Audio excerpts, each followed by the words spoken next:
Good morning and welcome to the City Council regular meeting this beautiful Wednesday, May 18th, 2022. Madam Clerk, if you'll please call the roll. Councilmember Blankenship. Here. Councilmember Chrisman. Here. Councilmember Hutchison. Here. Councilmember Perry. Here. Councilmember Petronov. Here. Vice Mayor McCabe. Here. Mayor Heitman. Here.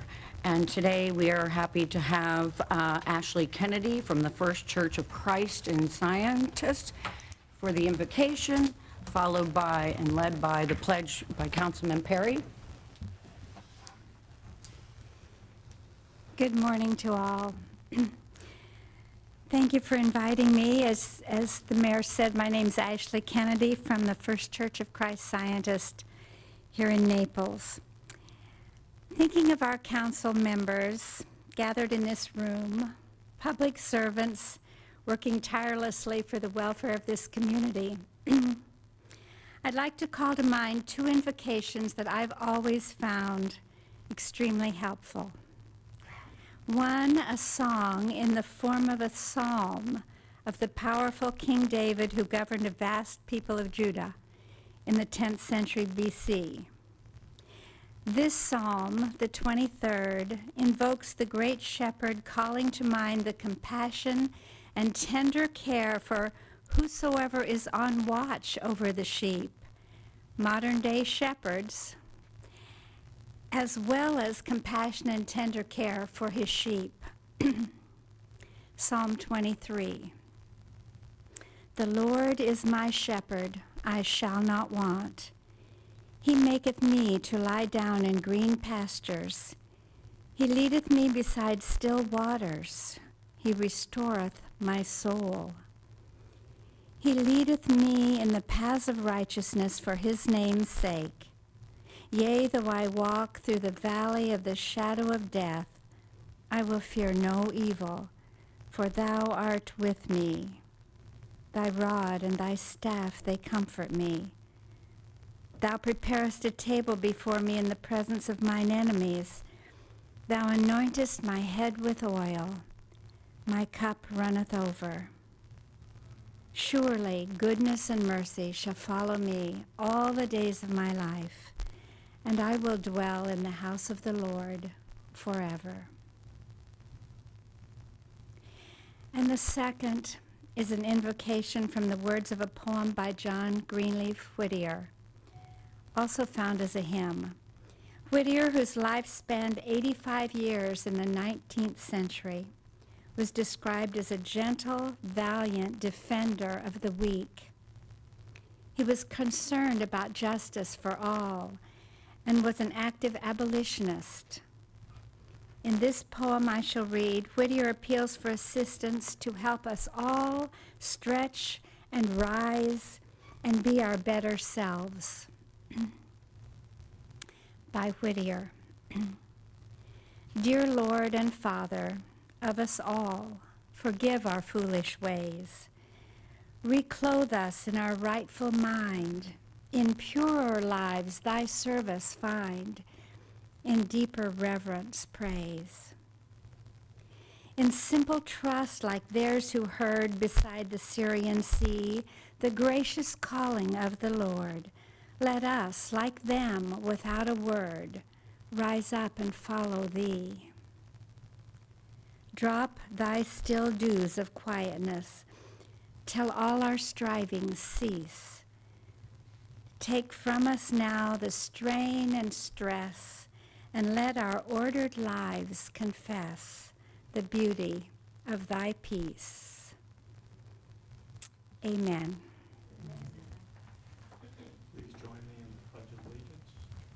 Pledge allegiance to the flag of the United States of America and to the republic for which it stands, one nation, under God, indivisible, with liberty and justice for all.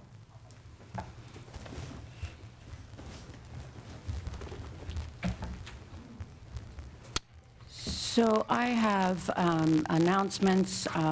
I do not see anyone from the Collier County Veterans Council, which would have been one of our announcements. So if they arrive later, we can provide that opportunity. If not, we'll reschedule it to another day.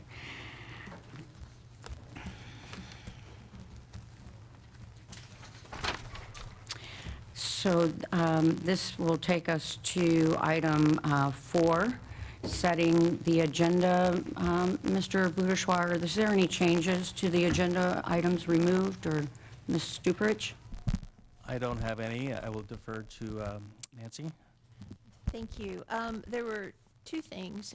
One, on Monday, I advised that there was a time certain at 3 o'clock for the reconvening of the city council meeting. That is not a time certain, so you can address that at any time in your schedule. The CRA meeting, however, is noted and has been advertised at 2 p.m., so you will most likely be recessing in order to reconvene at the appropriate time for that. The other item, I believe, on Monday that was brought up was moving 8A, which is the scheduling of the appeal for the building official, moving that to the consent agenda. And basically, that means that there would be direction to the city manager to schedule it for May the 31st, and if for some reason we can't fit it on there, it would move over to June the 1st. And I think that that is all that I have. That was item 8A, correct? Yes, ma'am.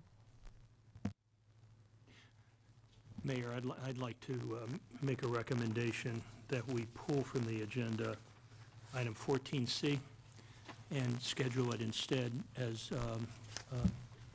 on Friday, perhaps as the first item. And my reason for this is that I think we've all received a good bit of correspondence in the last few days from residents concerned about a major aspect of the bike ped plan. I was also in touch with representatives of the Pathways Coalition yesterday who were concerned, having heard about these issues being raised here in the so close to the meeting time, and their representative's schedule was such that they were going to find it difficult to attend today, especially late afternoon, because of a long scheduled bike ride this evening. The agenda item's the last one on a long agenda already, and in deference to both our citizens who are concerned about some of these issues, as well as representatives of the bike ped community, I think we'd be would be in a better position on Friday morning to talk about this issue. It's a discussion item anyway, and talk about it then, and give everybody a chance to prepare for it. Any discussion about pulling 14C and moving it to Friday's agenda? It's fine. Okay. Any other Yes, changes? I would ask that we reschedule item 12A, and I ask to reschedule it after review of it, as well as watching the PAB conversation. Some of the comments from the PAB where they cannot imagine why Tallahassee has done this. The concept that this is a mandate, an imposition, and restriction on home rule, of which we as the local body representing our citizens, we need to understand to its fullest extent. There are other renditions by other cities. The language, the concept is mandated, but the language is not. And we should make sure that we have an understanding of all and any implications, as well as all and any language structures. There is a long version, and it has particular importance, of which is not present in what we have in front of us, and it should be reviewed by us. This should be and should have been a workshop item, so that we would truly understand all that is being asked of us by Tallahassee and its implications upon us, upon home rule, and upon any and all that will come before us. So I think that given the impact that it has and the complexity of it, I believe we should reschedule this and have it as a workshop before we move forward with actually legislating And there's nothing that is standing today that would have implications, meaning that the comprehensive plan changes or further down the road, so that we can take the time to do this and do this properly. So I would move that we reschedule this for another date, and preferably to a workshop first. Madam Mayor, I have a question about that. Councilmember Perry? Ms. Duperich, do we have any time constraints on when we are required by statute to add this to our plan? No. My understanding is there cannot be any other approved comp plan amendments until such time as this is passed according to the statute, or the statute, is that right? That is correct. Okay. My only concern, Mr. McCabe, on that, I understand, and I think this is, I have some real concerns about this whole process, but I just want us to be aware of the fact that there could be a comp plan proposed, a minor change come up at some point, and we can't deal with that until this is done. So if we can get it done as quickly as reasonably possible, I have no problems with the continuance from today.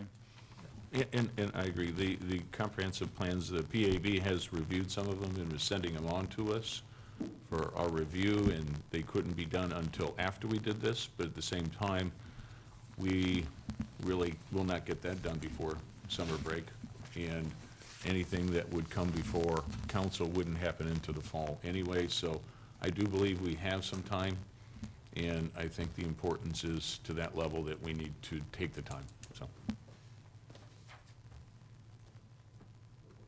Any other comments or concerns, questions? Okay. Madam Mayor, as I mentioned when we reviewed the agenda on Monday, I'd like to pull item 6C from the consent agenda so that we could have a discussion on it.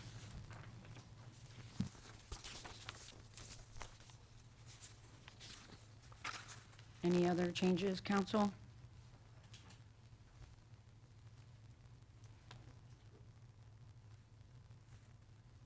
Okay, do I have a motion setting the agenda? I move we set the agenda with the changes that we just discussed. I have a motion by Councilmember Blankenship for setting the agenda, and a second by Councilmember Hutchison.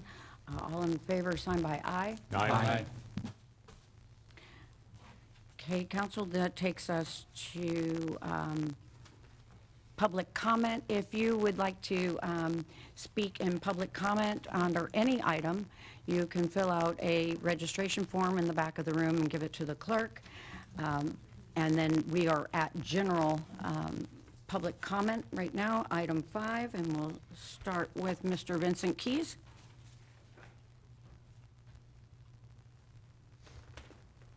Good morning, Madam Mayor, City Council, and a special good morning to Mr. Boudishwa. It's good to see you.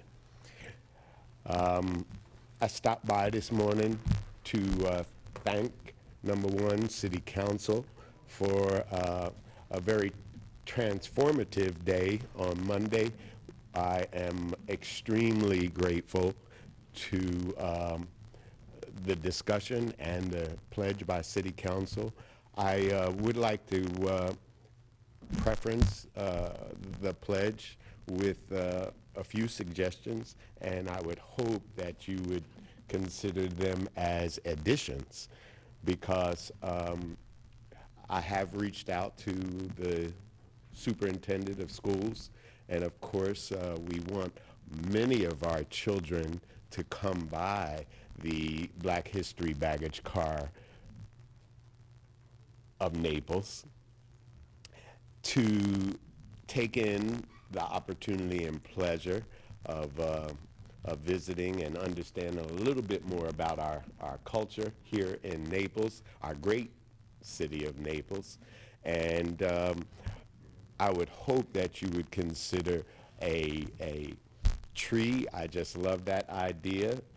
We need some shade for that very hot baggage car, and maybe some sort of protection to preserve the baggage car as we enjoy the grand pleasure of our past history of rail travel in this country. So please consider that addition.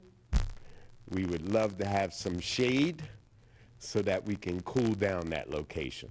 And so with that, I guess we'll try and take some suggestions from Ms. Heather Shields, who I know works for the city and probably has some recommendations. So I thank you for that, and thank you, City Council, for all you have done.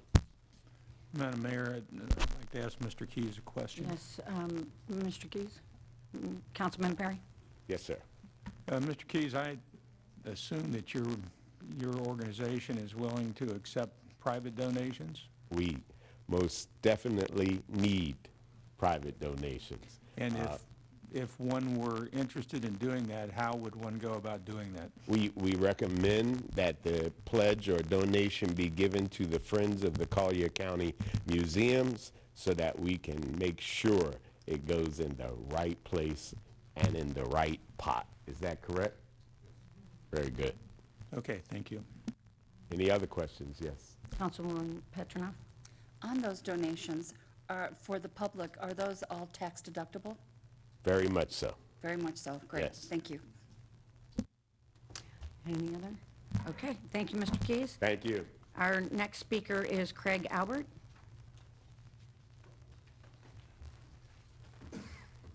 Morning, if you'll just state your name for the record, please. Craig Albert. I live at 3142 of VMR Circle. I'm here to talk about parking tickets. I'm trying to figure out where the city of Naples gets their authority to issue parking tickets where there are no signs that indicate that parking is illegal. And I'm specifically talking about the area adjacent to Fifth Avenue. On Sunday, March 20th, I was there with my brother and sister-in-law and was given a ticket for parking on 10th Avenue. There are no signs indicating that you can't park. There were no anything indicating you couldn't park. I get back to the car, and sure enough, there's a parking ticket, $77. Trying to figure out where this council gets the authority to ticket cars where there's nothing indicating that it's illegal. Now, I know Mr. Perry went to law school, as I did. I'm trying to figure out what law school did you go to that would allow tickets to be given, fines to be issued, when there's no indication that parking is illegal. Furthermore, I'd like to know, and I've contacted the Naples Daily News, how much money this city receives from parking tickets. $77 to park in an area that should be permitted. And all I'm told is, well, it's sign pollution. We can't put signs everywhere.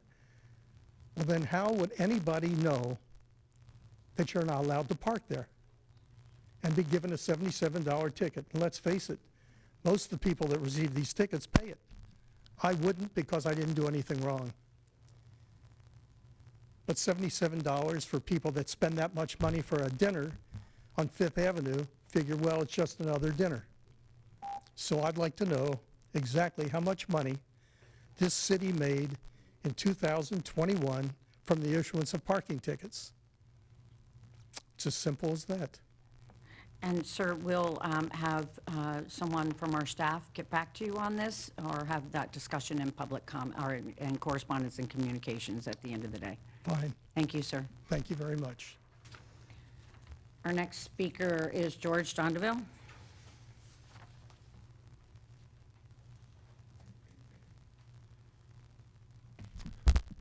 Good morning, Council and Mayor. I'll be real quick. My name's George Donenville. I reside at Sun Terrace. We had our first annual meeting last night, so I'm really happy about that. It's 2460 14th Street North. I just wanted to come up and thank you. I haven't had a chance to appear in front of you for quite some time, and to thank you for the bike racks out front. I'm going to make it my job to see that they're very well used. So thank you very much. Our next speaker is Anthony Perez.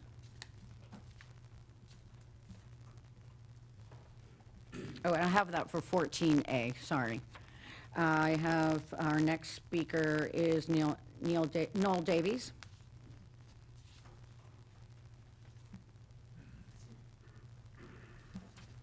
Thank you, Madam Mayor. Good morning, Mayor and Council. For the record, Noel Davies with the law firm of Davies Duke.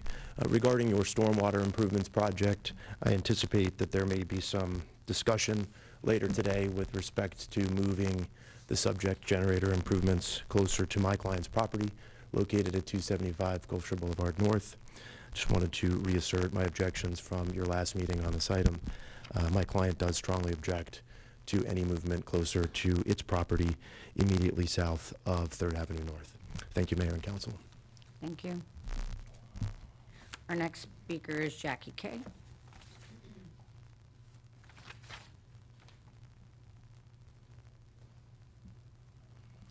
Good morning. Good morning, Mayor and Council members. It's been a while, so it's wonderful to see you all again.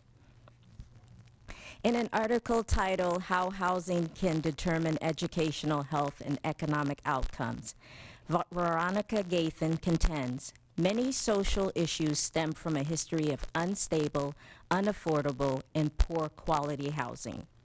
So here are some critical facts that I would like to share today. According to the Substance Abuse and Mental Health Services Administration, the trauma of even a short-term homelessness can have a major impact on students' future development. Homeless students are less likely to demonstrate proficiency in academic subjects. Passing rates for English, math, science exams are lower among homeless students as opposed to those who are housed. Stable, affordable housing is needed to achieve good educational outcome, and it is a critical platform to a student's success in life. In addition to academic difficulties, youth who experience homelessness have much higher rates of emotional, behavioral, and immediate long-term health problems. In particular, they struggle with self-esteem, putting them at risk for substance abuse, suicide, violence, and other negative outcomes. My purpose today is showing that the very act of passing the 60-day ordinance, especially as it relates to the 5% increase, and for it to be not only a notice but enforceable to landlords, is to show you how that could impact the very trajectory of a child's life and how they are educated in school. So the 60-day ordinance is in a yearly lease is standard, especially as it relates to month to month. But the issue is it's not being enforced. Not only that, that 5% stipulation there would also give a point at which code enforcement can be activated, and it also gives parents a little bit of time to, make arrangements for a housing situation. We have to understand that this time is very important, especially for young kids being able to transition in between being homeless or finding a place to live. And not only that, this enforcement is very important also to have landlords put in a link, which was proposed by the county commissioners, put in that link that is required for landlords to add to the eviction or the increase notice. And again, doing so would not only show your people that you care, but it also requires the landlord to take some responsibility in helping tenants, and it also gives tenants that responsibility to follow through because they have the link there, so they have no reason to not do so. So thank you all very much. I appreciate you all. Thank you. Okay, on my last public speaker is Larry Ost. Good morning. Good morning. My name is Larry Ost. Thank you, Mayor, Council, for having us. Opera Naples, one of Naples' leading performing arts organizations, led by renowned artistic director Ramon Tabar, This last season provided a diverse lineup of 17 world-class opera performances, welcoming more than 5,000 patrons from across the region. Also, more than 3,000 children experienced the wonder of arts through our in-school education programming. Building on the success of last season's inaugural festival, Opera Naples' second festival, Under the Stars, returned in March and was expanded from 4 days to over a week, with double the performances and a free family community day. Thousands of patrons from every corner of the community gathered at Cambier Park to experience classic arias starring international artists from around the world. This was made possible through the generous and steadfast support of the City of Naples. We are so grateful to our Mayor, Teresa Heitman, and the City Council for granting us the privilege to perform in Cambier Park, which made it possible to expand greater access to the arts for many in our community. Despite the hardships of the past several years, Naples has proven to be a resilient community that values the arts. It is an honor to be here today representing Opera Naples in their endeavors, and I look forward to seeing where this artistic passion takes our community next. With great appreciation, thank you. Thank you. And Mr. House, if you could join me at the podium along with Livio and Ramon.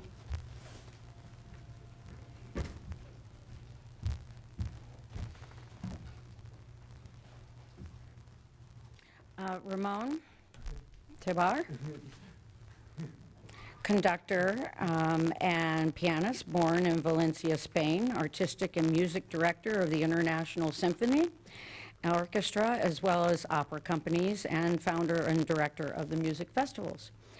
Driven by the belief that music is important to educating future generations as it is to saving their lives. He has founded programs for young children and the youth, and has collaborated with charitable foundations to treat childhood illnesses. He is currently artistic and musical director of Opera Naples since 2014, and the founder of Opera Naples, principal conductor associated with the Conquista de Valencia, pardon my accent, having been an artistic and music director since 2017. Artistic and music director of Columbus Foundation, and the founder and music director of Aratizuzi? Yes, you're not going to correct me, are you? Festival. You can see him all over the world conducting symphony orchestras in London, Munich, Copenhagen, and Seoul, Madrid, Amsterdam, Baden-Baden, Cincinnati, Calgary, St. Petersburg, Moscow, or in the opera houses like these in Vienna, Berlin, Frankfurt, Stockholm, Gothenburg, and Buenos Aires. There are so many to mention. Recently, Ramon Tebar completed the Opera Naples Festival Under the Stars, which was held March 11th through the 20th. The festival featured world top opera artists and the most popular opera on the softball field of Cambier Park. And when he came to me and said, I want to have an outdoor this year, and I want to have this on a softball field, I must tell you, I had to kind of say, really? And I want to thank you because it was fabulous, and it brought an incredible cultural atmosphere to our softball field in Cambier Park and to our tourism. You've brought an enormous international, so therefore, Ramon Tebar, as cultural ambassador, I give you the keys. Thank you so much. Thank you so much. Thank you so much. Here we go. Do you have anything Thank to you so say? much. Of course, thank you. Just a little. Just a little. Well, good morning, everyone, council members. Thank you, Mayor Teresa Heitman. This is a real surprise. I was just accompanying our chairman of the board. I just want to say that, I mean, Naples is unique. From the very first time I arrived here. I arrived in America 17 years ago. My two daughters were born here in America. American people has made me feel at home. Now with the key of Naples, I feel I have a home now. and it's really, you know, I mean, we are trying to make Naples unique in the classical music and opera world by making this become a destination for the arts. I love this community. I think that this community loves and supports the arts. Mayor Teresa Hetman believed in that from the beginning, so thank you so much. Thank you. Thank you. And on behalf of council, here's Thank you the so seat. much. And could we just get a picture, please? Yes, Thank you yes. so much. Oh, Livia.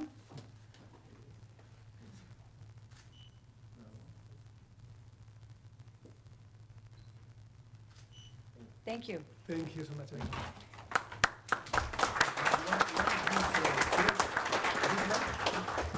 No. I don't know.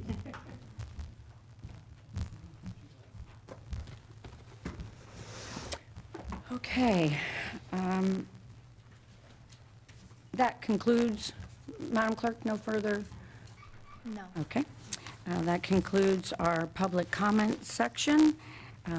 Item 5, taking us to the consent agenda. Madam Mayor, I move approval of the remaining items on the consent agenda, which I believe are 6A, 6B, 7A, and 8A. I'm sorry, 8A is on the regular agenda? Oh, that's right, thank you. Yes, okay.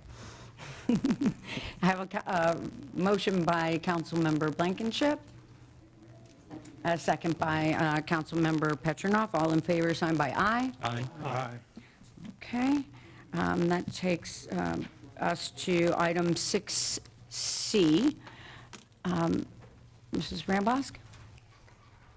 Good morning, Mayor, members of council. First, I'd like to thank the council for appointing Jessica as a additional deputy clerk. Congratulations. I congratulate her. She will do terrific for the city, and we look forward to her very soon completing her achievement of the Certified Municipal Clerk Program.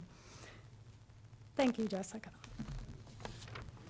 Agenda item 6C is council's consideration of a cost of living increase for the city clerk for fiscal year 2021. As you may recall, the council spent hours last May and June discussing the salary and placement of the city clerk.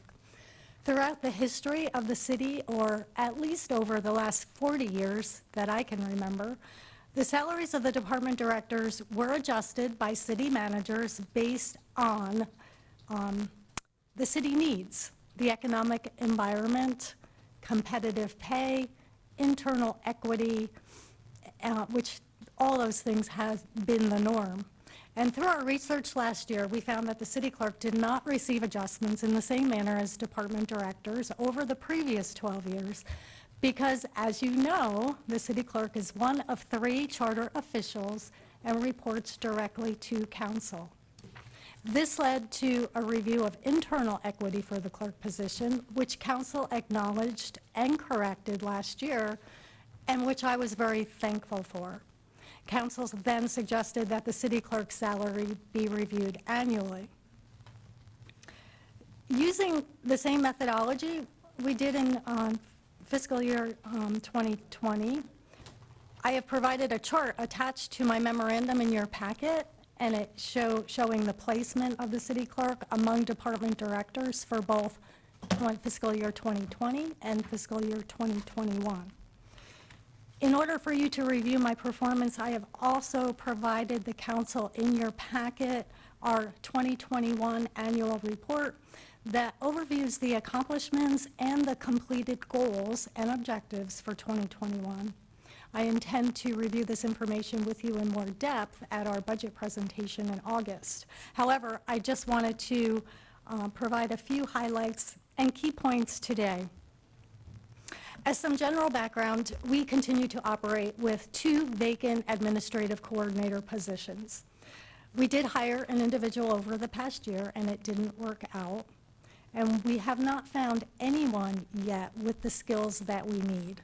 We recently received over 100 applications, and nearly 60 were eliminated right off the top because they asked for salaries that were way over the salary range that was even advertised, and the skills were not even measurable. For example, we received applications from clerks at the Ulta beauty store, retirees, Many just wants to relocate to Naples, Florida, and a lot from those that used to work on cruise ships for whatever reason want to come work in my office. The entire team has pulled together to share all those additional duties, and I know I say this all the time, but our team is truly dedicated and committed to serving the city and the residents.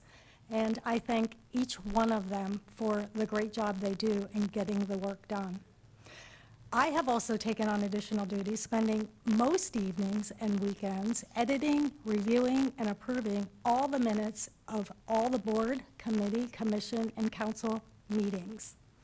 In fact, over the last 2 years, the meeting hours that our team clerked increased from approximately 350 a year to nearly 850.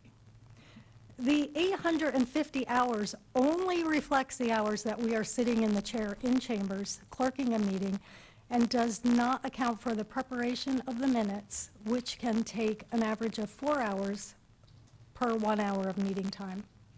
Preparing summary minutes for all of our meetings is time-consuming, but we also go a few steps further than any other city to ensure that the public can easily access the links to all of our documents and the web streaming of our meetings directly from our meeting minutes. Our public records requests have also continued to increase. In 2019, we averaged 2,600 requests, and last year we processed 4,886. We have spent endless hours following up to ensure that all requests are responded to in accordance with state laws so that there are no legal challenges filed against the city. As your chief election official, my duties and priority last year was to make certain that the 2022 general election was held in compliance with all state and local laws. During 2021, I prepared the appropriate legislation, election calendar, setting the qualifying dates and periods, and filing deadlines to comply with the city charter and Florida statutes. Qualified candidates and coordinated the agreement with the supervisor of elections. We expanded our network of connections to recruit board and committee members by joining the community events with the Leadership Collier Foundation. For example, we attended the 2021 Volunteer Expo last year in Coastland Mall. It was a great networking opportunity for the city. We updated many of our resources and tools on our website, including the election handbook and the board and committee handbook. We codified the stormwater handbook and the right-of-way handbook in the Code of Ordinances for easy access by the public and to ensure the accuracy of future updates so that it will now be published through Municipal Code Corporation in the normal code manner. I researched and coordinated the purchase of Laserfish for this year's implementation of electronic records management. And these are just some of the ways that I have met my goals and objectives, as well as taking on a variety of new assignments throughout the year, which I'll also be discussing with council during my budget presentation in August. The commitment to customer service defines our office and sets Naples apart from all other cities. I have been working for years to have a virtual infrastructure in place and have digitized the official records back to 1925. This has played an important role in our continuity of operations during the pandemic, as there was no downtime in providing records to the public. Our broad-ranging goal, however, is to provide everything that council needs to operate efficiently and effectively, and we all remain committed to do that. Again, I would like to thank the terrific work of our staff and thank the council for your consideration of this request. And I can discuss in further depth anything that you may have additional questions on. Thank you. I just have one question before Councilmember Blankenship or any others with questions. Normally, there's a review process, and if you could just remind me when those reviews take place. I thought it was December. We kind of got off schedule a couple years ago, and the annual review ended up being in May because it kept getting continued on agendas. So rather than bring you back a request in 3 months later, it was council's suggestion to come back in a year, which is why I'm here in May. So hopefully next year we'll get back on track. That would be. Okay. I do think, though, that my concern was that it was on the consent agenda, and it really should have been part of a public hearing, and council members afforded the opportunity to discuss where you're going, which is awesome, and thank you very much for all you do. Councilmember Blankenship? Thank you, Mayor, and thank you, Ms. Rambos, for outlining those accomplishments. We certainly appreciate all that you and the clerk's office do. And as I mentioned when we talked last week, my concern was just putting this on the consent agenda as a cost of living raise, which I think we did a cost of living raise for general employees last fall of 4%, and this is over 14%. So to me, it's more of a performance type raise, not a cost of living raise. And as the mayor said, to me, we should go through a formal performance review process, which I thought we decided a year ago we would do. I don't remember the timing, if it was May or September or December, but I remember we committed to going through a formal performance review process. Also, our HR director was kind enough to share with me some data from city clerks across the state, and I'm not sure if the rest of council has seen that yet, but my suggestion is we would wait and continue this until we can go through a proper performance review process and let everybody have access to that data. However, if the rest of council wants to do the performance review today, I'm fine with that. I just would like us to have a more formalized process for each of our three, city clerk, city manager, and city attorney, each year, where to me, it's just good practice to have a formal process to give and receive feedback in an open and transparent manner. I think it helps everyone. But I definitely appreciate what you provided to us. That was very, very helpful. So I don't know what others think, but my recommendation is to wait until we can go through a performance review type process. I would support that, just so that we have order and are consistent with our review process. So I would support that, Councilman Chrisman. I don't have a problem with that, and what that process looks like. Since we really haven't observed it very consistently with any of our three charter employees over the time I've been on council, I think we also have to ask ourselves the question of what that process here at council looks like, and is it just a matter of Ms. Rambos just presented her performance report. In effect, is it just an opportunity for us to ask questions? Is there a written report that should come to us in advance of when we have the meeting? I think we should just have some clarity on that. But the other point I wanted to raise is that you mentioned, Mr. Blankenship, cost of living versus performance-based increases. I think that there's a third category that this, at least in part, falls into, which is really what we started a year ago or more and are continuing now, which is really an internal equity adjustment. I think what I thought we had determined last time we considered a raise for the compensation increase for Ms. Rambosk was that she was being underpaid and had been underpaid for some time relative to metrics that we have, and also relative to what other department heads in the city were being paid. And my remembrance also is that we actually talked about the fact that trying to correct that might be something that we do in 2 or more bites, not just in 1 bite. And so there was an increase for the 2021 fiscal year that we approved of some $20,000, and now we're considering another one. But I think the chart that's attached to the memo is illustrative of the pay disparity between the clerk's office and the other department heads, and it's something that at least I believe we should still look to correct, at least at some level. Thank you, Council Member Petronoff, or Council Member Perry. I think all the comments that have been made so far are well taken. I think more globally, I think there used to be, I've heard from more, that there used to be a standard time when we review the city manager and the city clerk and the city attorney on a regular basis that may match up with our fiscal year, if that's what we're going to, if that's what we're going to, or when we're going to make things effective.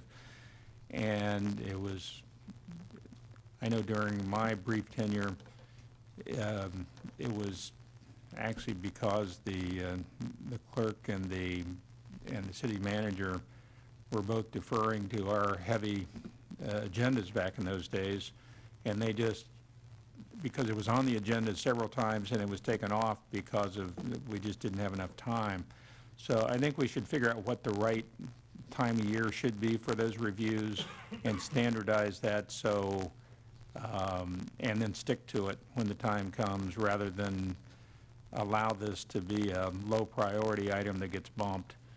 And because I have a lot of respect for Ms. Rambosk and what she's doing, and I think it's only fair to her to have appropriate annual reviews.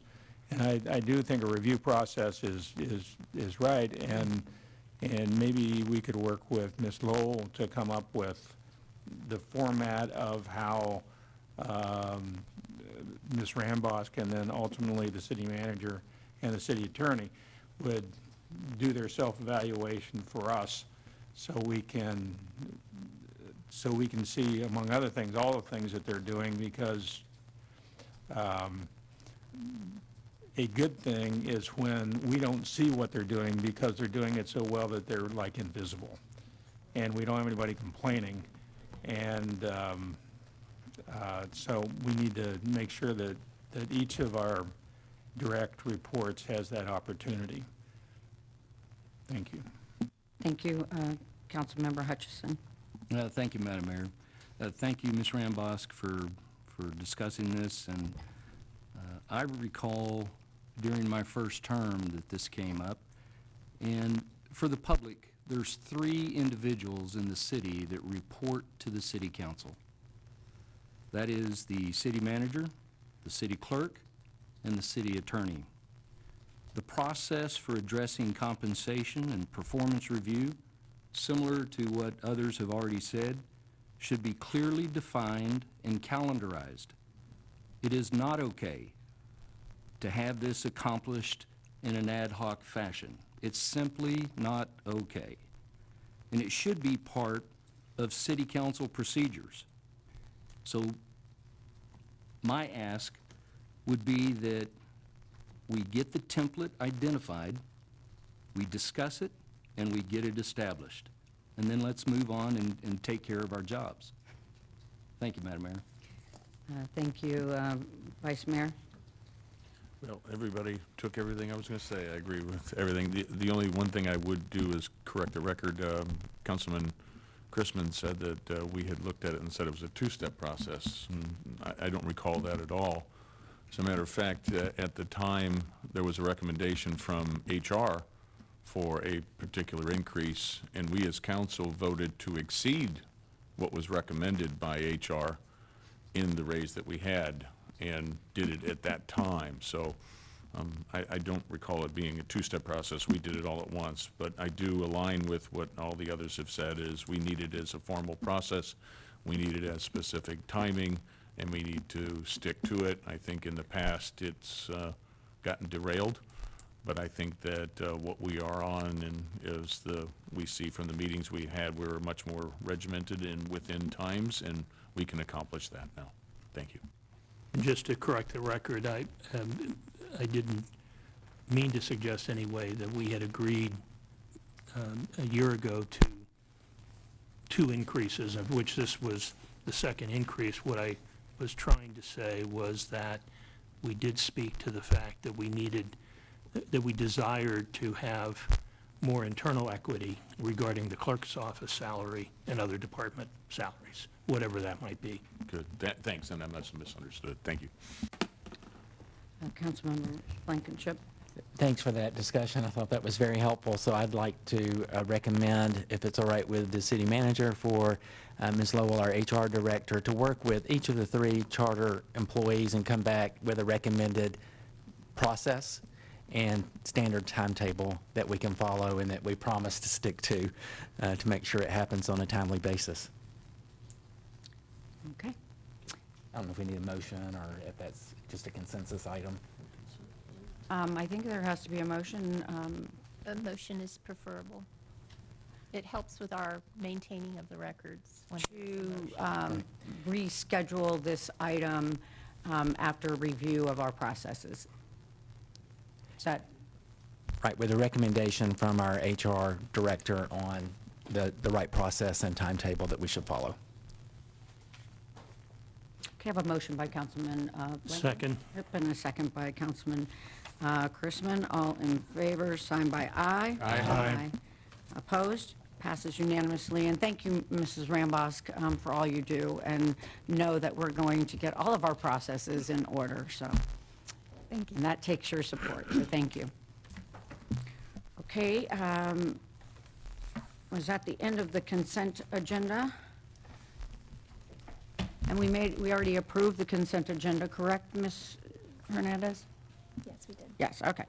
So that will take us to our planning items, 9A. Thank you, Madam Mayor. Item 9A is a resolution relating to a subdivision replat for the purpose of determining petition 22-SD1 for preliminary and final recorded plat acceptance and approval pursuant to section 54-7 zero lot line subdivisions of the Code of Ordinances for North Port Cove, a zero lot line subdivision on property containing approximately .34 acres, owned by 845 11th Avenue South LLC, a Florida limited liability company, and located at 825, 835, 845, and 855 11th Avenue South, more fully described herein, and providing an effective date.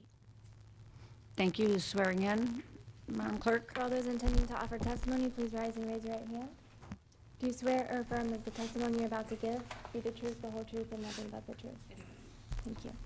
Thank you. Council disclosures. Councilman Perry. I have visited the site, walked off the site, otherwise no contact. Petroff. No contact, but visited the site. Familiar with the site, no contact. I visited the site, no contact. Visited the site, walked the site, and no contact. No contact. I visited the site and no contact. Thank you. Petitioner, Mr. Pasadomo. Morning. Good morning. Mayor, Council. I'm John Pasadomo. Our firm represents Michael and Catherine Barsamian and 845 11th Avenue LLC in the zero lot line subdivision application for property located at 825, 835, 845, and 855 11th Avenue South.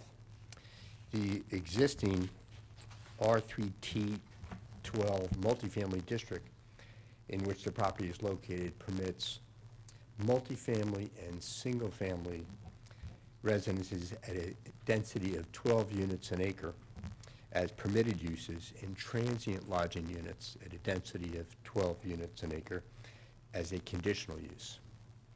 The 15,000 square foot feet which comprise the property therefore yield a density of 4 residential units on the property. The use of the property prior to the recent demolition of the building on the property was 4 multifamily residential units. Mr. and Mrs. Barsamian proposed to develop the property for 2 single-family residential units. Our architect, Matthew Craig, and our landscape architect, Christian Andrea, will present our plans to you at the close of my preliminary remarks. Our application requests permission to split the 3 platted lots which currently comprise the property into 2 platted lots. Each of the 2 proposed platted lots meet the dimensional and performance standards for a 0 lot line subdivision in the R3T12 multifamily district. And our purpose is to allow a single-family home to be built on each of the 2 newly proposed lots. The development constitutes a 0 lot line subdivision as contemplated under Section 54.7 of the Naples Code of Ordinances. It accordingly meets the minimum yard requirements for the underlying district to the proposed perimeter platted property line. Our application describes how the subdivision complies with the city's comprehensive plan, subdivision regulations, and 0 lot line standards. We respectfully request your approval of the application. Be happy to respond to any questions. Otherwise, I'll turn it over to Mr. Craig and Mr. Andrea. Any questions at this time? Petitioner? Okay, thank you. Thank you, Mayor.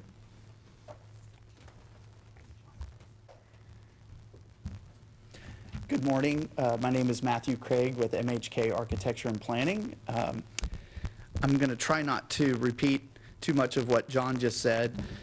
I'd like to start off by explaining to you that this is nothing out of the ordinary of what you've seen us do around town on these subdivision replats. We feel it's a very nice way to tie these neighborhoods together and bring the scale of the neighborhood down, reducing traffic and density. We've done these in several different locations around town. As John had mentioned, the property is in the R3T12 zoning district. The site is approximately 100 feet by 150 feet. It's alley loaded, meaning the front of these houses will face 11th Avenue South, and the garages and, trash takeout, things like that happen on the alley, which we love. That's one of the things we absolutely love about Naples. It is 0.34 acres.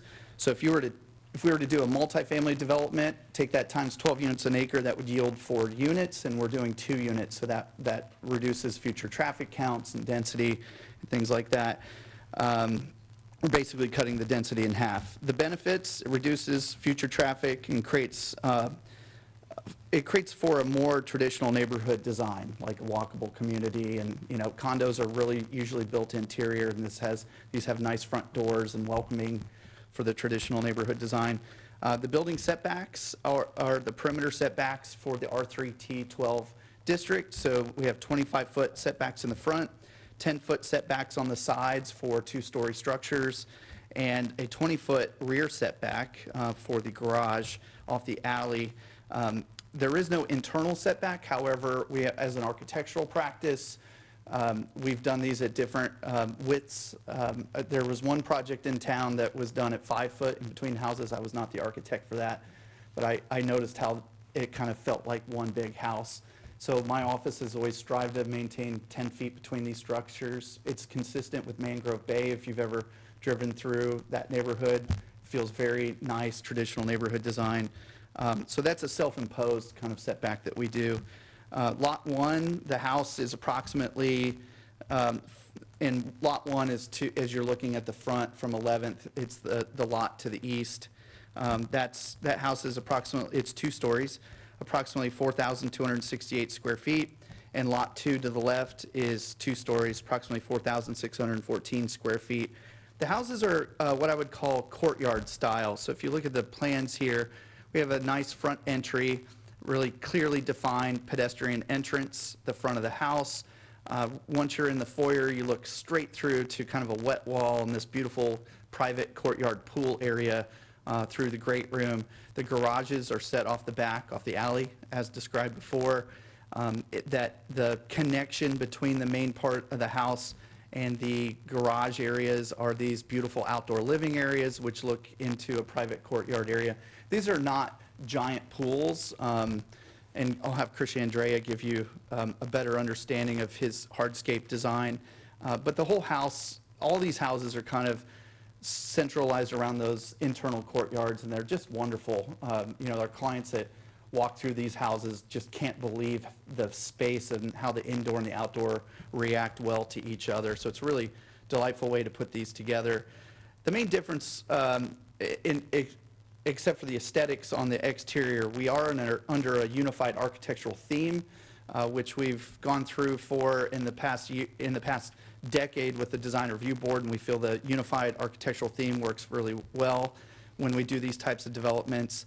The main difference between the houses and their design is one has a double height living room space. The east lot and the west lot has a game room type situation above that area. These are the roof plans, very simple.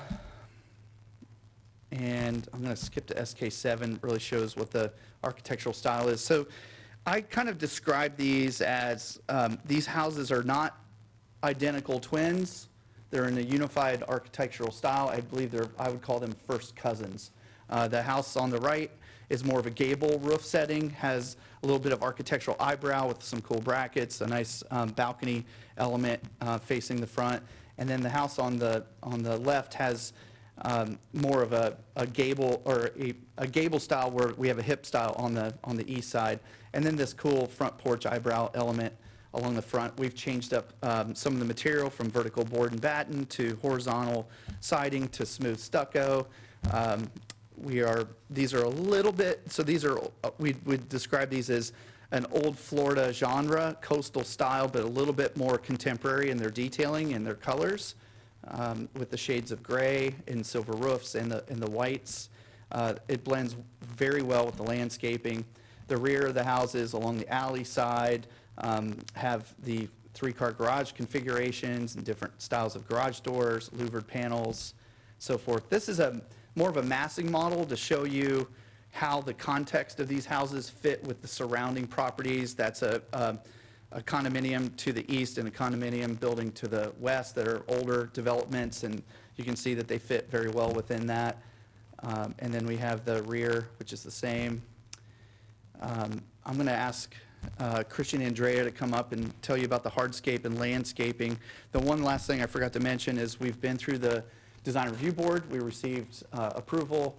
Last month we were in front of the planning advisory board and we received unanimous approval through them. We are going to go through this hearing today. Our last step is back to the final design review board, which would be in a few, actually at the end of June, and then into construction. So thank you. Thank you. Good morning. Good morning, Christian Andrea, landscape architect with Architectural Land Design, 2780 South Horseshoe. This is our proposed hardscape plan, and to the right side of the drawing, these are our driveways. We've created little turf strips here to help reduce some pavement, provide some interest from the street.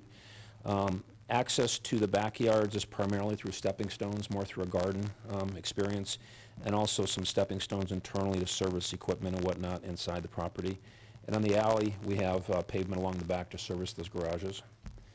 This is an enlargement of the courtyards. Again, Matthew's indicated it's kind of a smaller pool, and we've created a hot tub or spa environment here with a wet wall behind it, so it provides a nice feature when you're in the living room looking back at the house, and then all the green areas here represent planting opportunities. And again, the stepping stone path. Both projects are similar in that program element, and then a small patio off to the side here for additional seating. This is the planting plan. We've provided a nice design with mature vegetation, provided some colorful trees. So this is a red flowering tree called a powder puff. This is a yellow flowering tree called a Bolnesia, Verawood, yep. And then we've incorporated some vertical palms. So these are multi-trunk palms to get some height to help scale down the building. And in the center between the two buildings, we proposed a very large oak tree. So it gives a sense of history when you start using mature vegetation like that. And then throughout the side yards, everything's well planted and heavily planted to provide buffers. We've incorporated dense hedges of clusias and then occasional massings of bamboo to get a vertical mass and a little more screening. Between the homes as well, also very densely planted with massing of bamboo, so window on window, there's privacy between the units, as well as between the outdoor seating areas between the properties as well, with 2 different tiers of buffers. And then along the alley, again, some flowering trees, again, that reddish, pinkish flowering tree on the corners. tall palm tree in the middle, some lawn areas, and then again, dense planting throughout the site. This is a sampling of the plants that are proposed, and that concludes my presentation. Happy to answer any questions or have Matthew come back. Thank you for your presentation. Council, any questions for the petitioner? Vice Mayor? Just a couple of questions. Can you go back to your presentation? Yes, sir.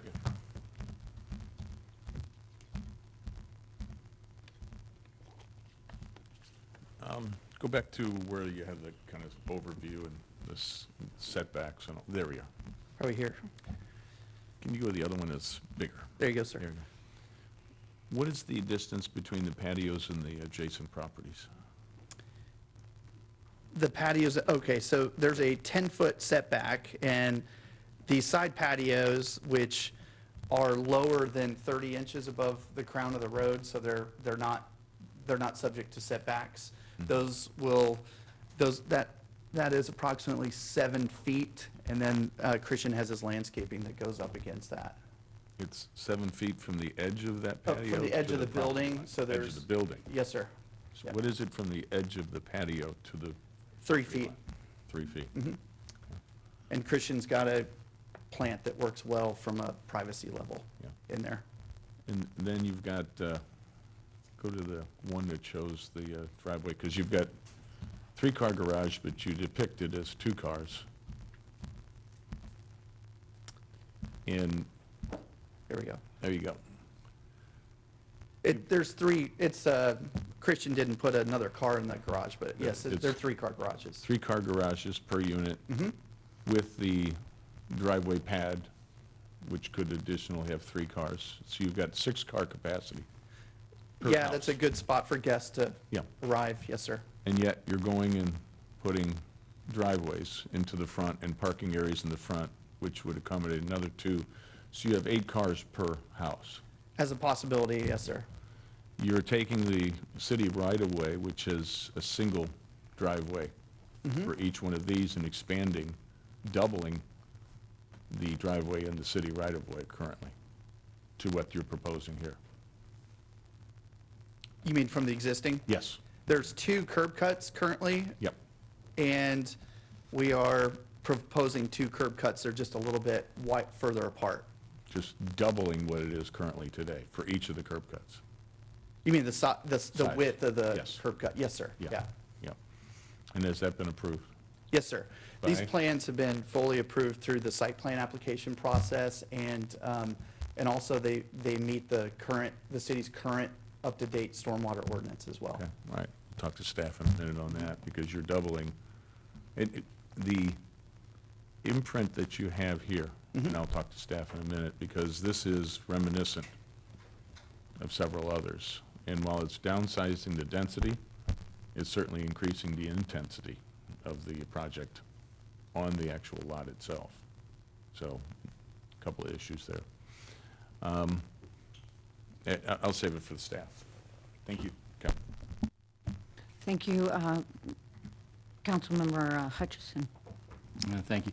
Matt, I'm just looking at the drawings. I think I've identified what my question was, and it was the allocation or the anticipation of generators. And it looks like you have planned a generator, kind of an alcove or a... Yes, sir, we have a nook for that keeps it out of the way and keeps the noise intact and they're really internal for these 2 houses too, so they won't disrupt. We didn't put them on the outside, we put them on the inside. I noticed that, Yeah. so I appreciate that. And I had some of the similar questions on the parking, and look forward to hearing from staff on that. Thank you. Yes, sir. Thank you, Madam Mayor. Any other questions for the petitioner, Council? Oh, okay. Show where the roof overhang section is, because as I was reading it, it shows that the roof is overhanging 3 feet 7 inches from the actual building. Is that correct? No, I don't believe our roofs on this overhang that much. We usually have a 2'6" overhang. I for some reason, and I could go back and look, it came to me that it was 3 foot 7. I don't, just on some of the front elements, like where we have eyebrows and so forth that make an architectural massing change, but the majority of our overhangs are 2'6". Because it was specifically between the 2 buildings, because as you said, you have 10 feet, Yes. 5 each between, and my So 5 recollection feet was total. it was 3'7" for the overhangs, and if you take two 3'7" away from 10, and then you show the depiction of your houses, that would be less than 3 feet from roof to roof. Yeah, that's not the Yeah. case. We have Okay. 5 feet total, so we have 5 feet in between the 5 the feet eaves. from roof to roof? Yes, sir. Okay. All right, thank you. Okay, thank you. That completes the petitioner. Thank you. Yep. Our staff report? Good morning. For the record, Leslie Dolmer with the City of Naples Planning Department. My resume and qualifications are on file with this petition, and I have been previously certified as an expert in planning and zoning matters for City Council. This item is a resolution and a request determining subdivision replat 22 SD1, which is a request for zero lot line development for the property located at 825, 835, 845, and 855 11th Avenue South. Historically, the property had been developed with a 4-unit condominium structure and was demolished earlier in mid to late 2021.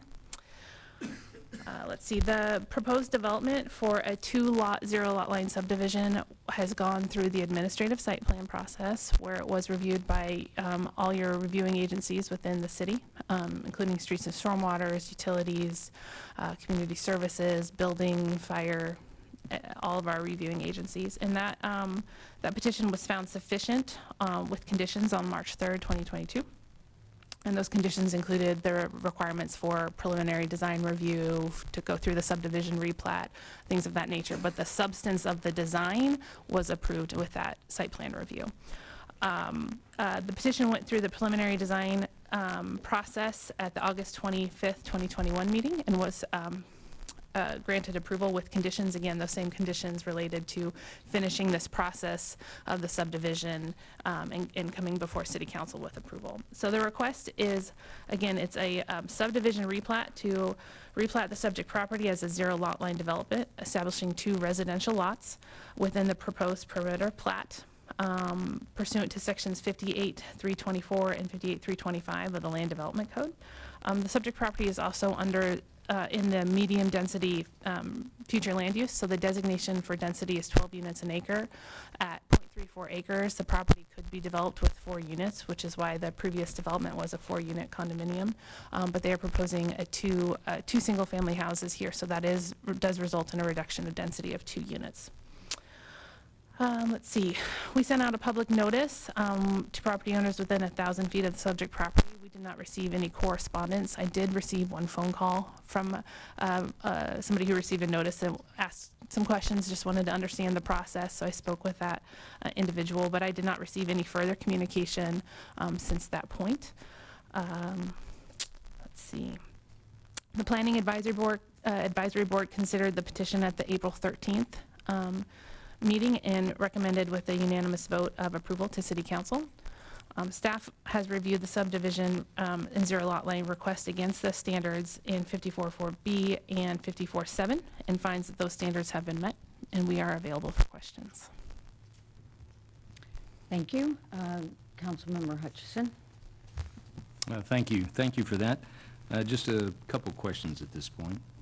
Number one, for the community watching and for those of us on the dais, what is a 0-lot line development?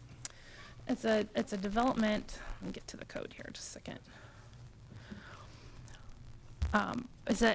In your code, 54.7 states that properties within multifamily districts and planned development districts may be subdivided such that individual attached or detached dwelling units may maintain 0-foot side yards, so that internal side yard, to the development, provided that the following criteria are met, and it lists a handful of criteria. The critical element there is that the overall development meets the setbacks for the district, and that is what we call the perimeter plat.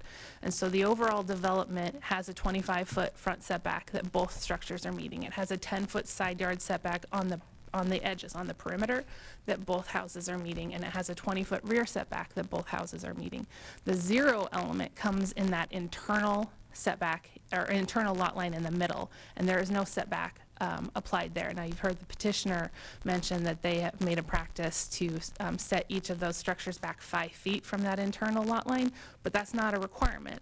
And so, you know, it allows some flexibility with development to either be individual, again, attached or detached structures. As long as the perimeter plat setbacks are being met, they can configure that in a variety of ways. Okay.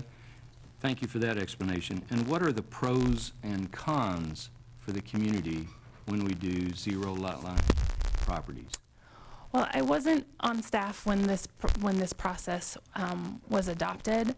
I can say that it's a matter of opinion.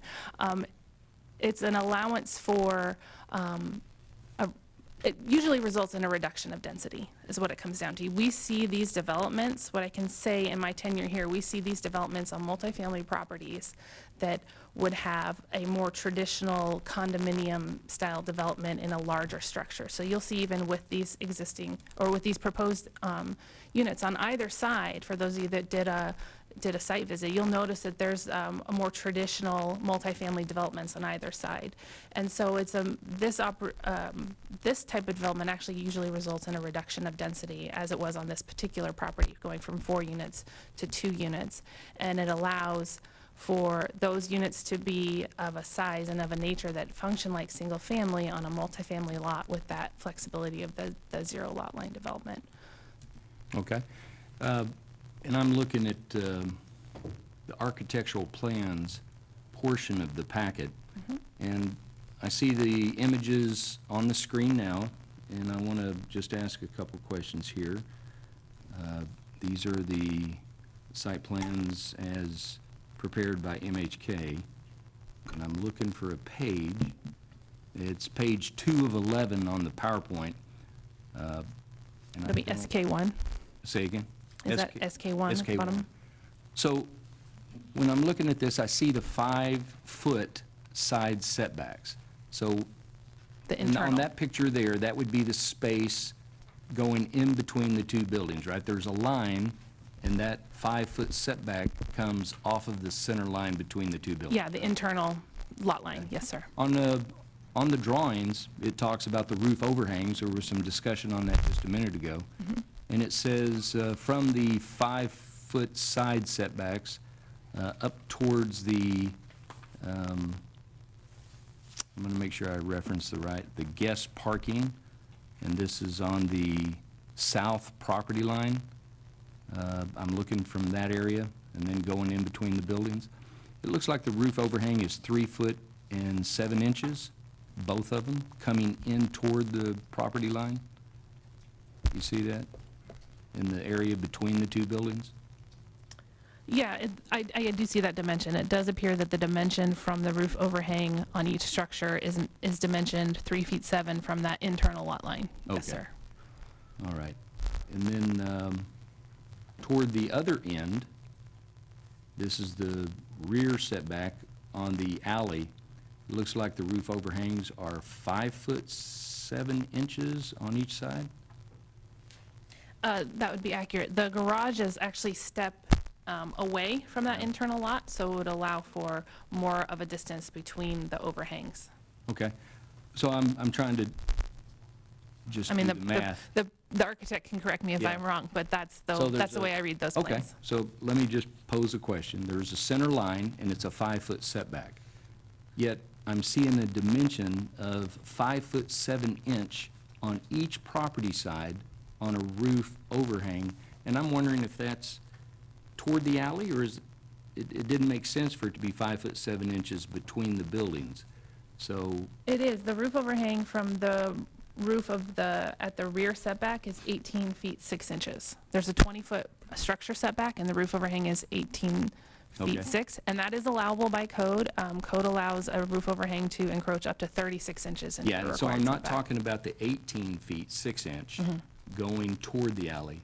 I'm talking about the 5 foot 7 inch that is going toward the 5 foot The setback. internal lot line. So if each had a 5 foot 7 roof overhang, yet the setback was 5 feet, I just need somebody to explain that. Can I clarify for you? Yes. Okay, so what you're seeing here is a dimension from the overhang from the edge of our overhang above, there's like a thin dash line, to the center line, to the property line, the internal property line. Yep. 5'7" on each side. So if you add those up, the airspace between roof overhangs in the back is actually 11 foot 2 inches of open to the birds above. The overhangs are, you know, 1.5 feet, 2 feet. I mean, they're small. That's not a dimension of the overhang, that's the dimension of the light of the air between the overhangs. The distance between, if you have a roof and a roof, it's the light between, it's 11 foot 2 inches in between the eaves of both All right, Matt. structures. Thank you for Matt. Yes, So I'm just gonna make sure I understand that. Yes, sir. There is a center line between the two buildings. Yes, sir. And there's a 5-foot setback, To the walls of the building, yes, sir. okay? Or more, Or more. or more. And in this case, in the garages, it's or more. That's the issue here. Yeah, the garages are Got not it. at that 5 foot. They're The garages come farther in. away. Yeah, because we have the pool equipment up against the garages, up, you know, at your feet. and I see it. We needed room for So somebody to walk that allows between for the pool. 5'7" Right, where to it was comply 3.7 with a before. 5-foot setback. Yeah, we did little jogs and Yes. here or there to make sure that all of our equipment Got it. fits. Okay. That explains it to me. Thank you for that. Thank you, Madam Mayor. Thank you. Vice Mayor? What is the percent lot coverage for an R3T18, or R3T12, sorry? Didn't have that queued up, and I should have. I know you like that answer. You knew I was going at that one. Hold on a second.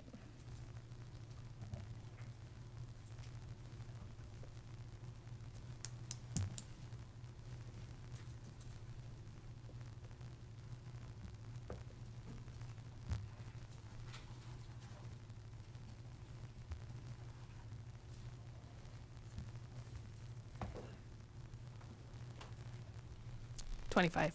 It's eluding me in code. I know it's in there, but But again, on the you spot, answered I what know. I was liking you. So Right. what is Yes. the percent It's- lot coverage on a zero lot line, single family? In the R3 T12, it's 25% for multifamily structures. It's Yes. 0 for single family. So, There's not a lot coverage. There's not a lot coverage calculation for single family structures. so my yeah. point was, we're going down from a density of potentially 4 Yes. units per acre, down to we're doing it as 2 units per acre. But we're going from a lot coverage maximum. No, it's still 25. 12. It's still 12 units an acre. It's just Yeah. they're only providing 2 But units for when this they could lot- have 4. Yeah, for this lot. Right. Could have put 4 units, multifamily, on Yes, it. sir.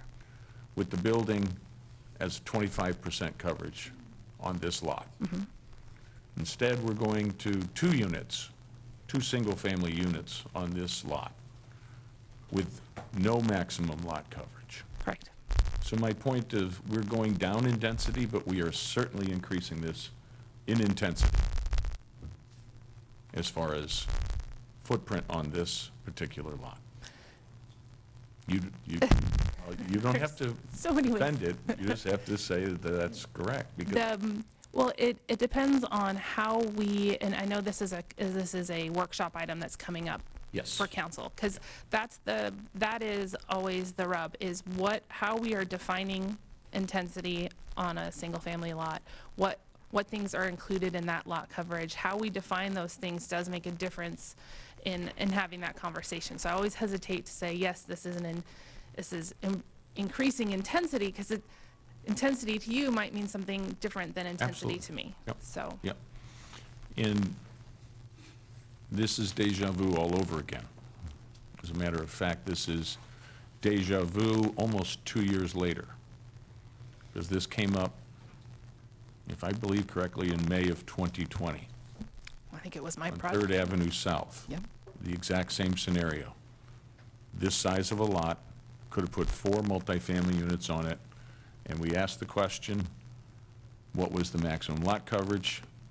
2 years ago, 25%. When we do 0 lot line, single family, what is it? No maximum. We as council raised that as an issue at that point in time, and said that that is certainly a hole in our code and something that we need to look at. And We're 2 years later. It's something we need to not only take it, but we need to fix it. Because the unintended consequences of what we're talking about are broad-reaching and something that we will not know until this really goes to fruition in many others. So we don't have that in front of us today. Let's look at the one element that I asked the question on the patios. And the patios going to Yes, sir. the adjacent properties. The setbacks, you said, were 10 feet, 10 feet. Yes, sir. and we're ending up with 3 feet. Right. There is an allowance in your code 5654 that allows up 36-inch encroachment into a required yard in that setback zone, provided it's less than 30 inches above the crown of the road. So those patios have been designed to be less than 30 inches above the crown of the road, so they are allowable by code. Okay. And this is what our building department, Mr. Millet, brought forward to us as an issue as well, when we're talking lot coverage. Because you've got that 3 feet from the adjacent properties border as well. What is the pool height on this, do you know? Or we can ask the architect.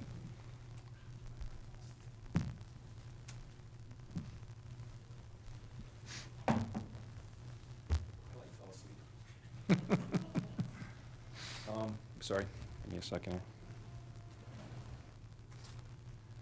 The finished floor of the Christian Andrea again. Finished floor of the building is 8. The pool area is between the buildings. So the pool deck is about 6 inches lower, 7.6, 7.7, somewhere in that vicinity. The side yard grade at the lot line, I believe, was in the 3-ish range, or actually 3.7 on the one point side, 3.5. So we actually stepped down a couple steps, and that side yard patio is shown at 5 foot 10 inches on one of them. And that's below the 30 inches above Crown of Road reference, so that's what allows us. So in the way the code works is you're allowed a 3-foot encroachment for stairs into the setback at any height restriction. And then if you're below 30 inches, we can put pavement and whatnot in pretty much anywhere in the property or in the yard. Okay. This is reinforcing the issue that Mr. Millet brought up, because currently, right now, the grade for this property, the natural grade from property to property, from the north side, or the east side and the west side, is flat. And what they're proposing is to bring in fill. It is not flat. I'm pretty sure I walked it. I didn't trip, I didn't fall over when I walked from one property to the other. As you had mentioned, Mr. Millet recognized this as being a problem with, Yes. just in single family in general. He basically made a rule that you cannot bring more than 1 foot of fill in to a site. And that has to do with like the height of your garage. You want the garage to be somewhat level with the alley, a little bit higher. Okay. We're not raising this site, that it is flat, like you said, Yep. but that paved area is less than 30 inches above the crown of the road. So it's elevated slightly, but the grade is staying basically where it is today. So we're not, what Mr. Millet was talking about are developments where we take the entire site and fill it full of dirt and raise it, and we have stem walls on each side that block the neighbor's water. None of the houses do that anymore in Naples, and this is not unlike that. We are keeping it all down at the existing grade, and we're just building the footprint up on stem walls. Okay, then, I mean, maybe I'm missing something in math. Because if you have this pool patio at 5 feet, something you said? It's at 5 feet, but the grade is at, Yeah. The pad in the area within the building underneath is raised, obviously, because there's stem walls and things that hold it up. Around that pool deck, there's a bit of a wall that holds that up. But immediately beyond that, when we go to the ground, so anything green, can I bounce forward? Let me go to my plan if I. Yeah, if I can yeah, see it. because I need to understand this, because it's not making sense right now. Anything green on the plan here? Yes. The goal is to keep it within 1 foot of existing grade. Okay. So however, anything that's, let's say, a deck or a patio or whatever, the building itself, that has fill underneath it. So the green areas around here are being utilized to try to keep that ground within a foot of natural grade. Okay. There are some deviations that happen with the driveway, for example, coming up, so that'll slope a little bit more. The drive in the alley back here, that'll slope a little bit more. In general, we like garages to be minimum 12 inches above alley, preferably 18 or a little higher, just flooding and whatnot. So in this case, I think we're at 20 inches above the alley, so we're within normal range there as well. And then you can see there's some stairs that step down from the patio to get down into the garage there. But within the actual architecture and the walls, that area is elevated, does have more fill, and that's where the stem walls come in place.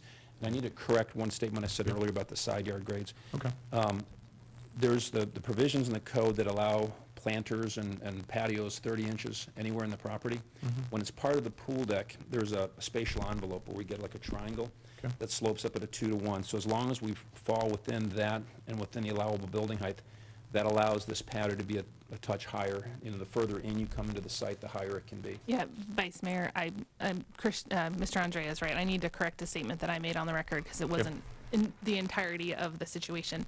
There is a provision later in that same 5654 that does say that unscreened and unroofed decks with or without pools are permitted to extend into required rear and side yards, and you start at a height of 30 inches above the crown of the road, and then for every 12 inches you move interior to the property, away from property line, you get an additional 6 inches of height. And so those patio areas fall within that height, not the 30 inches above the crown of the road. So there's that. I hate to muddy the water more, but I wanted to make sure that that was accurate on the record. I apologize for that. So this isn't less than 30 inches? No, it is more than 30 inches, but it is allowable based on 5654D. I'm so sorry. So if it's 6 inches for every foot, and this is 3 feet from the property line, it can be 18 inches on top of 30, so it can be 48 inches. Right. So it can be 4 feet high. Well, no, let me clarify that. The elevations we're talking to are sea level, 0 being sea level. Okay. Grade on the street is in the 2.5-ish range. Okay. House is at 8. So the difference from that patio right now, we had it drawn at 5. 5'10", I think is what it says. 5'10". Okay. So there's, from grade to that is roughly about a 2-foot difference from existing grade, 2 foot 3 inches technically. You're helping it, because the math certainly wasn't working. Yes. So you clarified at least that point.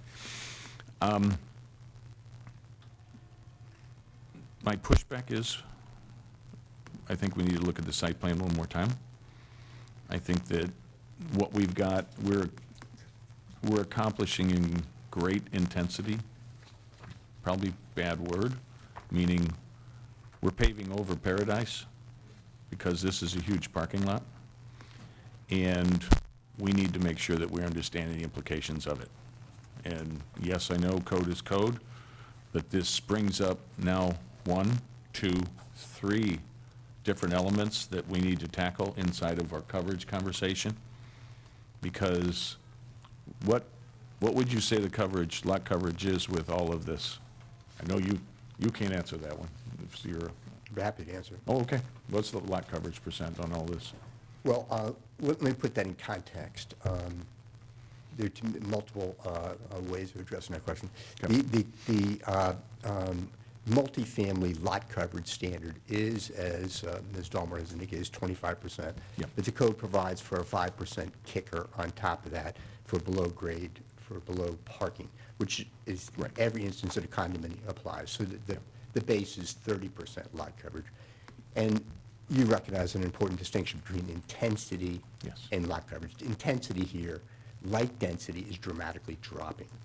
Intensity is measured by traffic impacts typically. Okay. Intensity is dropping. It is not increasing. Lot coverage is increasing. We think the lot coverage here is probably around 45, 48%. Let me put that, though, in an historical context. Ms. Dahmer recognized that she wasn't here when this was enacted. Unfortunately, I was. This provision was purposely enacted to incentivize the transition from a permitted multifamily use to a single-family use, and to encourage what you see here and what you've seen in what now are probably dozens of these, developments, a dramatic reduction in density. So the intended effect has been achieved. The intended effect was to create single-family where multifamily was a permitted use, and in most cases, drop density by a factor of 50%. The incentive for doing that was you couldn't achieve that objective with the 30% lot coverage standard. The way you achieve that was to have no lot coverage standard and to effectively have townhouses. Townhouses don't have lot coverage standards.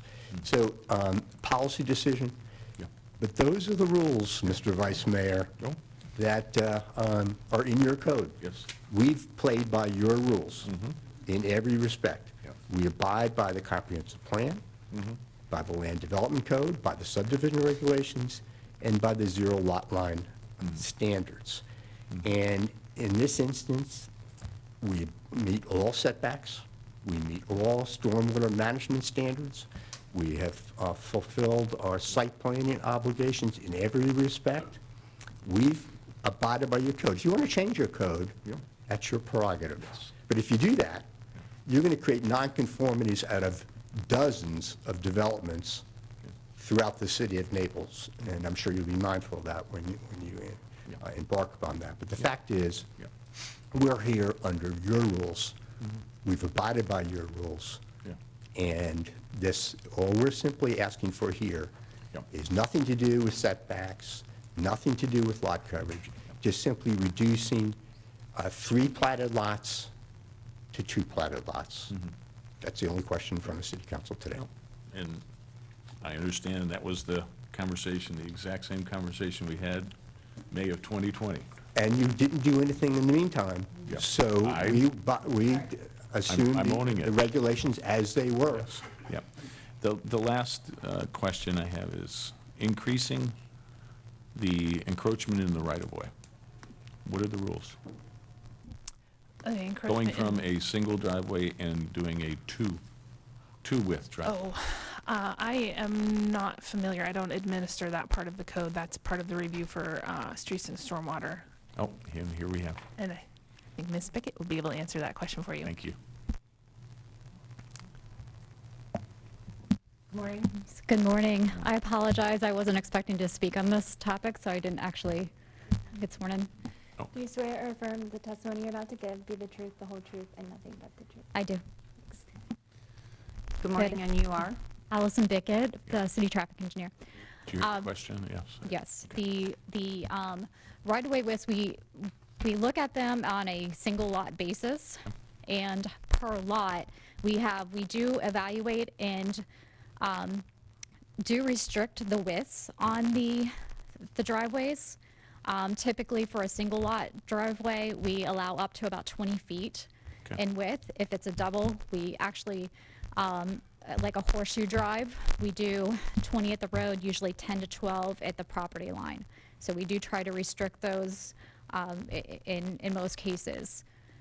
This one, I'm not sure that it has actually been in through the building review. Usually when it goes through the building review process, they submit a right-of-way permit and a driveway application, and that's the point that we do evaluate very closely restrictions and make sure that they meet those requirements. And those are not specific, and they're not actually indicated in our right-of-way handbook or identified in the code.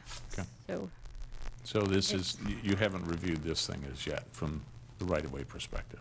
I don't believe this has been submitted in through the building department for review to date. Okay. All right. Thank you. Sure. Thank you. And that's the end of my questions. And thank you, sir. Yes. Thank you. Council Member Petrinoff? I just had a couple comments. Just being the new person on council, when I read this report, which I did, it does not tell me a whole lot. It might as well have been written by Mr. Pasadomo. It did not call out the fact that 2 years ago, we had this very same issue on, that had not been resolved on lot coverage and green space. And, I'm disappointed that, to that this was not even a noted item, whether you define, however you define an intensity. Because you would see, you read this report, it goes directly from the Code of Ordinances and does not, I would expect that your reports would actually have some analysis in them that would be meaningful and helpful to council to make decisions. So this piece I see as a big gap. I also am not sure why we waited 2 years to address this if this came up before. It's a long period of time. If this is such a big issue and we keep calling ourselves the green jewel, yet we are going from 25% green, lot coverage to something on the order of 50% reduction in green space, which was also not called out in any part of this report. I just, maybe we don't require this kind of analysis in these reports, but I would expect that we would have our own expectation to have something like this. So reading from this sort of report, it is not very helpful, and I would have not known that 2 years ago this even came up unless Councilmember McCabe said this was a rerun on what we had on 3rd Street. So I'm a little disappointed. And we need to stick to this petition. Ms. Martin? Correct. Yeah, I was sworn in, but Erica Martin, Planning Director. So the agenda memorandum does not give the full analysis, but we accompany all of the quasi-judicial, have the Planning Advisory Board staff report, and the Planning Advisory Board staff report provides a full analysis of the comprehensive plan and the criteria for the subdivision. So we absolutely analyze every petition against all applicable criteria. We did not analyze this petition against the request for a separate property 2 years ago because that's not appropriate. We review this particular application and only this particular application. So you never flag anything that? Well, the code has not been amended. So we reviewed a petition 2 years ago. There was concern expressed about regulations. Those regulations were not amended. So when a new petition comes in, we can only review that petition against the regulations that are in place, not aspirational regulations, only the applicable regulations. So that's what Ms. Stormer's done. Okay.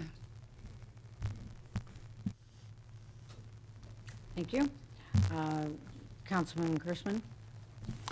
Thank you, Mayor. Ms. Dolmer, I want to go back to the intensity-density question. And if you look at the Planning Advisory Report that Ms. Martin just referenced,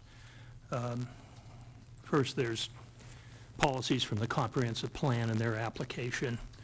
And policy 1-1 talks about permitted intensity / density. So that comes directly from those words come directly from the comp plan, correct? Right, that's a chart that's in your comprehensive plan that lists all your land use categories and either the intensity or density that applies to that particular category. So with respect to medium density residential, the only category that is listed there is one referencing density, because we reference units per acre, dwelling units per acre. Yeah. There's not an intensity. Which is density. And there's no objective standards around intensity. Not for the medium density residential. Are there objective standards in other categories? Yes, sir. And what are they? How do they, when you talk about intensity, how is intensity defined in other contexts? It's usually in commercial districts, and it's usually a percentage of lot coverage or off the top of my head, those are what come to mind. But intensity is almost always limited to commercial zoning districts. And Mr. Pasadoma made a comment before, a little bit ago, about intensity being frequently associated with traffic impacts. That can be a factor. I off the top of my head, I can't really respond to that without looking into each of those categories specifically, those commercial categories specifically. Are there any intensity metrics in any way for any residential zoning area that you're aware of? I would have to look to Erica on that one off the top of my head.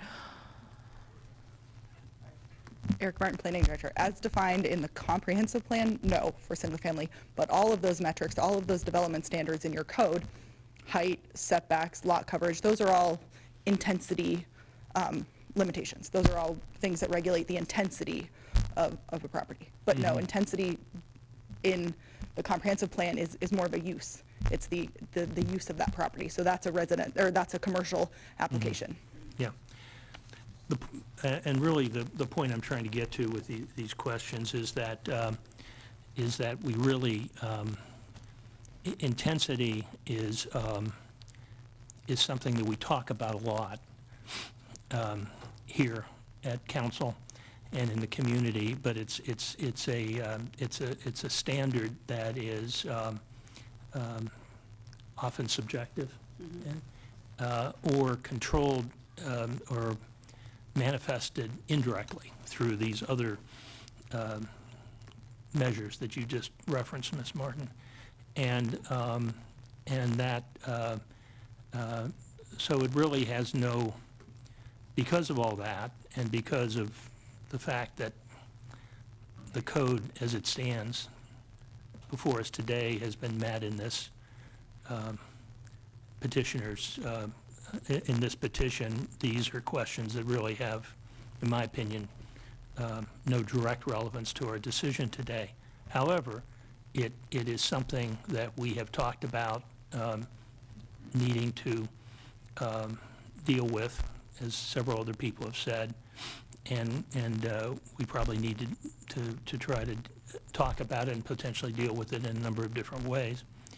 I also think it would be wrong to leave the implication, which exists out there right now, that somehow for 2 years our planning staff has worked to stop us from dealing with these issues. That's simply not true. If we want to understand why we haven't dealt with these issues, well, we just need to look in the mirror up here at the dais. And as recently as a month or two ago, when we went through, once again, our so-called priority setting process, I know my vote was for dealing with minimum lot coverage now.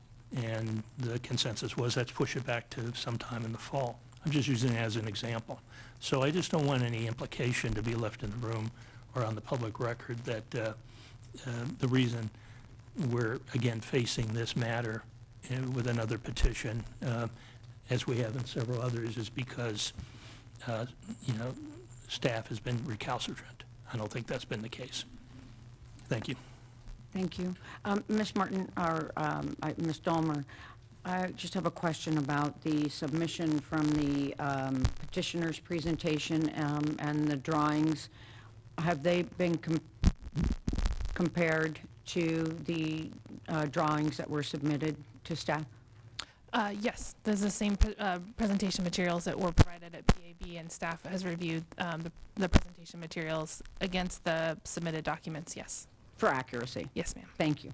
And we'll take a look at them again through final design, and we'll take a look at them again at building permit to make sure we're consistent across the board. Okay. And then could you just explain the covenant deeds to me on this petition? In what respect? Deed restrictions that are under 7?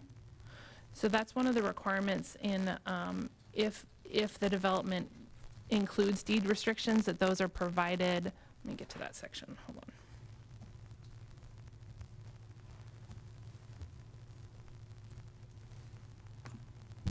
on. That those are provided on the proposed plat, and they deal with joint individual ownership responsibilities and things of that nature, and those were provided with this submittal.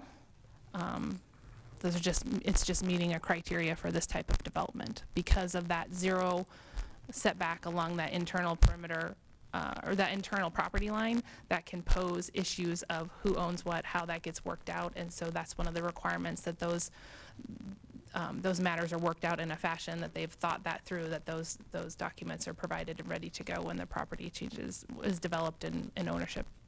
So that would be involved in the sale of those properties for the ownership. That's why it explains that who's responsible for what and how. And that the city does not require the involvement of the city if there's a conflict between them?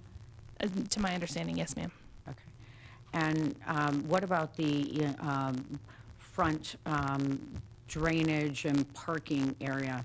Is that supposed to be a swaled area? I'm going to have to look to my streets and stormwater coworkers on that one. Good morning. Good morning. Andy Holland, Interim Director of Streets and Stormwater. 11th Ave South is a swaled street, so the green space in the right-of-way will be swaled after development. It'll be swaled after development? Correct. Where? Along the edge of the road, our swales are 12 feet in width, so there's probably 20 feet of green space from the edge of the asphalt to the sidewalk, if there is one there. So part of your stormwater ordinance would require them to establish, reestablish, or maintain the drainage swale in the right-of-way. And so how would they fit the swale in and the sidewalk to be consistent? The code requires a sidewalk to be placed at the property line. It's an 80-foot wide right-of-way, so there should be 30 or 40 feet of green space from the edge of the asphalt to the sidewalk location. And again, our swale would be 12 feet wide. Oh, thank you. Okay. And do we always go, maybe I've just never noticed, by the plan of Naples for the plats? Or do we ever use another platting? That's the original plat, is in my understanding of the subject property. I don't know if... Okay, the original. Yeah. It's not, the plat hasn't changed so that's... I don't believe since that time. I don't know if Mr. Pasadomo can shed any light on that. Thank you. Mr. Pasadomo, can you help me with that? Yes, Mayor, that the property is currently platted under the plan of Naples, and that's as is much of Old Naples. Thank you. Okay. Any other questions, council, for staff?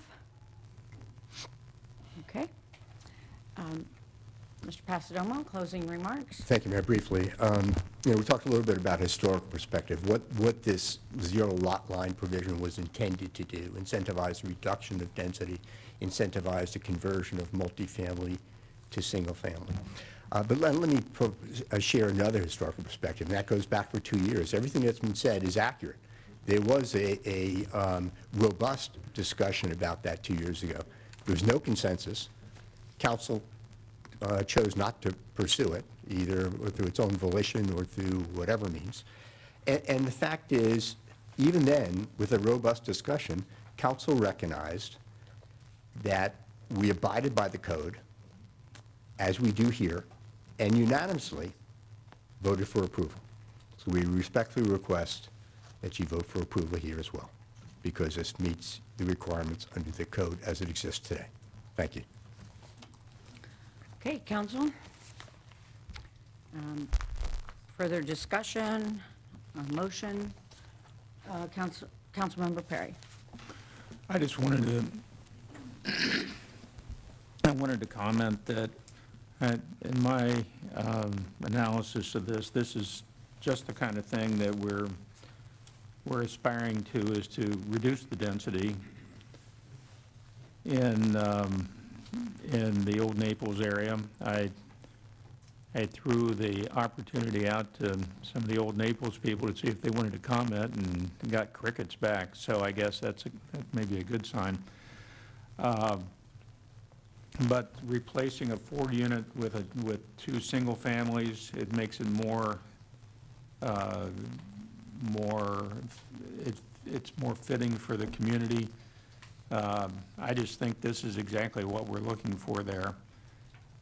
And I struggle with debating whether we should have passed some legislation sometime in the last 2 years, and I don't see that has anything to do with what we're doing today, because we can't say, developer, these are your rules, and you're abiding by the rules, and then say, well, too bad, as we're thinking about it, we'd like to change those rules. So I think that's among other things, in legal terms, a depriving of due process because you're really not consistent with the rules. So I really like this project. I walked around out there a little bit, and it's a little hard to tell by looking at a vacant lot. But I think using the alley, getting the garages out of the front is a good move. I think as Mr. Holland pointed out, the requiring the restoration of soils there, which is something that we aspire to, that's beneficial. I just think the whole thing is what we want in this community. Thank you. Is that a motion? I was just going to ask this. Well, I will make it a motion that we approve the application as submitted, subject to the additional deed restrictions that are recommended by the staff. Second. I have a motion for approval by Councilman Perry and a second by Councilmember Blankenship. Madam Clerk, please poll the council. Councilmember Chrisman? Yes. Councilmember Blankenship? Yes. Councilmember Perry? Yes. Councilmember Petronoff? Yes. Councilmember Hutchison? Yes. Vice Mayor McCabe? Yes. Mayor Heitman? Yes, it passes unanimously. Thank you. Thank you. Thank you. Okay, council, it's approximately 10:30, and we will take a 10-minute break.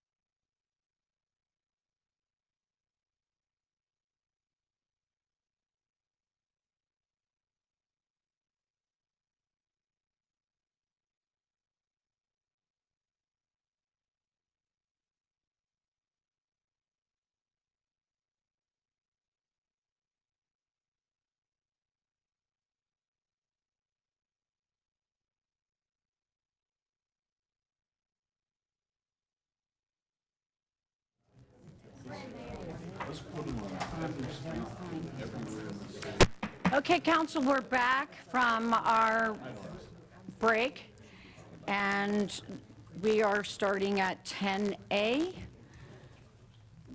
Mr. Brooks? Resolution. A resolution for the purpose of determining right-of-way permit application PRR W2209-01924.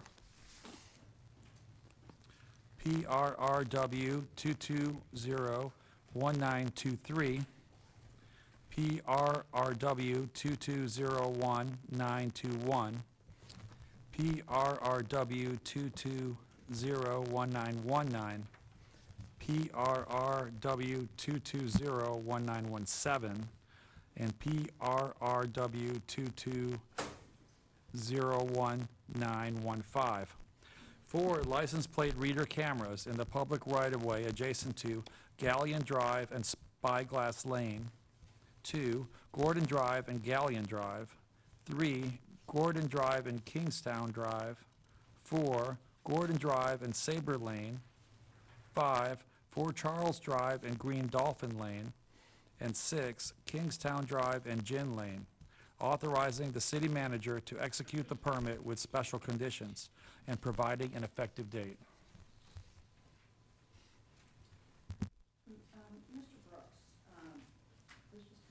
Was noticed as a quasi-judicial process, but it seems to be a policy conversation. Being that it's been noticed as quasi-judicial, we need to follow through with the hearing as presented. This is kind of a combination one, so to err on the side of caution, we should go through the extra protections that quasi-judicial has. It's a right-of-way permit application, but because you own the land legislatively, you could decide not to grant the application. Okay. But in order to avoid a challenge, I would follow the ex parte disclosure, swearing in of witnesses. Yes, sir. Thank you. Madam Clerk? For all those intending to offer testimony who were not previously sworn in, please rise and raise your right hand. Do you swear or affirm that the testimony you're about to give be the truth, the whole truth, and nothing but the truth? Thank you. Council disclosures, Councilmember Perry. I'm familiar with Port Royal and the streets in Port Royal, so I'm familiar with the various sites.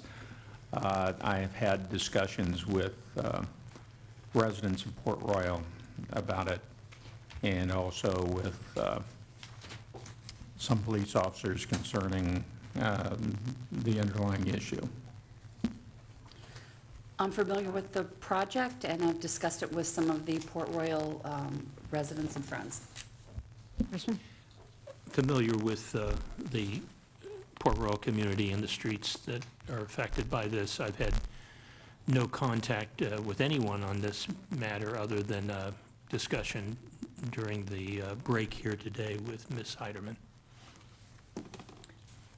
Councilman Hutchison. No, thank you, Madam Mayor. I'm familiar with the area, familiar with the project and or the proposal, and no other contact. Thank you. Vice Mayor.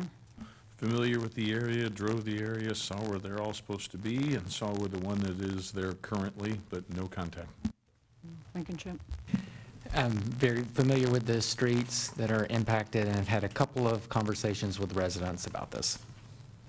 And I am familiar with the past installation of cameras, and I have had no contact with the police, familiar with Port Royal, and I've had a couple of conversations with residents in reference to this. Thank you. So, Good morning, Council. Good morning, Council. Allison Pickett, your city traffic engineer. I have testified and have been approved as an expert in the field of engineering in the past, and my resume is on file with the clerk's office and attached to this resolution. The Port Royal Homeowners Association has submitted right-of-way permit applications for the installation of license plate reader cameras, along with necessary infrastructure at or near the 5 identified locations: Galleon Drive and Spyglass, Gordon Drive and Galleon Drive, Gordon Drive and Kingstown Drive, Gordon Drive and Sabre Lane, Fort Charles Drive and Green Dolphin Lane, Kingstown Drive and Gin Lane. Port Royal intends on providing a donation of the infrastructure and equipment to the city of Naples at the completion of the installations.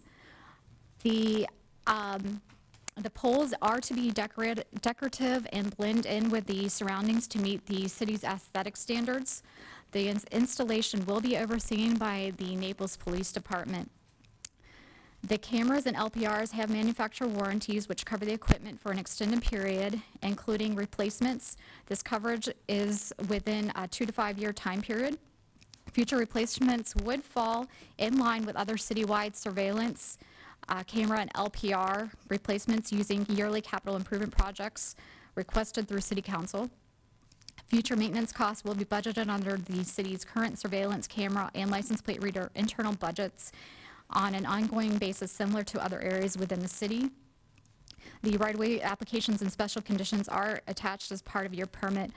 I would like to note that there was some question as to the locations for these cameras, and for the record that there certainly is LPR. There's a camera on Gordon on the entry into Port Royal, but these are intended to assist with the police department in getting to a crime where it may be within the finger streets and more quickly getting to those locations in the response time. So we do have the police department here, and that may be willing to or able to answer any other further questions, and Jenna Heiderman with the Port Royal Association.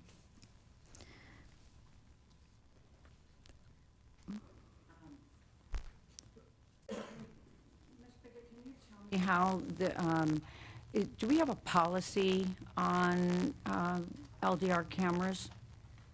We don't necessarily, no, there's no policy. We've approved other LPR cameras within the city through right-of-way permits.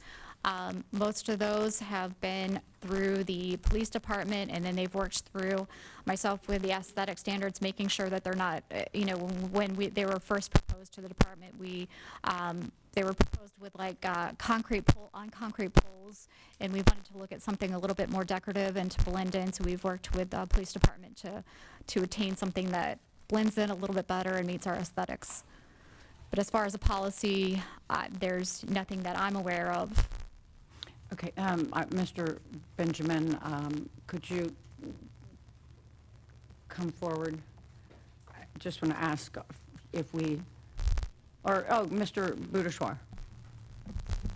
Thank you, Mayor, and I'm going to defer to Mr. Benjamin here in a second, and also the police department on details, but I wanted to let you all know that I just did a quick debrief, and I find myself doing quick debriefs with everyone these days to try to get up to speed on past practices, pending issues, so on and so forth. And, as far as the citywide LPR system, I understand from the police department that there was a plan that was developed and implemented years ago that specified major arterial roads, ingress, egress points, high traffic areas. Once that was done, we've had some voluntary build-out. The first being, I believe, Roll Harbor, and now this is the second one that's coming before you in a format similar to the agreement that was reached with the previous neighborhood, whereas there is an agreement with the city to accept the donation and then manage the system and integrate the system or the new infrastructure, the new equipment with the city system, and then assume the liability going forward. So, in terms of a policy, let me just say this, I'll digress for a second. My experience with these types of systems in communities is that locations are kind of kept covert. What we're trying to do is we're trying to deal with bad actors from a preventative perspective and then also a reactive perspective. So usually when locations are identified, they're identified through our security or law enforcement professionals, and they will identify the optimal locations to capture the angles that we need to have, and really don't talk about that in a public setting. This is a little bit different because we have someone petitioning the city to accept this donation, and it's a right-of-way permit. It's not that these things aren't in the public record; they are. But to voluntarily put them into the public record, can kind of defeat the purpose a little bit. With that said, I know Mr. Blankenship and I have exchanged some emails. I don't know if this bill has been signed yet, but there was a bill that was advanced to the governor's office for his signature that would provide for an exemption from the sunshine discussions related to technology services. I still don't think that bill has been signed, but this is something, and there are other things that are security related that hopefully you all will have the ability to ask, some detailed questions outside of the sunshine to protect, and this is all, meant to kind of protect the public, because we don't want bad actors to access information that they can use against us. So, so back to this policy question, I think these cameras are absolutely incredibly useful to law enforcement, and they are a deterrent. The word spreads. People who commit crimes, it's easier it's easier to access communities that they know are easy to get into.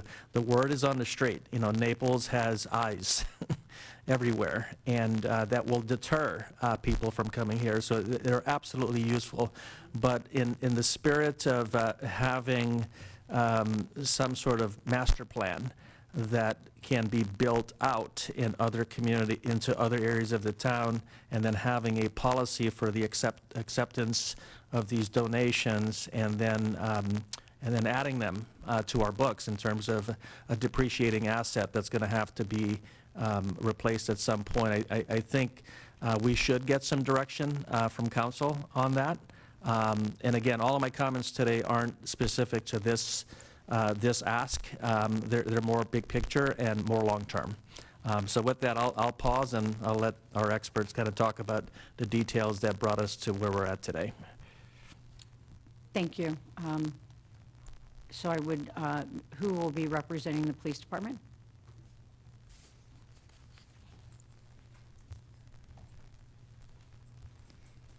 Good morning, Chief. Hi, good morning. Oh, okay, it's on. And you are? Assistant Chief Bob Montagno, sorry. Thank you. Oh. I don't know if you had questions specific that you wanted to answer. Well, but, I think on how this came about and how just what the police department is monitoring now, because I think if, I want to state correctly that there is, and Ms. Bickett, that started off at Galleon, these cameras, and then Royal Harbor went, and they only have it at the entrance of Royal Harbor. And now these cameras are talking about going within the streets of the neighborhood. So my question is, and it's probably not for you, but it's for the petitioner on how this was approved through their association and the locations or through the homeowners, unless you have testimony on that.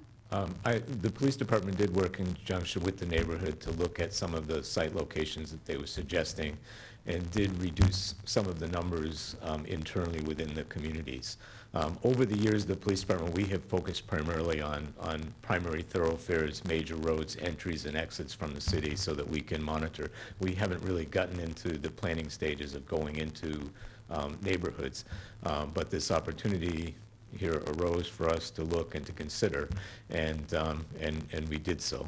So there are advantages to those internal cameras within Port Royal. I don't know the exact amount, but there's probably like 11 or 12 miles worth of roadways within that community.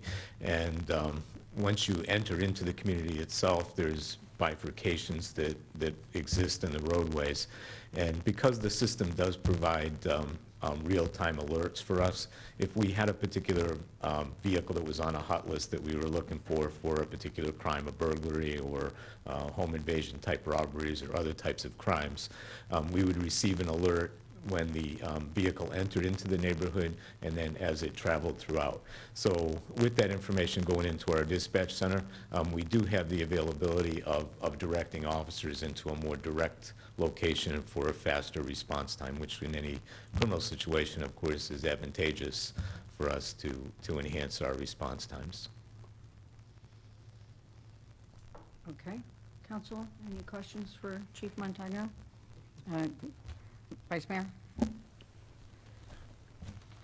So you're saying if you have a known felon or car, yes, license plate is put in the system and it can trigger a trip. Yes, yes, through. yep, yep. But the current camera that's at 2350, Gordon, would do that? Yes. So if a car is entering Port Royal that is on a list, you would know it immediately? Yes. And respond? Yes. Then what's the extra advantage of all of the other cameras? Because you would know already that it's in the area and there's only one way in and one way out. So you'd be able to not only respond, but basically the individual would be trapped within the community. Yes. And I guess from a law enforcement perspective and things, if it was your home that was within that community, and I know that there's a criminal within a certain geographical location, but I don't know at which home or which location, like it would require multiple officers for us to respond and to cover all of those potential roadways to locate this individual. It wouldn't be advantageous for us to sit at the entryway and wait for him to leave. Do you know what I'm saying? If we suspect that a person is going to aggressively commit a crime, our desire is to locate that person and to prevent that crime in as short of time as possible. So by having those additional cameras, we can direct staff to a more specific location of where that suspect may be. So then, expanding it even more, then we would need to put these cameras on almost every street and intersection in the city, is taking it to the fullest extent of what you're saying. Well, I mean, I guess that's a decision that all of you make from a cost benefit analysis perspective of how much is too much, and whether we budget for the catastrophic or whether we budget for the minimum or how we approach that, yes. Because as you said, we've got them on the major arterial roads today. Yes. And that's for predominantly crime prevention. Is it for crime apprehension? Because once an alert is sent out, then it would find.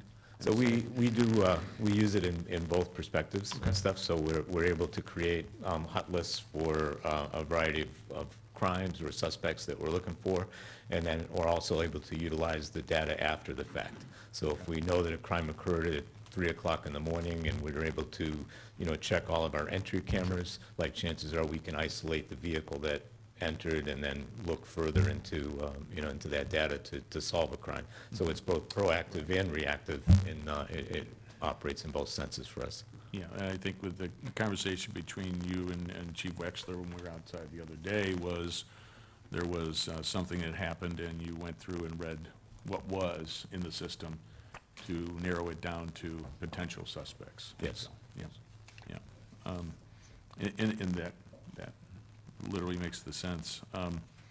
Okay, because I'm just trying to understand, this is not real-time monitored, so no one's sitting watching monitors with these cameras?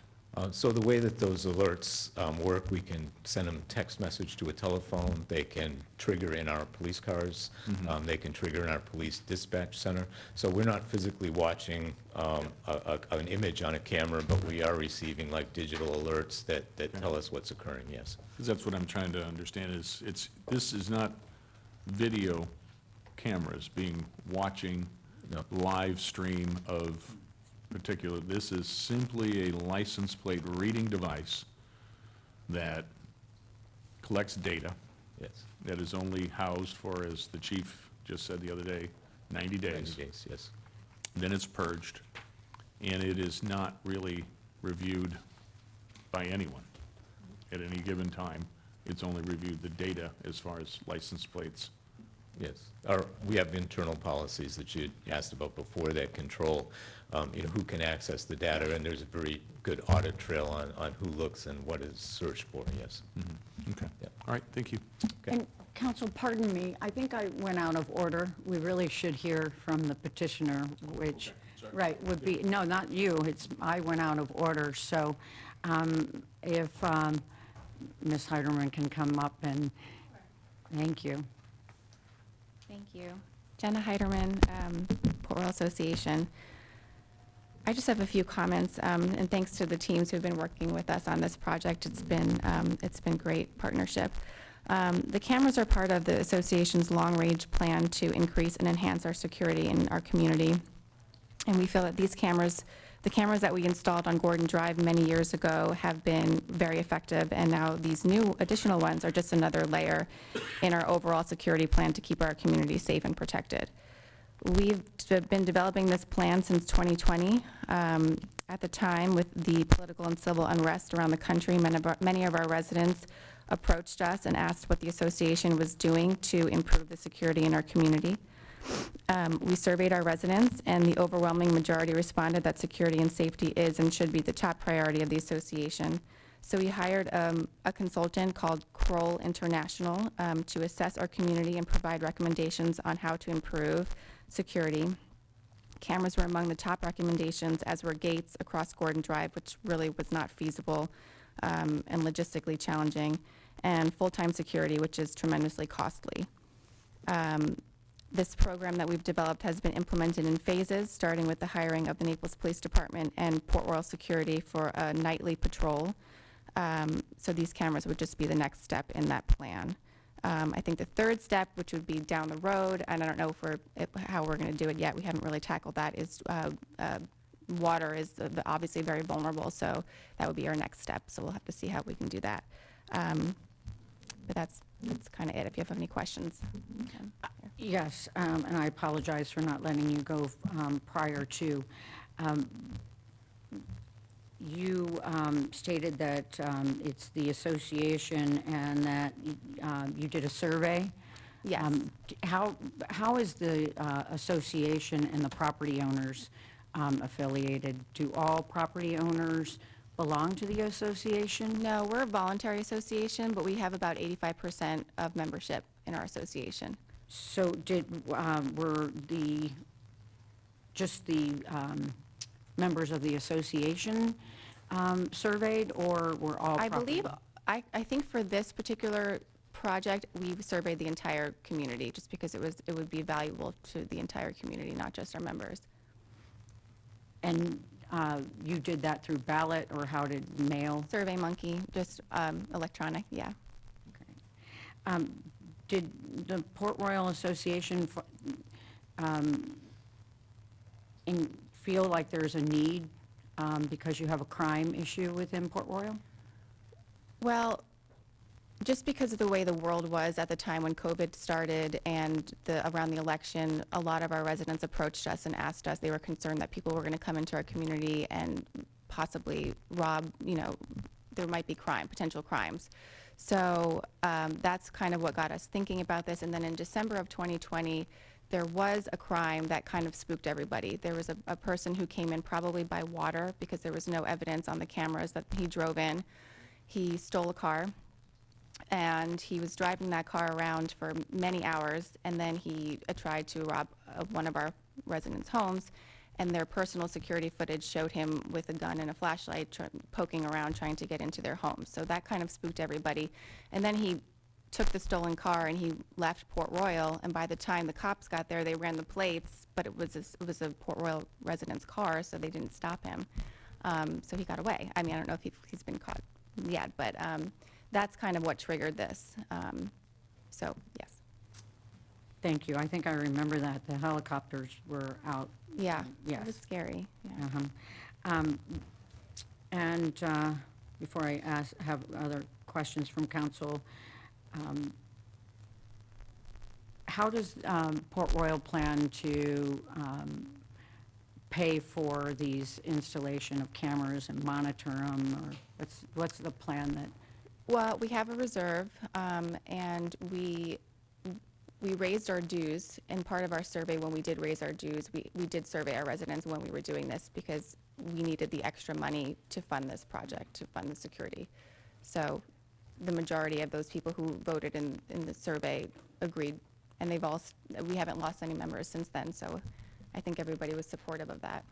And you already have Port Royal options for your residents. There's the Port Royal Security plus another security company?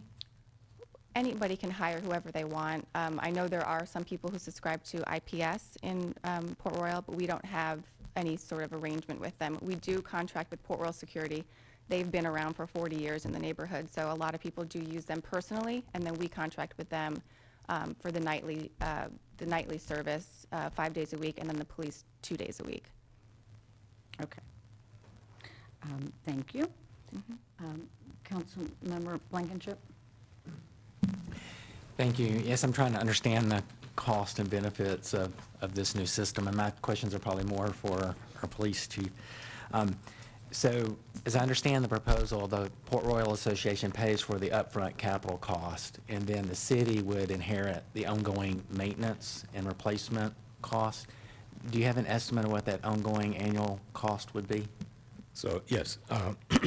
So the cameras themselves are about $6,500 a piece.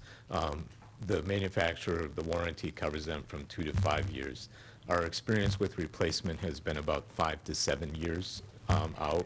And some of the discussions we had the other day about police radios and about those kind of things are all relative in that the cameras themselves have a microprocessor, like what basically runs a computer inside of them, receives software updates, and at some point, like that stuff is going to become obsolete, and it's going to require replacement. So, so it's certain that at some point in time, I mean, those cameras are going to need to be replaced. At the current prices, there's a total of 16 cameras. It would be about $104,000 to $105,000 to eventually replace those cameras, unless it was an issue about where the manufacturer no longer supported that particular item. Like, we generally don't replace them all at once, you know. They don't generally all break at the same time. However, like with most anything like a cell phone, when the manufacturer stops supporting that item, then you're forced to, you know, to go ahead and replace. So, and then each camera requires power, and then for each site is communicated back to us by a cellular modem. So the cost for that is $40 for the cellular modem, and generally power is about $15 or so a month. So that's about a $4,000 annual, you know, cost just in operation.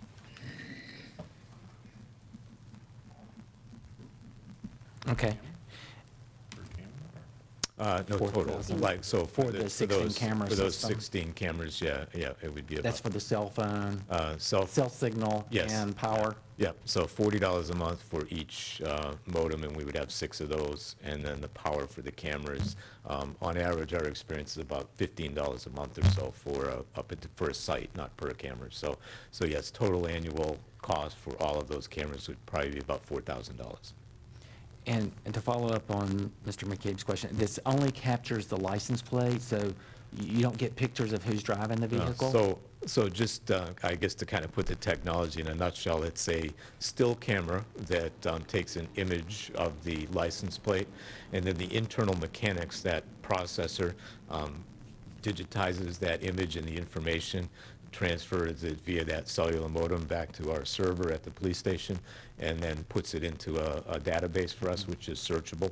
And when we search the database, I mean, we were actually able to see the, you know, the image of the vehicle and the tag, though. But that doesn't happen in real time.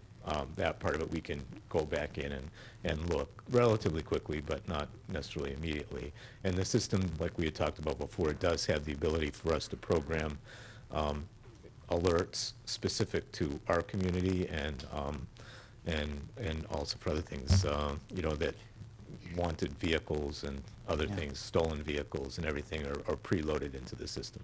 So stolen vehicles that have been reported? Yes. So if they just stole it, like the example given, it wouldn't show up yet? Right. No, once it's reported and it goes into the system, we have, there's communication between the Florida Department of Law Enforcement and our system, so that any alerts that are put into the statewide system are also become part of ours. And if the bad actor uses a rental car or some other car borrowing, hiring, loaning type service? Right. So in the sense of real time, we're limited in that, but after the fact, so if it's a rental vehicle and we identify the rental vehicle, we can generally find out where the rental vehicle came from, who rented the vehicle, and we can sort of backtrack and sometimes, you know, find information that's relative to our investigation. And it might be, even if the person used a stolen credit card to rent it, the rental company may still have an image of the person that rented the vehicle and the like. So it's multifaceted in the sense of investigative after the fact information. And the camera at the entrance to the neighborhood now would capture that? Yes. As well? Yes. Yep. So you're getting that today. How often is the current camera triggered with a real-time alert of, here's a potential bad car? I don't have that information. I mean, I think that and public can correct me if I'm wrong, there might be as many as like 3,500 cars a day that might pass that camera that's there now. And I don't know what percentage of those. Like one a day, or? We definitely receive multiple alerts per day. I mean, because there's things in there, suspended driver's license, people that haven't met financial responsibility for insurance. I mean, there's all sorts of like triggers and stuff. So it's not unusual for us to receive multiple alerts, like, you know, per day from some of our cameras system-wide. And do you have to follow up on all of those? They go directly to the police cars, and we do have them in our dispatch. So when the alerts come out, we make sure that the officers know, you know, what's happening, and depending on the severity of what it might be, would determine our response. If we're busy and it's someone with a suspended driver's license, we're not going to necessarily divert an officer to go look for that particular individual, but if it's a stolen car, we would. Yeah, so you had to filter through the alerts to see which ones you want to follow Yes. up on. Yep. Makes sense. Any idea what percentage of homes in the Port Royal neighborhood have their own security systems that? I don't know. Mayor and Council, if I may just interject, I'm listening and the questions are good. I would caution you all to not get too detailed into operation. The question that you asked, this is the sort of information bad actors love to get. What percentage have extra security? And I'm looking at the assistant chief here to speak up if we feel like the discussion is heading down a path that may create or may provide information that we really don't want to discuss in the public realm. So understand. I don't think we're there yet, but I just wanted to say that and let the chief know that, okay, we're creeping down a little too far here. So thank you. I understand that. Point I'm trying to understand is if we're spending money and not really getting what we think we're getting. If people have security systems that trigger alarms that the police know, I've got to go to that house because there's an issue, that's more effective than spending money on this type of system, perhaps. And I think that's very fair, and that's a question that I have too. It's where's the line between must-have from a law enforcement perspective and nice-to-have, and then the cost-benefit of the nice-to-have, because there's a long-term cost, and you may determine, and police may determine that the benefits far outweigh the cost. From a long-term perspective, but I think it's a very valid question for you to ask. Exactly. That's what I'm trying to dance around is cost-benefit analysis, not only for Port Royal, but all 22,000 residents in Naples. I mean, if we're going to do this for one neighborhood, we should do it for all. And that's a cost we have to understand, and what the benefit is of that investment, if it's worth that investment. So sorry for all the questions, but that's what I'm trying to struggle with on the cost-benefit justification. So, And again, I think Thank you. Councilmember Blankenship, that does go right back to these policies that we need to really look at. Councilmember Hutchison? So I have some of the same questions. I don't want to get too far in the weeds on this, but I'm going to run through a sampling of the questions. I don't need the answers right now, but in my opinion, I haven't seen that we have everything we need. And let me kind of go through these questions. First of all, is the police department, and I know this is talking specifically about Port Royal. My understanding of this is that Port Royal will upfront the hard cost, right, of the equipment. Yep.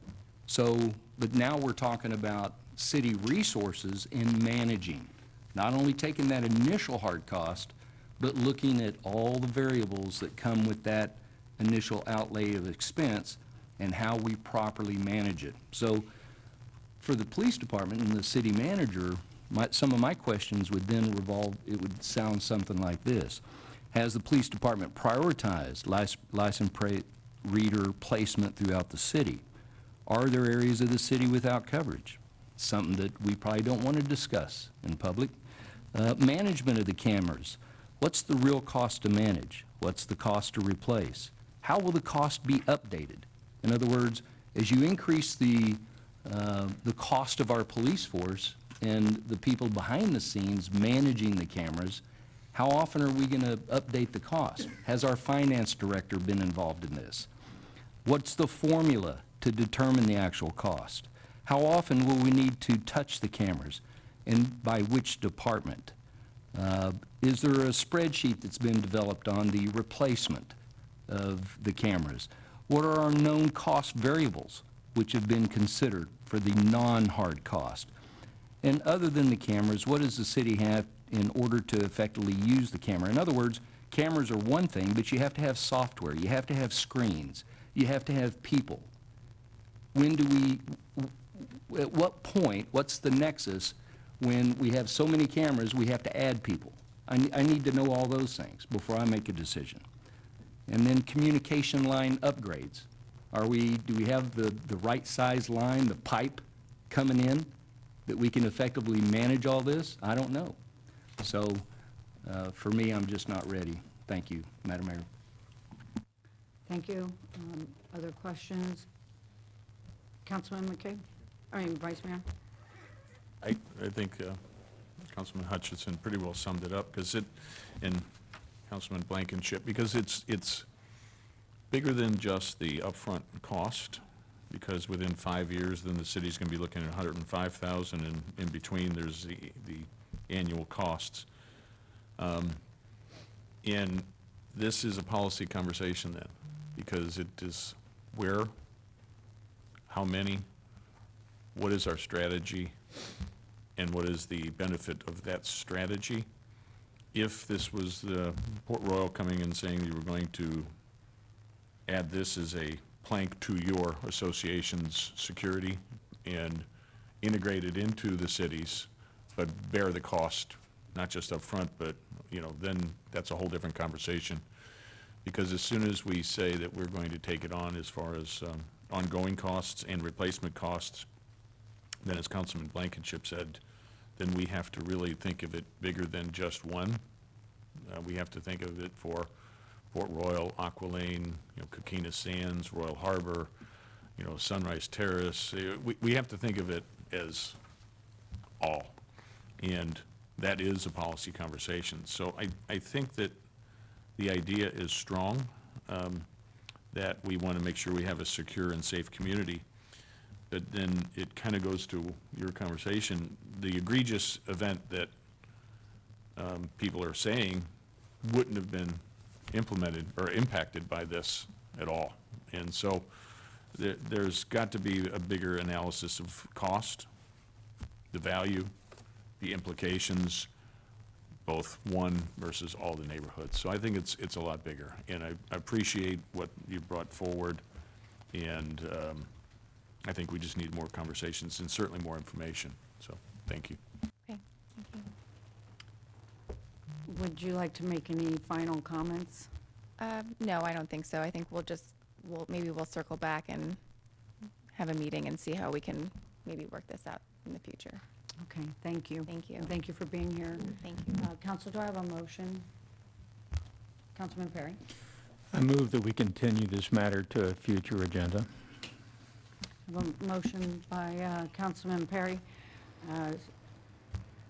Second. a second by Councilmember Blankenship. All in favor, sign by aye. Aye. Opposed? Okay, thank you. It passes unanimously to be continued. Thank you, Ms. Bickett. Thank you. Officers and staff, for being here. Okay, council, we have, I would like to get a consensus, if anyone, we have lunch, a time certain at 2 o'clock for CRA. We have Erickson Consulting here, up in the, waiting for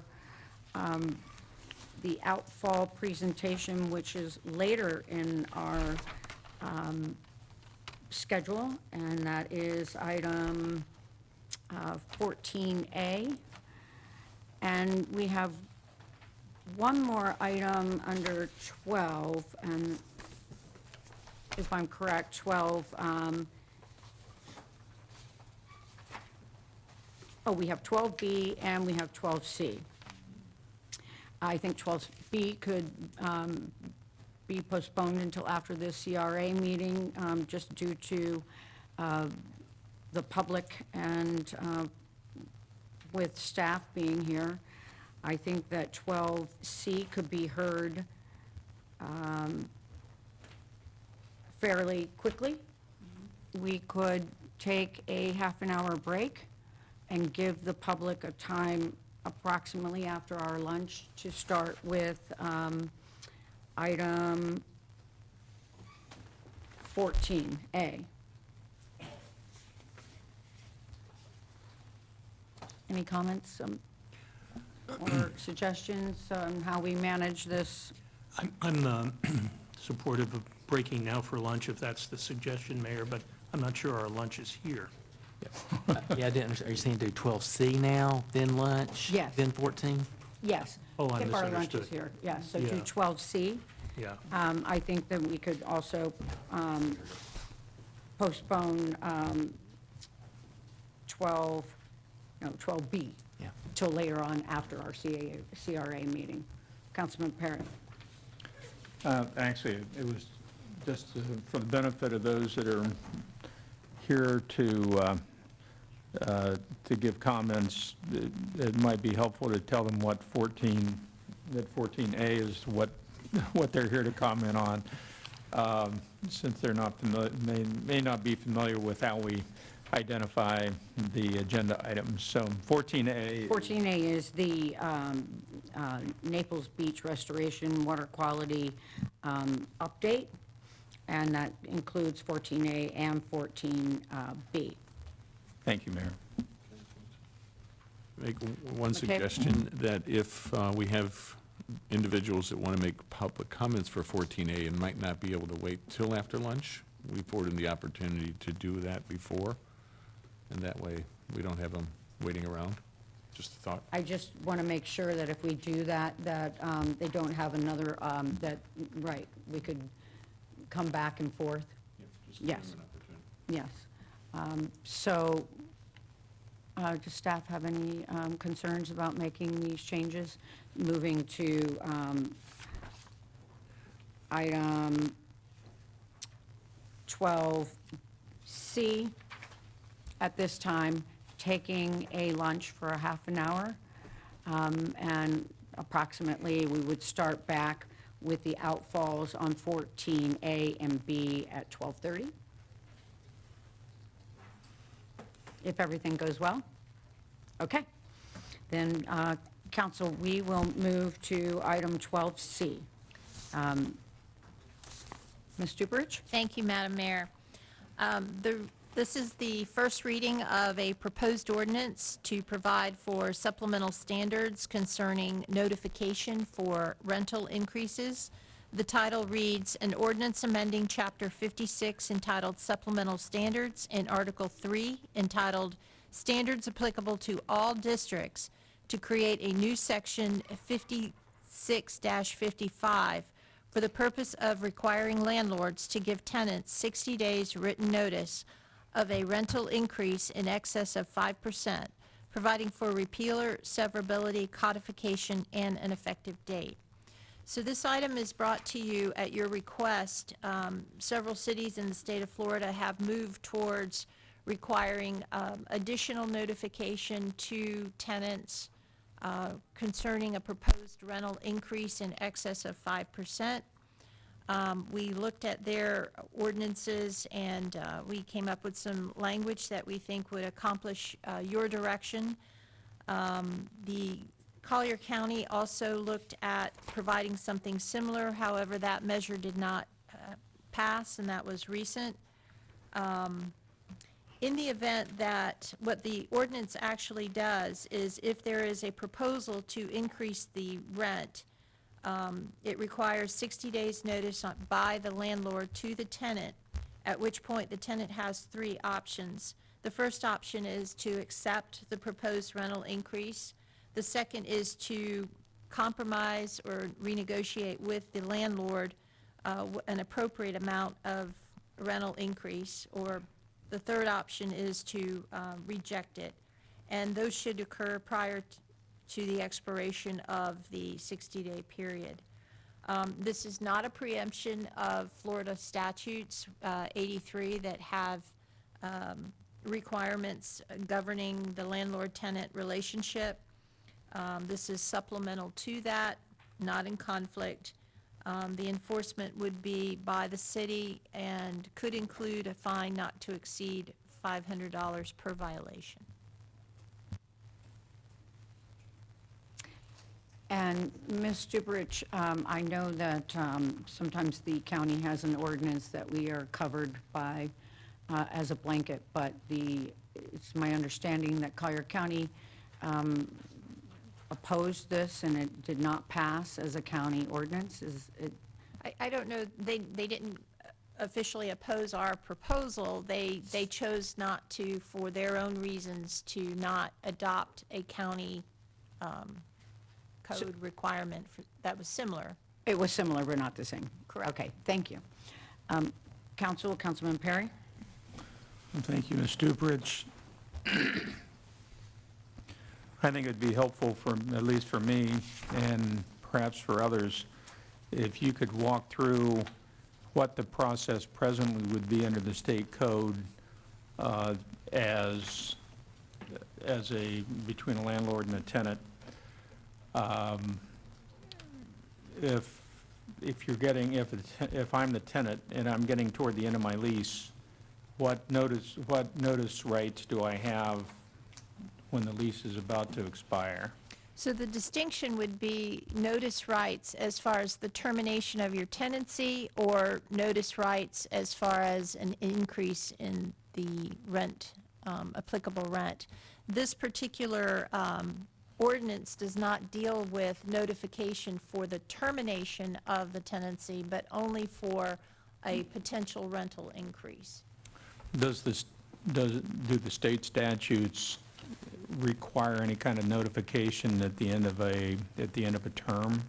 As far as a rental increase, not that I'm aware of. No, I mean just generally. So let's say if my lease expires at the end of May, is the landlord required to give me any kind of a notice concerning that? It depends on the terms of your lease. Generally, if it's a year's lease, I believe it's 30 days notice. If it's month to month, I believe it's 15 days. But that, again, is for the termination of the tenancy. Right. And not a potential rental increase.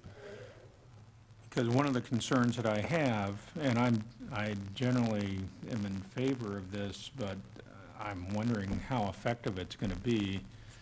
If I'm the landlord and and I want to increase the rent, and it's going to be more than 5%, and I'm inside of the 60 days, can I not effectively accomplish the same thing by just terminating, giving them notice that their lease is about to expire and that they'll be expected to leave at the end of their term? And then if they want to come back and negotiate a different rent or something, that they can do that? Because there's nothing here that requires an agreement concerning the rent increase, correct? It's only, it looks to me a lot like something like a cooling off period or something along those lines, the 60 days. It's really almost as a courtesy, trying to have the landlords work with tenants. If the landlord knows in advance that they are going to have to increase rents, to provide just additional time.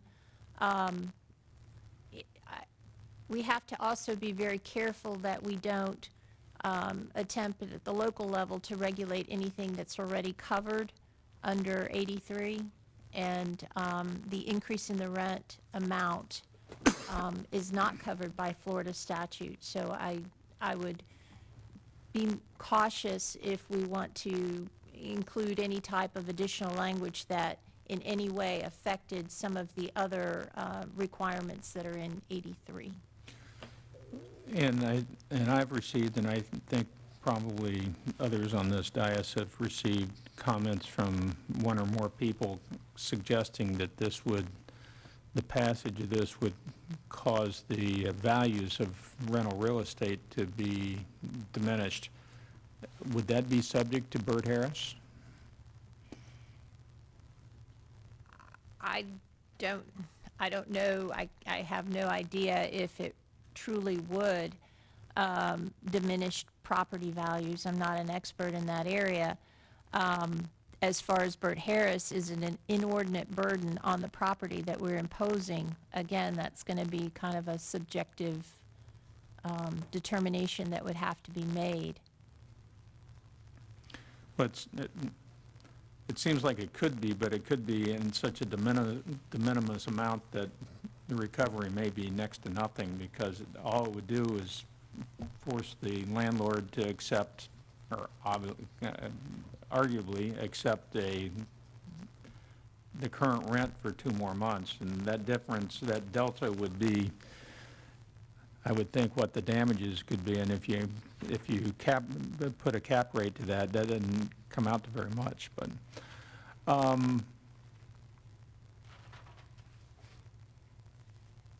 so unlike some of the other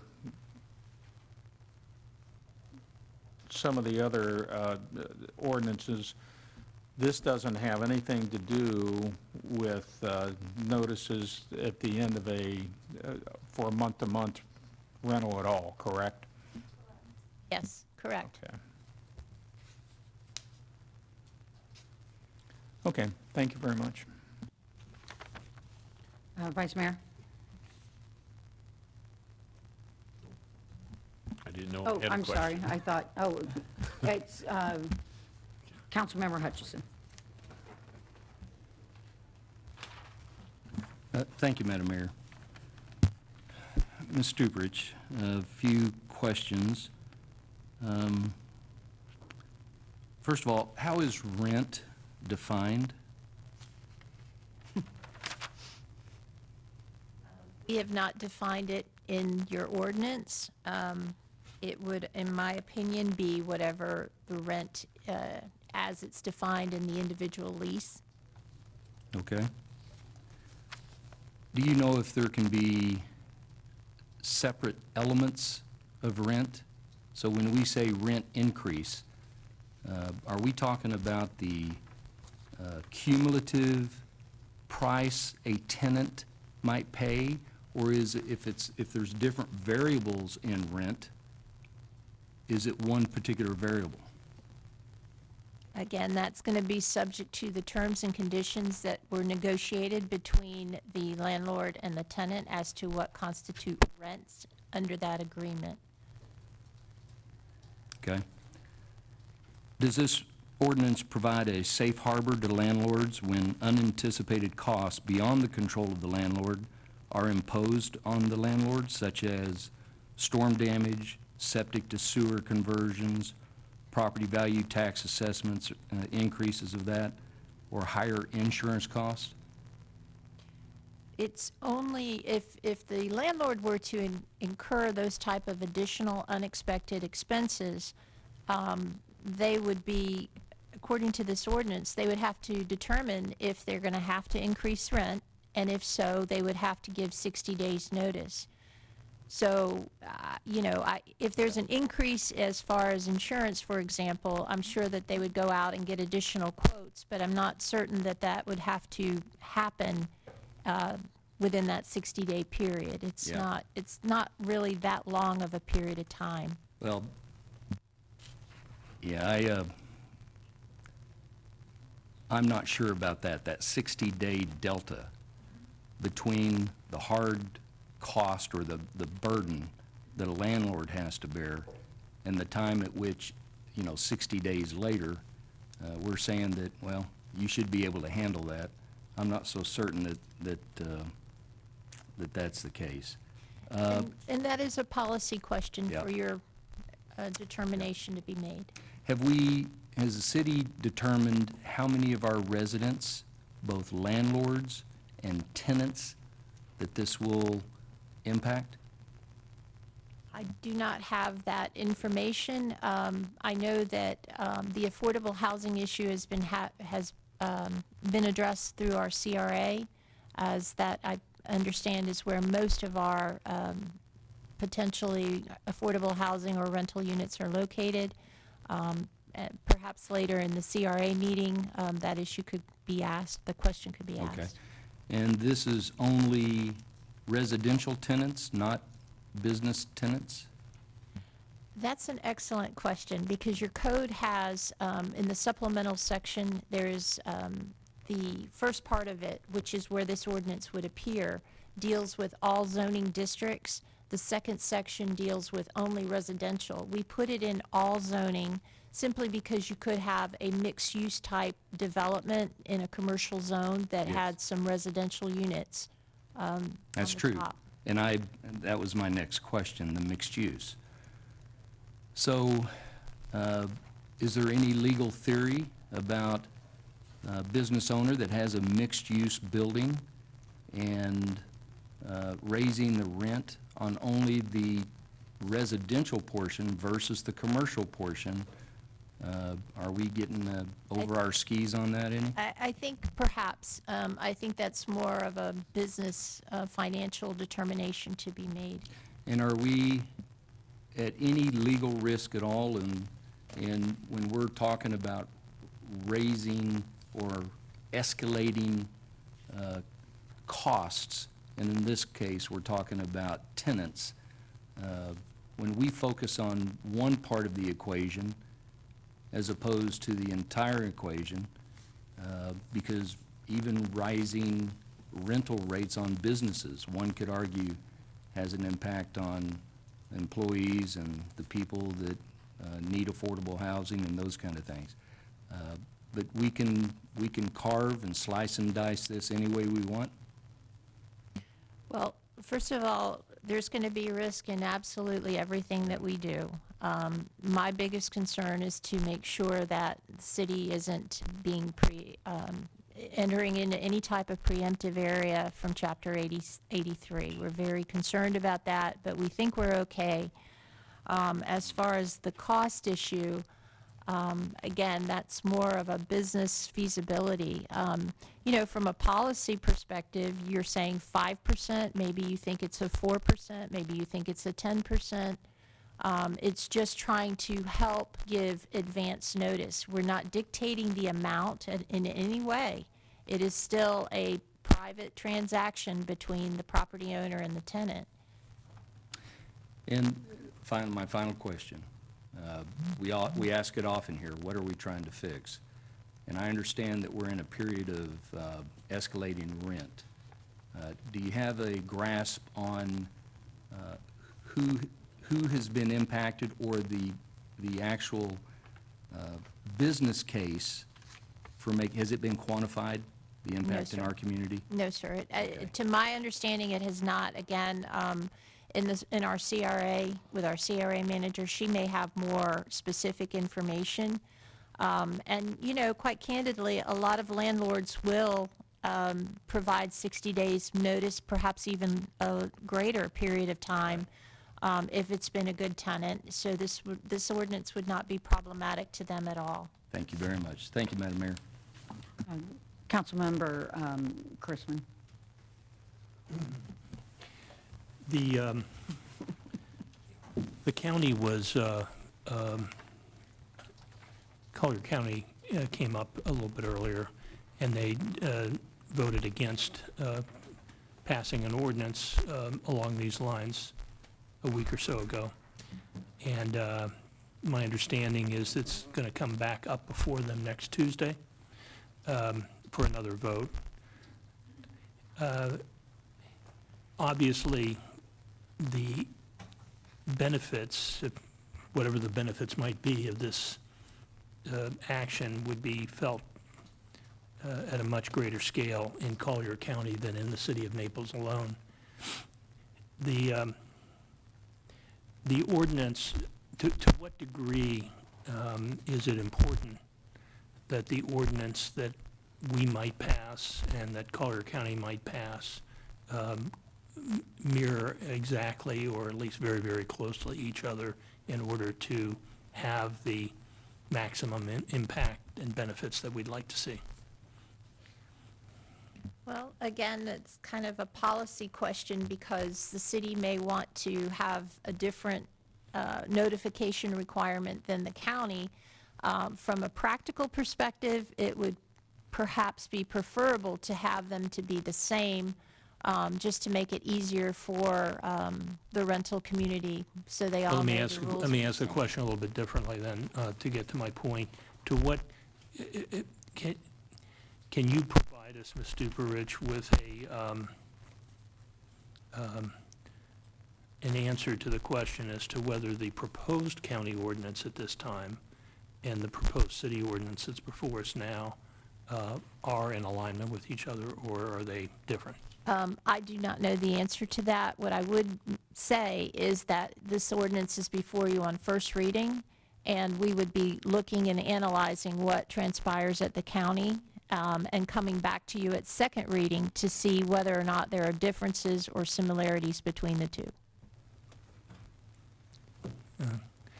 And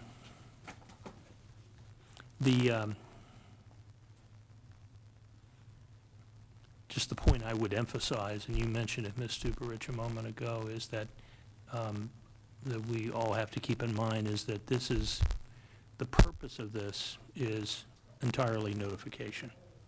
There's no, there's no aspect of this as proposed of trying to influence any decisions that any landlord makes about rent increases or to involve government in the discussions that would occur between a tenant and a landlord. It's entirely trying to provide a minimum level of notification for rent increases that are, is it 5% and above or above 5%?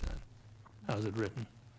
It says in excess of 5%. In excess of 5%. That just appears to be the number that has been discussed and Yeah. seems reasonable.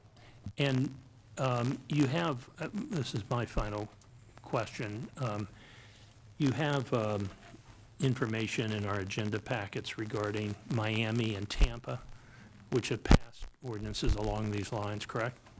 I believe the Miami ordinance was passed, and at the time that the agenda materials were distributed, I believe the Tampa ordinance was still pending. Still pending.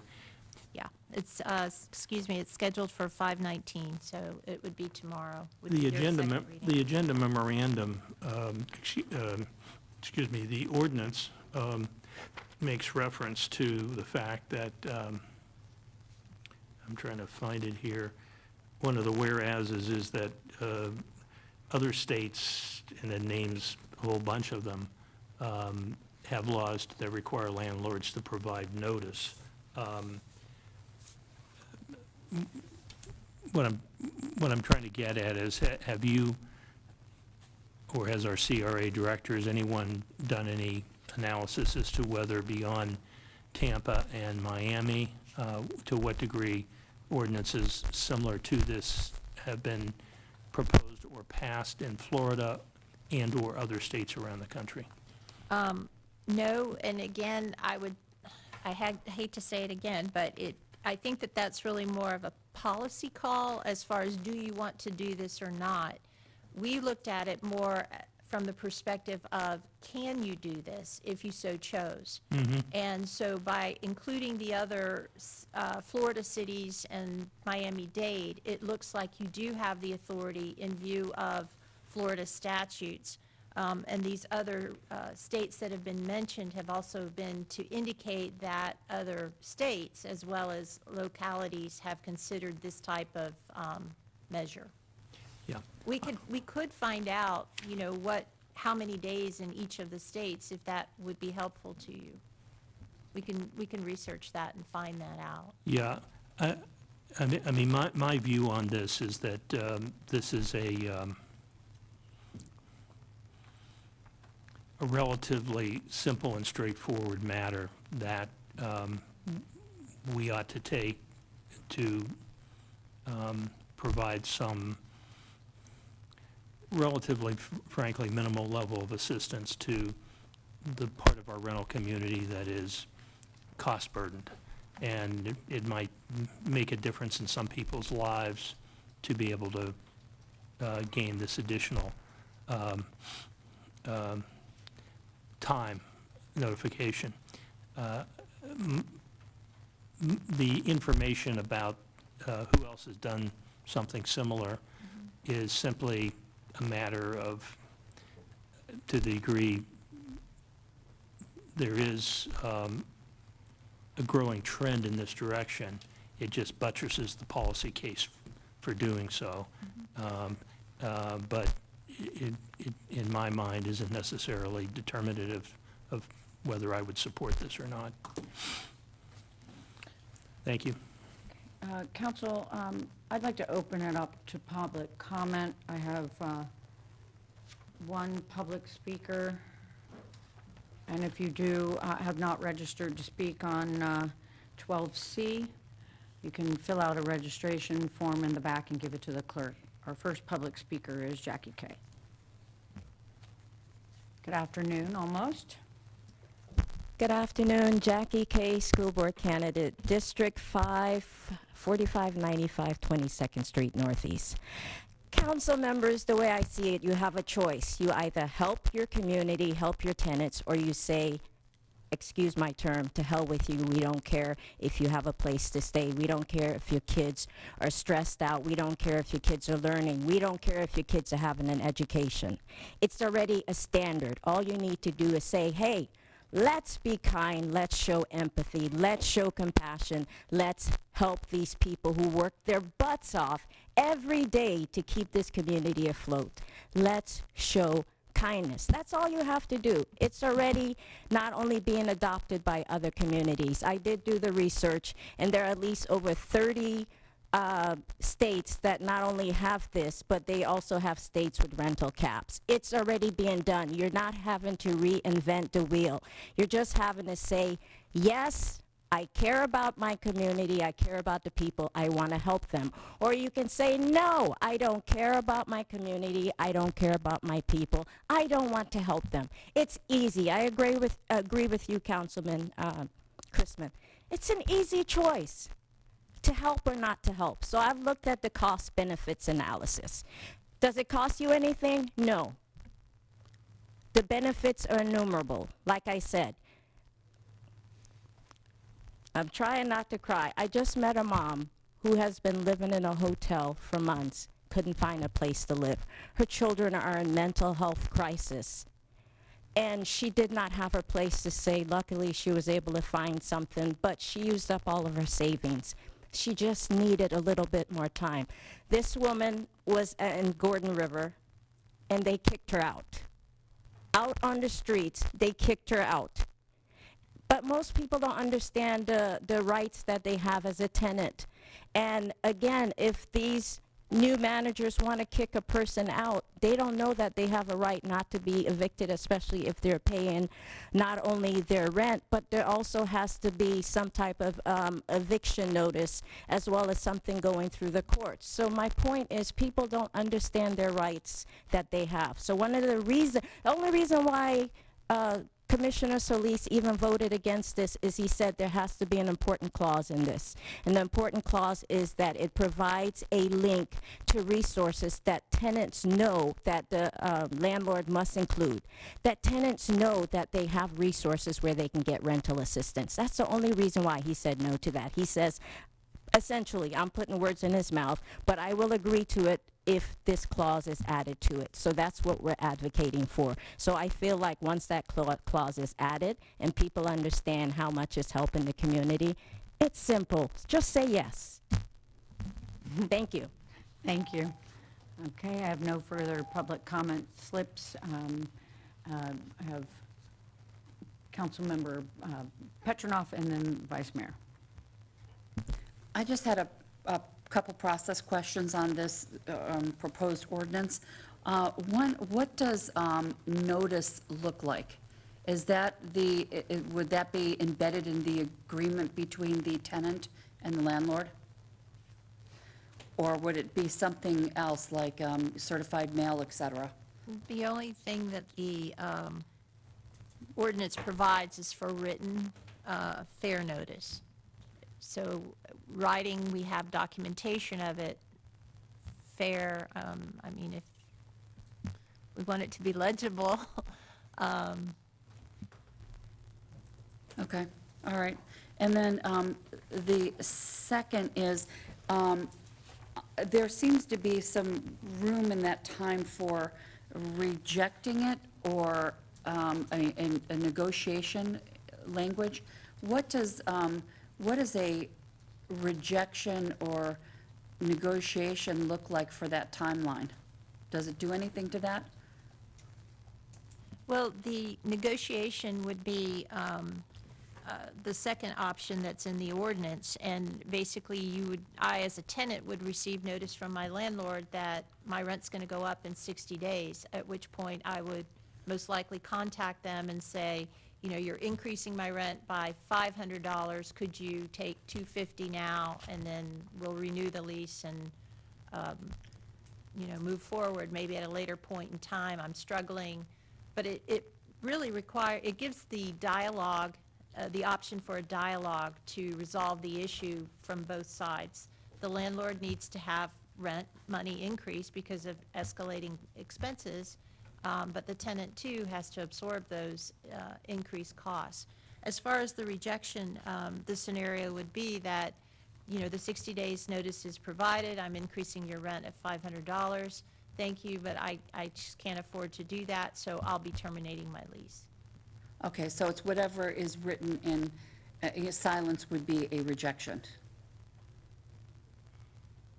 Or it would default to the agreement between the private Well, it would parties. default to the agreement because there would Okay. have to be the increase in rent. I mean, they have to amend their lease to show that the rent is actually going to be increased. Okay, thank you. McCabe? This, like many things that come before us, is misunderstood at times by those in the public. Some have read it and say that therefore, because it has 5% in it, it preempts a landlord from increasing anything be greater than 5%, and that's not the case. In its essence, this is simply allowing a 60-day time frame for a tenant to be able to exercise options. Options either trying to negotiate a smaller increase or ability to seek other housing, or the ability to go and understand if there's subsidies that they can bring into play. It's not more complicated than that. It is simply a 60-day period to allow a tenant the ability to either seek housing, seek assistance, or seek an alternate. That's it. And I watched the county's conversation on this item, and one commissioner injected in this section of, if you put this in, then I would vote for it. I think that, one, adds in an element onto the landlord that is not appropriate. Not appropriate because what is it and what will it be? Meaning that we have a federal assistance program that will be gone. So does it mean that they have to give notice of that federal assistance program, or what assistance program? Does the landlord have to go out and seek the information necessary to make sure that a tenant knows about it? It's putting too much of a burden on the landlord. I believe this is crisp, this is clear, this is clean, and this is what we should do. And in terms of looking and seeing what others have done or how they've implemented, I don't believe that that's necessary. I think that Naples should be leading, and therefore I fully support this, and I think we should pass this with all due haste. Thank you. Okay, I have Councilmember Blankenship, and then we'll conclude. Thank you. I appreciate that explanation. I agree with you, Mr. McCabe.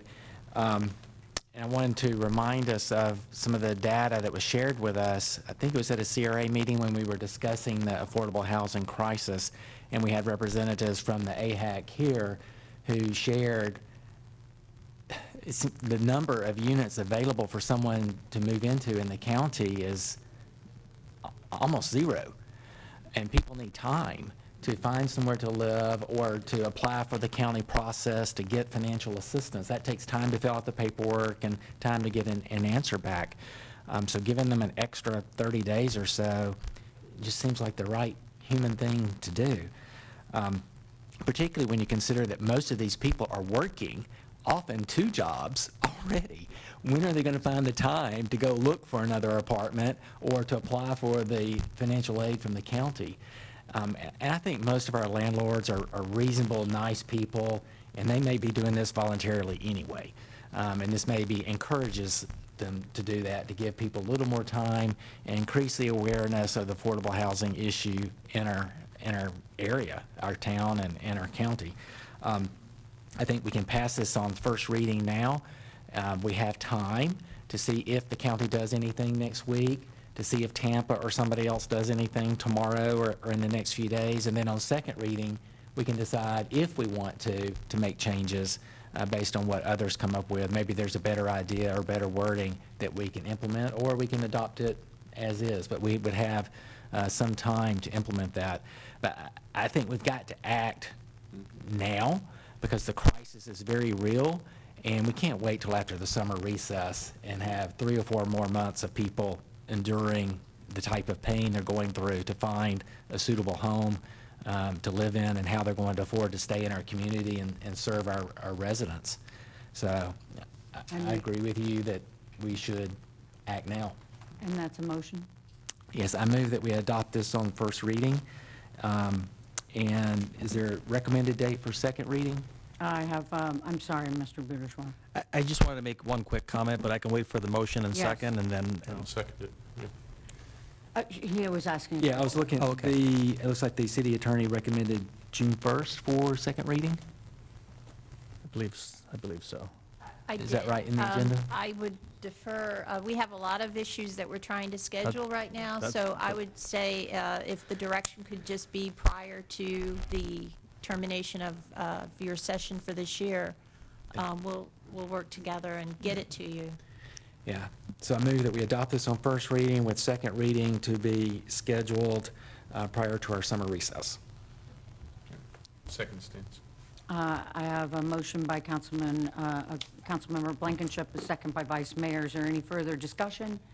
Just a comment from me before you yes, vote. sorry. Yes, just to add a little bit more information to your conversation. In looking at the research in Miami-Dade County passed an ordinance that was inclusive of both unincorporated and incorporated areas. Subsequent to that, Miami Beach passed something similar. I think there were some nuances as far as differences are concerned. My initial thought was, let's see what the county does here.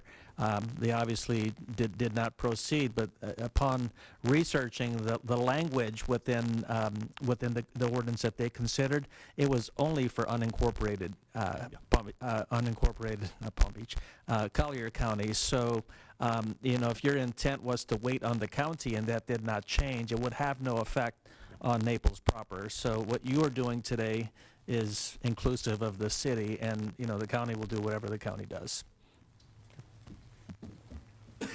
Thank you. All in favor, sign by aye. Aye. Opposed? Aye. Okay, so let the record reflect that it passes 6-1 with Hutchison dissenting. So that concludes item 12C, leaving 12B to be sometime later this afternoon. I did prepare to give you a half an hour lunch, but it's now 12:10. We did tell our residents and inform the public that we would hear this around 12:30, and we are going to move to item 14A and 14B, which is an update from Erickson Consulting on the water quality improvements at the beach outfalls, and that'll be continued right after our lunch at 12:35.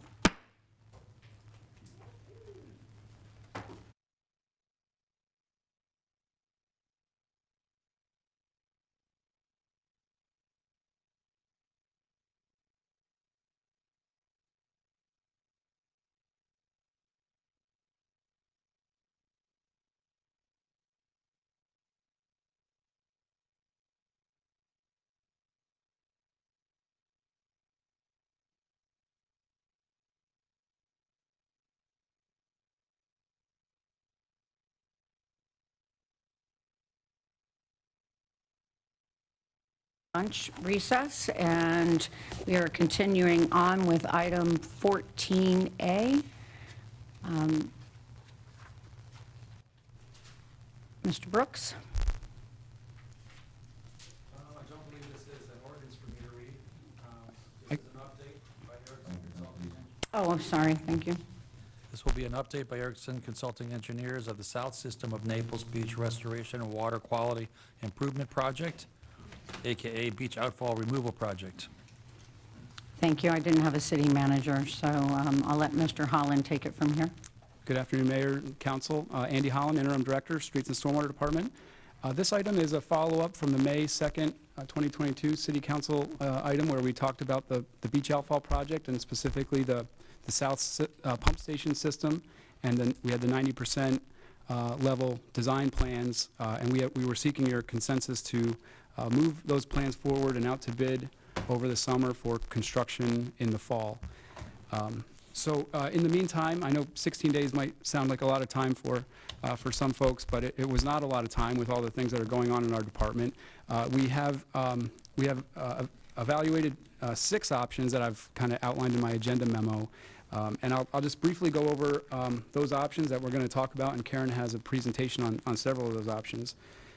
So if you follow along with my agenda memo, option 1 is what I feel is the path of least resistance for this project to move forward. It does require some compromise from the abutting property owners, including the 3rd Avenue North residents, which you've heard a lot from recently. And when I say that, I mean the 3rd Avenue North residents east of Gulf Shore Boulevard.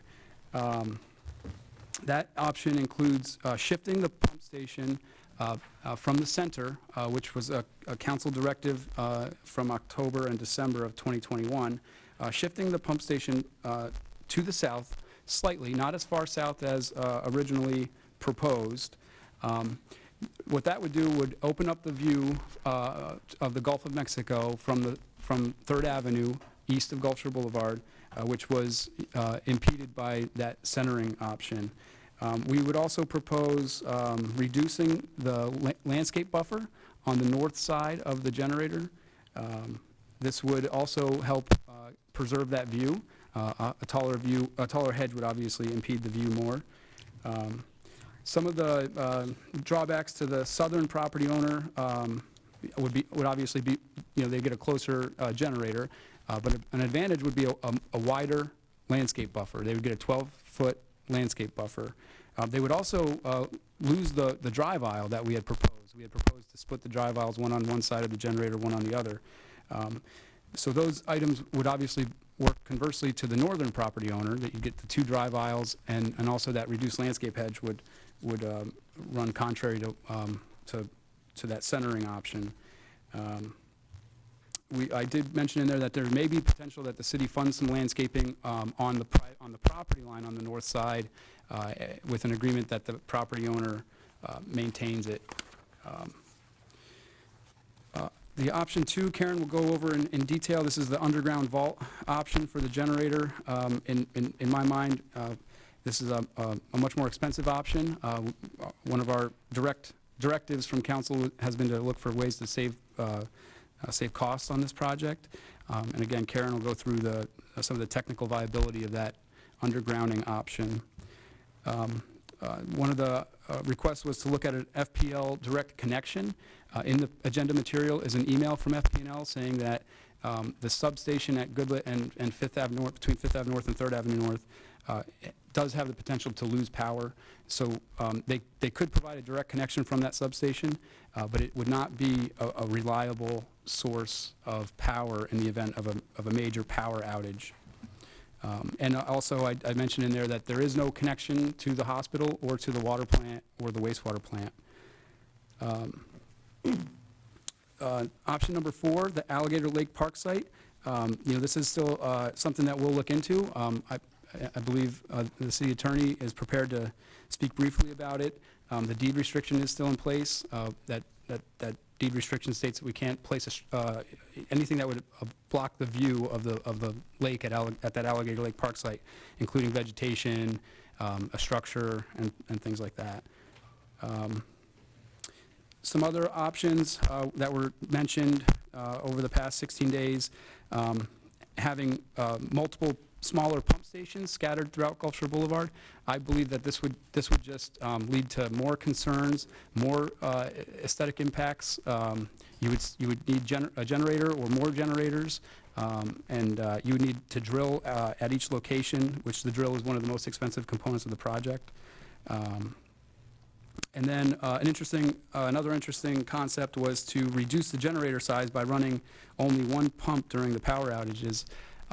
This This would run contrary to the permits, which require the pump station run at a full capacity to handle a 25-year, 3-day storm event.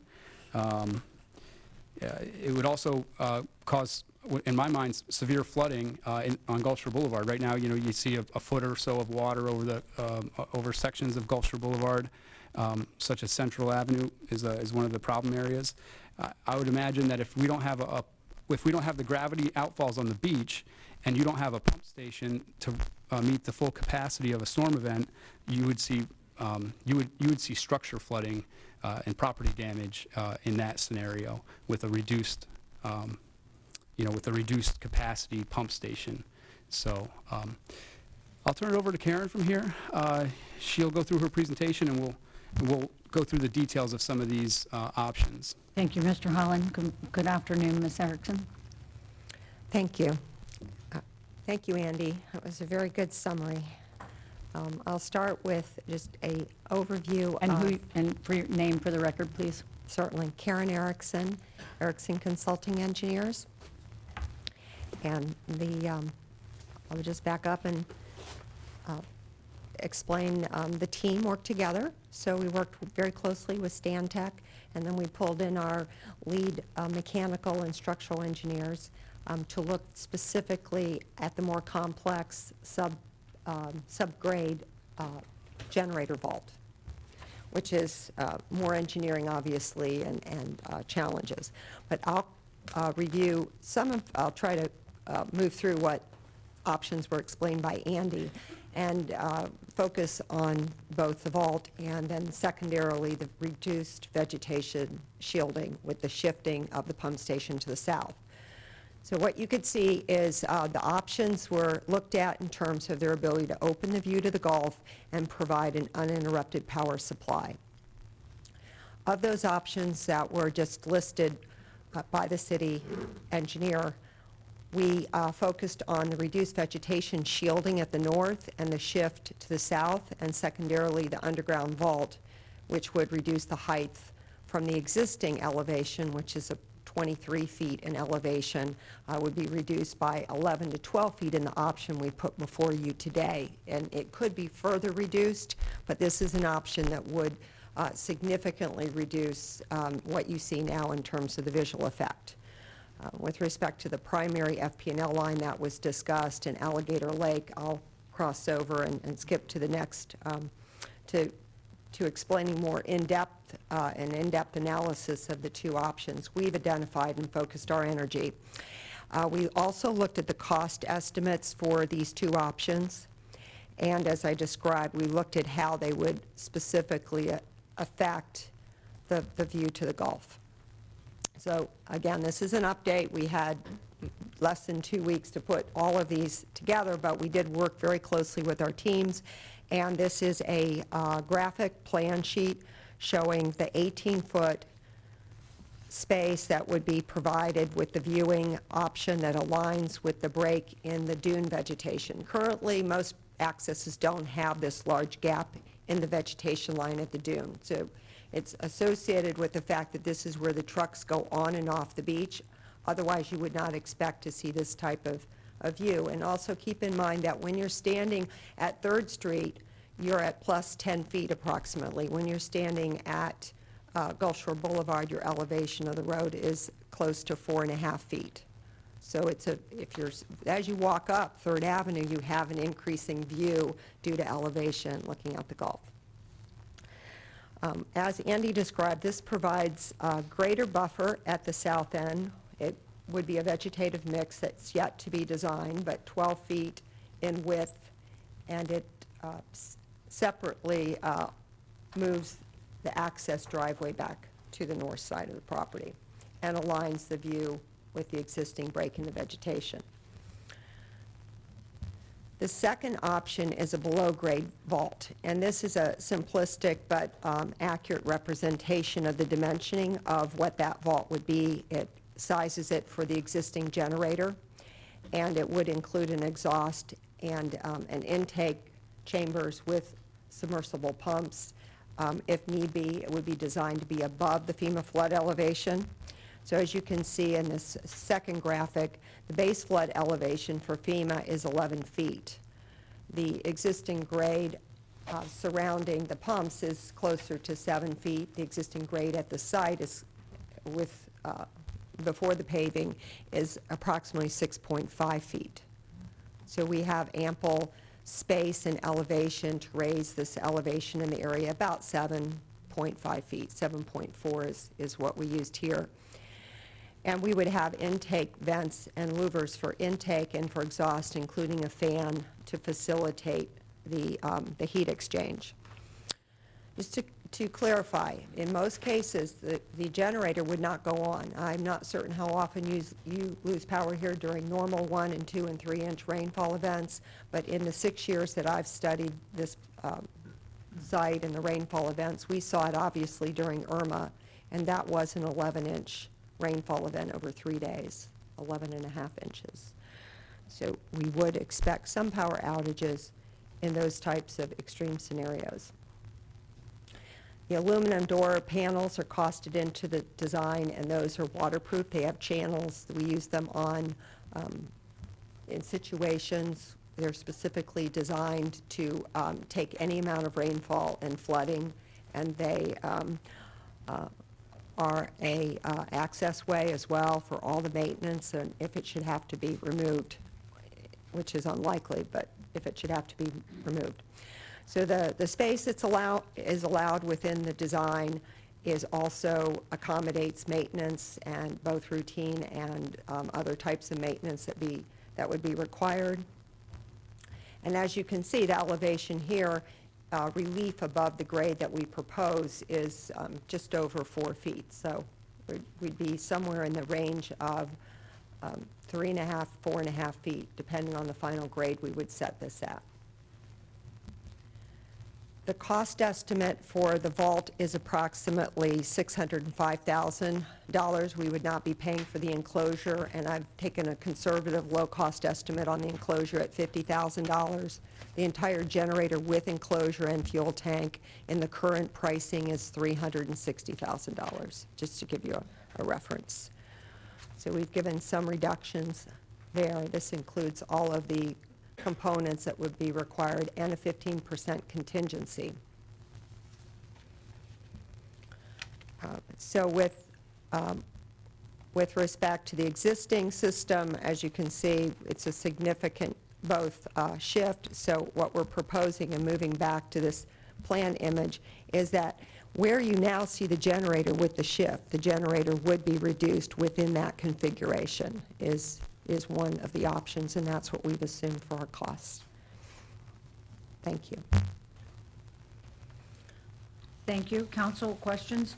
Councilman Chrisman? Thank you, Ms. Erickson and Mr. Holland. I have a number of questions and try to be succinct with them. First of all, I'm going to focus just on the two options you presented. We can get to the option about the Alligator Lake and I guess through the city attorney subsequently. But Mr. Holland, have you had any discussions with the attorney for the 3rd Avenue North South Beach End property about this first option here? Mr. Davies? Correct. Yes, we spoke. It was either Monday afternoon after the CIP presentation or Tuesday morning. He was not in favor of it. He spoke this morning. He would oppose any deviation from the center. Well, he's made that clear several times and made it clear again. You know, one of the we've heard from a number of attorneys, either one of the unexpected benefits of this issue around the location of the generator is that I think we have unintentionally created a full employment lawyers bill here in Naples. I can't imagine there's an attorney that isn't working on this at this point. So let's put that aside for a moment. I mean, I think we have to, I'm not saying I'm not suggesting that we would give it up as an option, but at this point, it doesn't sound promising in terms of the conversation with the property owner who's most impacted. On the vault option, I just want to make sure, at least I understand that.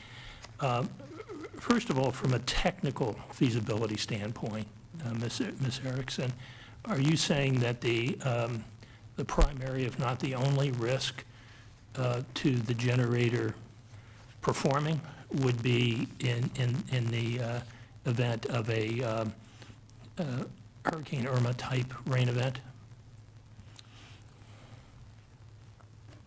I want to be sure I understand your question. You're stating that for the design that we've proposed? Yeah, in other words, the design option that you're conceptually at least laying out in terms of putting the generator underground in a vault, right? The second option you talked about. And first, I just want to understand the technical risks. I'm using the word technical, engineering risks, performance risks with the generator that, in your opinion, would be present if we went in that direction. The option as we proposed it, as shown in these drawings, is very low, minimal risk. Because we've set this a foot above elevation and the exhaust and intake is above that. Furthermore, all the doors are waterproofed. It's designed for buoyancy. It's designed to be covered with water, essentially. So my concern would be if we start to lower it below the flood elevation, so the top of the structure would be below the recommended 12 feet, which is a foot of freeboard above the 100-year wave and flood elevation. Then, while we have the guarantees, I'm not 100% convinced that we're at zero risk. I think that there is some risk. Now, the intake structures that you see would have to be elevated. So the two intakes would need to stay above that 12 feet as they're shown. But the base and this leads to the second part of my question, which is if we went in this direction with the vault and the undergrounding of the generator in a manner that reduced the risk to zero or something close to it in your estimation, how much of the overall structure would be above ground then? And at what height would there be a portion of the structure that we would have to install that would be above ground? Karen, you may want to flip back to the slide. That's a good idea. Yeah. Number 5. So as we're showing it here, we're looking at 4.5 feet. 4.5 feet. And assuming for a moment that would be located in the center of the road with appropriate buffering and vegetation still, to what degree does that continue to obstruct or leave open the vista from 3rd Avenue North down to the beach end? Have you Karen, can you talk to that?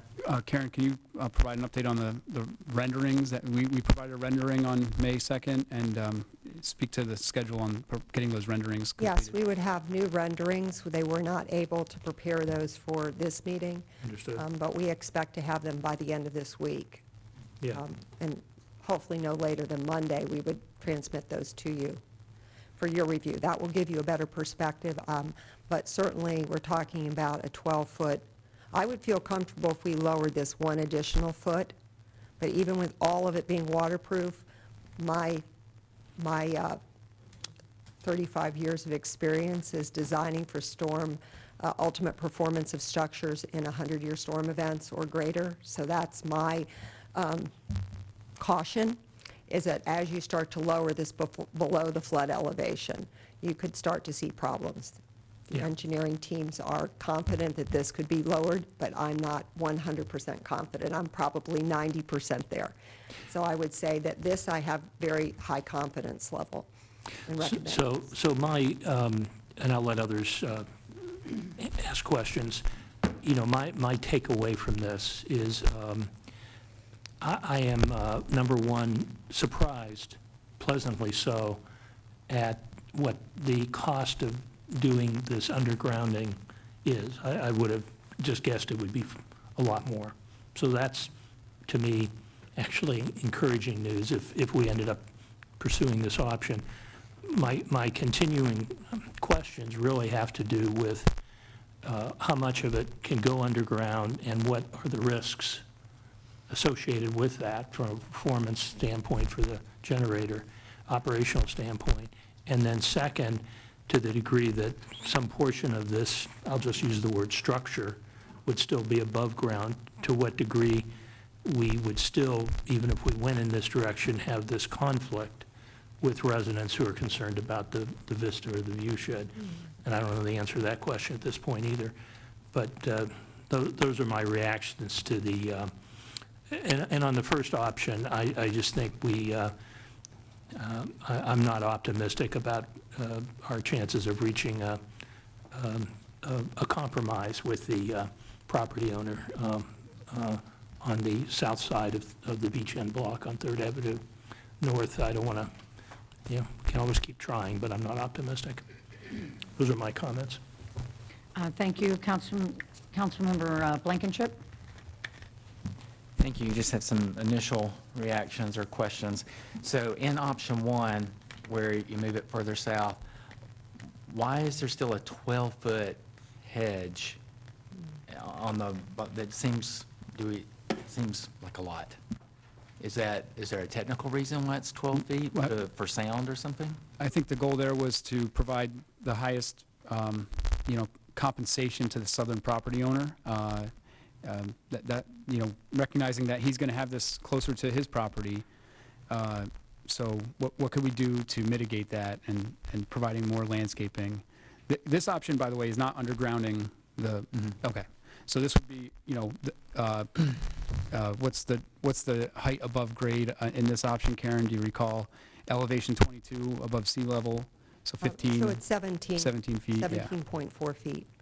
We could probably reduce it to 16. Yeah. But 16. And the 12 feet is all on city property? Correct.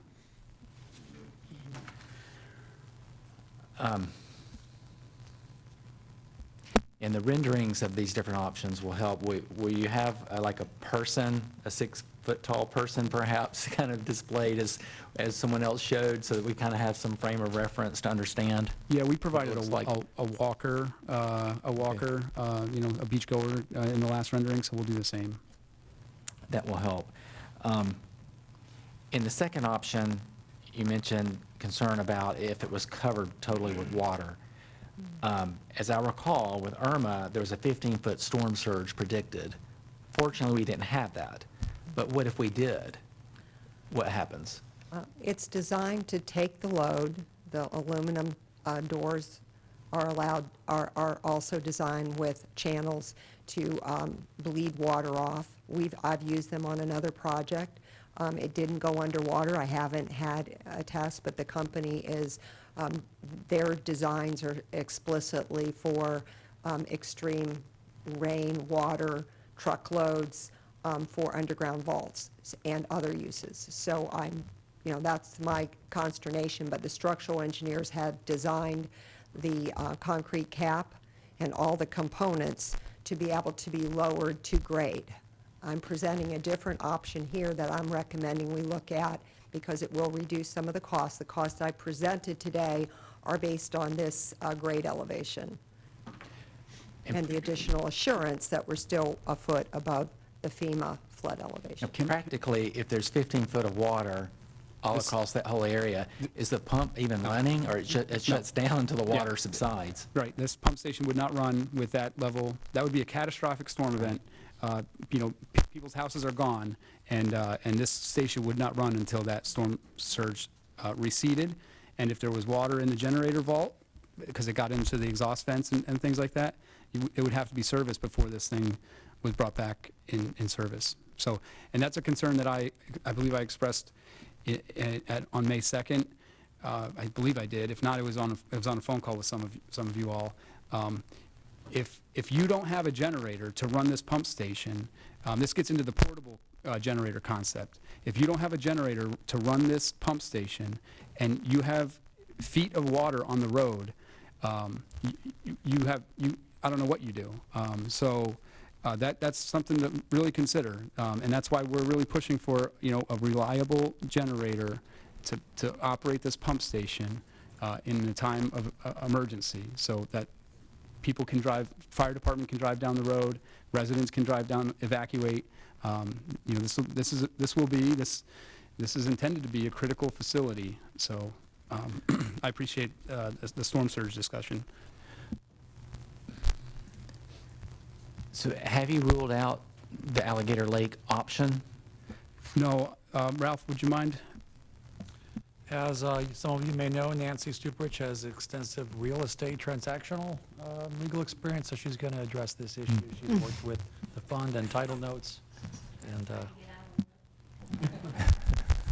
no, and Becky Vos is also, I'm sorry, my name is Nancy Stuprich. I'm with the Vos Law Firm. We have the pleasure of serving as city attorney for the city of Naples. So we have been studying and analyzing what options are available concerning Alligator Lake. And as everyone is aware, there are restrictions that were put into a deed, and I believe it was 1963. You've probably heard the acronym MARTA tossed around. MARTA stands for the Marketable Record Title Act, and there is a legal analysis that is applied to determine what is the root of title that would be the basis for determining whether or not existing restrictions are valid or not. So that was back from 1963. So we have initiated a title search. We have not received our results yet from our title company, but they are working on it. So what we're looking for is what happened, if anything, to the title of the city's property on Alligator Lake from 1963 forward.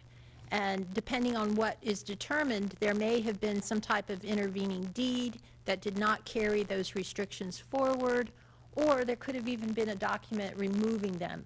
I don't know that that is going to pan out, I'll be very honest, but it is one option that we still are trying to have some hope that maybe that would happen. Another option that would be available would to somehow have the restrictions declared invalid, and that would require a court proceeding to have a judge actually declare that they no longer apply. Why would they no longer apply? Well, the substance of the restrictions could be viewed as being illegal, unlawful, discriminatory in some respect. Another option would be whether they are just no longer applicable to the situation. So that's our second option. We are still trying to figure out if there's any other options. However, the judicial option doesn't seem to be real palatable either, because I understand from Streets and Stormwater that we have an August deadline, and of course the court proceeding is going to take much longer than that. So that's where we are as far as the legal analysis of the restrictions that are out there. And are you looking at city land on both sides of Alligator Lake, the west side and east side? The west side also has the east side. The east side, I think, is from 1958, so we have two deeds, and yes, we are looking for title work on both of those. Okay. And as I recall, part of the deed restriction was no buildings on the site. How do you determine if a generator is a building or not? Does that require a court opinion? We had a very interesting discussion yesterday about that. It would require an interpretation. That is an ambiguous term that's in the restriction. Some may view a generator as being a structure rather than a building. You know, there's a definition, we believe, in the building code as to what constitutes a building, but was that intended? Another ambiguity in the existing restrictions is who actually benefits from them. Is it every parcel around the lake, or is it just certain parcels? We don't know the answer to that, because it's kind of the beauty is in the eye of the beholder.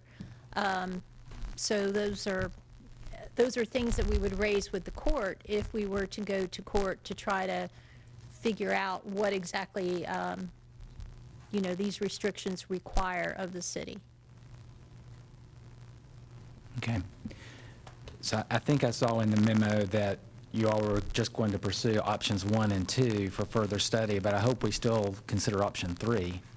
I say no, it's not off the table.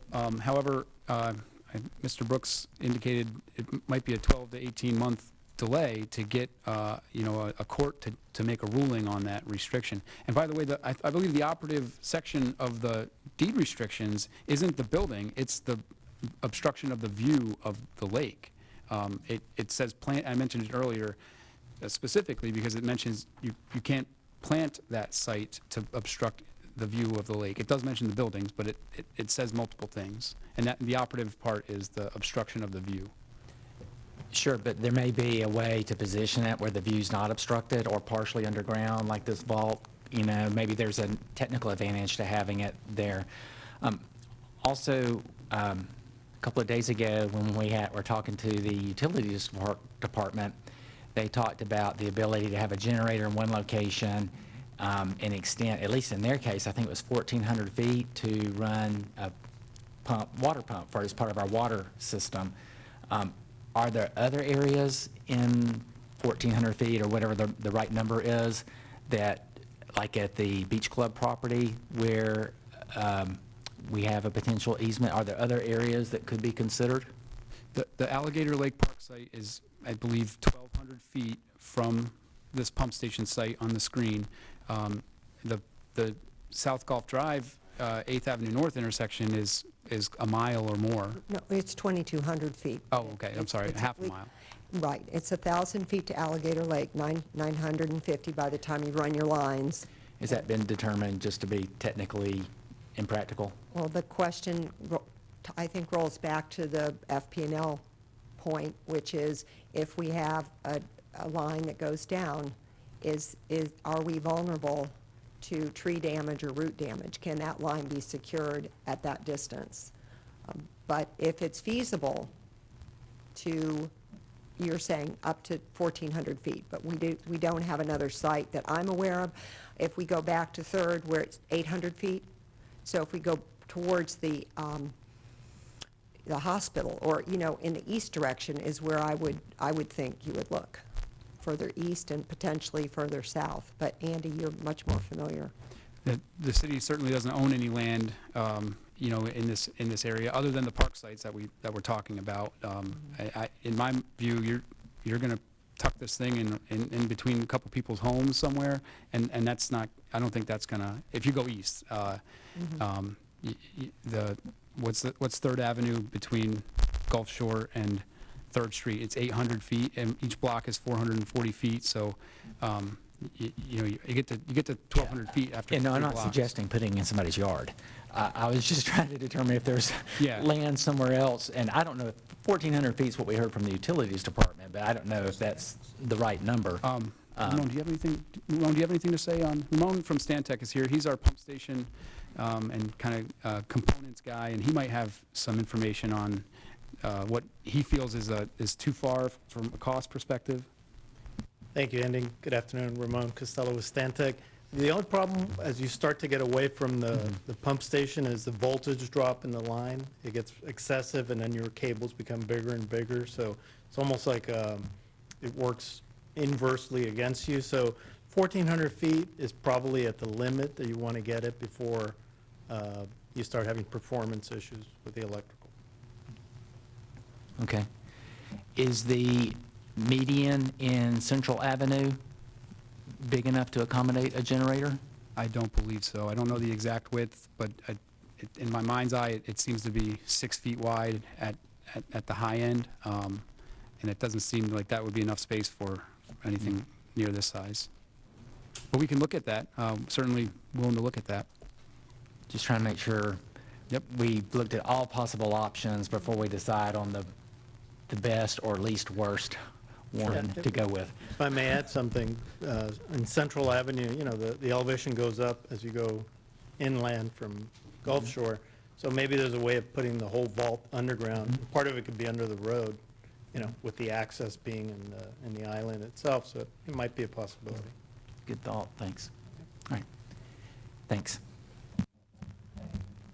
I have Councilman Perry and then Council Member Petchinoff.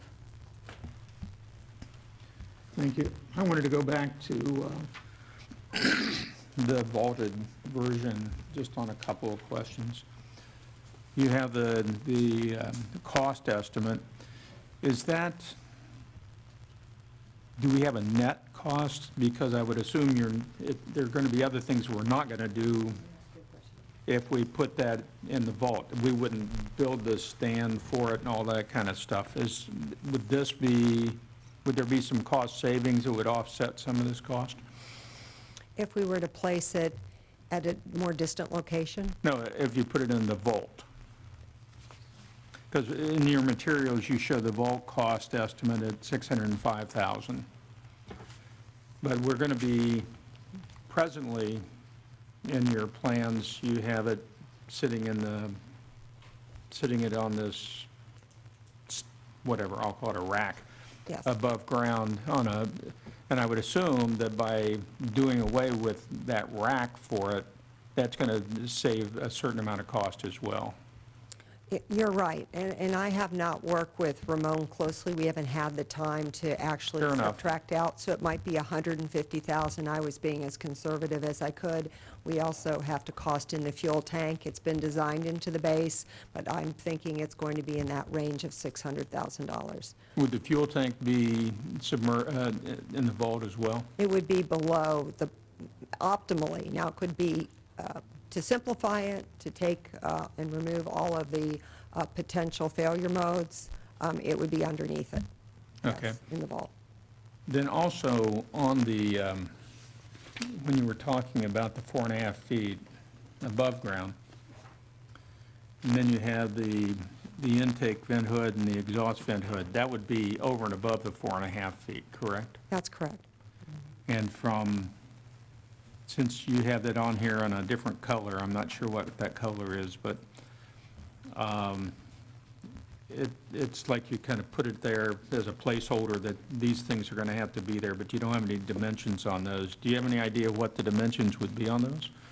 Yes, I requested that information yesterday, and I was told with the calculations from the mechanical engineers that it would be, would not be as wide for the intake as the exhaust, but it would be approximately 7 feet. So the 7 feet in width, and that's based on the height we're currently showing at 2 feet. So Okay. if you went to 1 feet, it would be wider. If you went to 3 feet, it would be shorter. It has to do with, the amount of air that passes in, so it has a So concrete. it's a total surface area, so to speak. Okay. So 2 feet. if it were, let's use your example of 2 feet, then that would be in addition to the 4.5 feet. So it would be protruding at that point 6.5 feet above the ground level. Or if you got it down to 1 foot, it'd be 5.5 feet above ground level, but then you would be as wide as, did you say 7 feet? Yes, 7 feet is what the engineers have calculated, 7 feet Yeah. in width. The- But the vault itself Yeah. is, if you go down here, But one point to clarify that the top of that chimney, for lack of a better word, would have to stay at elevation 14 or whatever it is, no matter how low you put the station, because that's, it has to stay above surge elevation. Okay. So where you have the base flood elevation of 12 feet, it has to then extend above that. So we're not talking about a little thing like this. We're talking about a very substantial. Right. At least the size of this podium. Okay.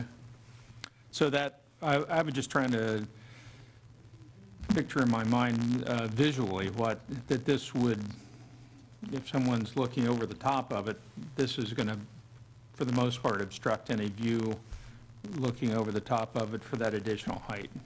it could be put on the south side of the structure. It doesn't have to be centered or on the north, the view portal, your view. But again, you're talking about the total area that, Just the ends, so it would be on each end, right. opposite ends of the chamber. Oh, Ms. Erickson, if you'll stay on the mic. Thank you, David. The electrical, still sit above. Yes, the electrical panels, good point, would remain at the elevation that's been shown. And they're going to have to be above, Yes, but they're not at 23 feet.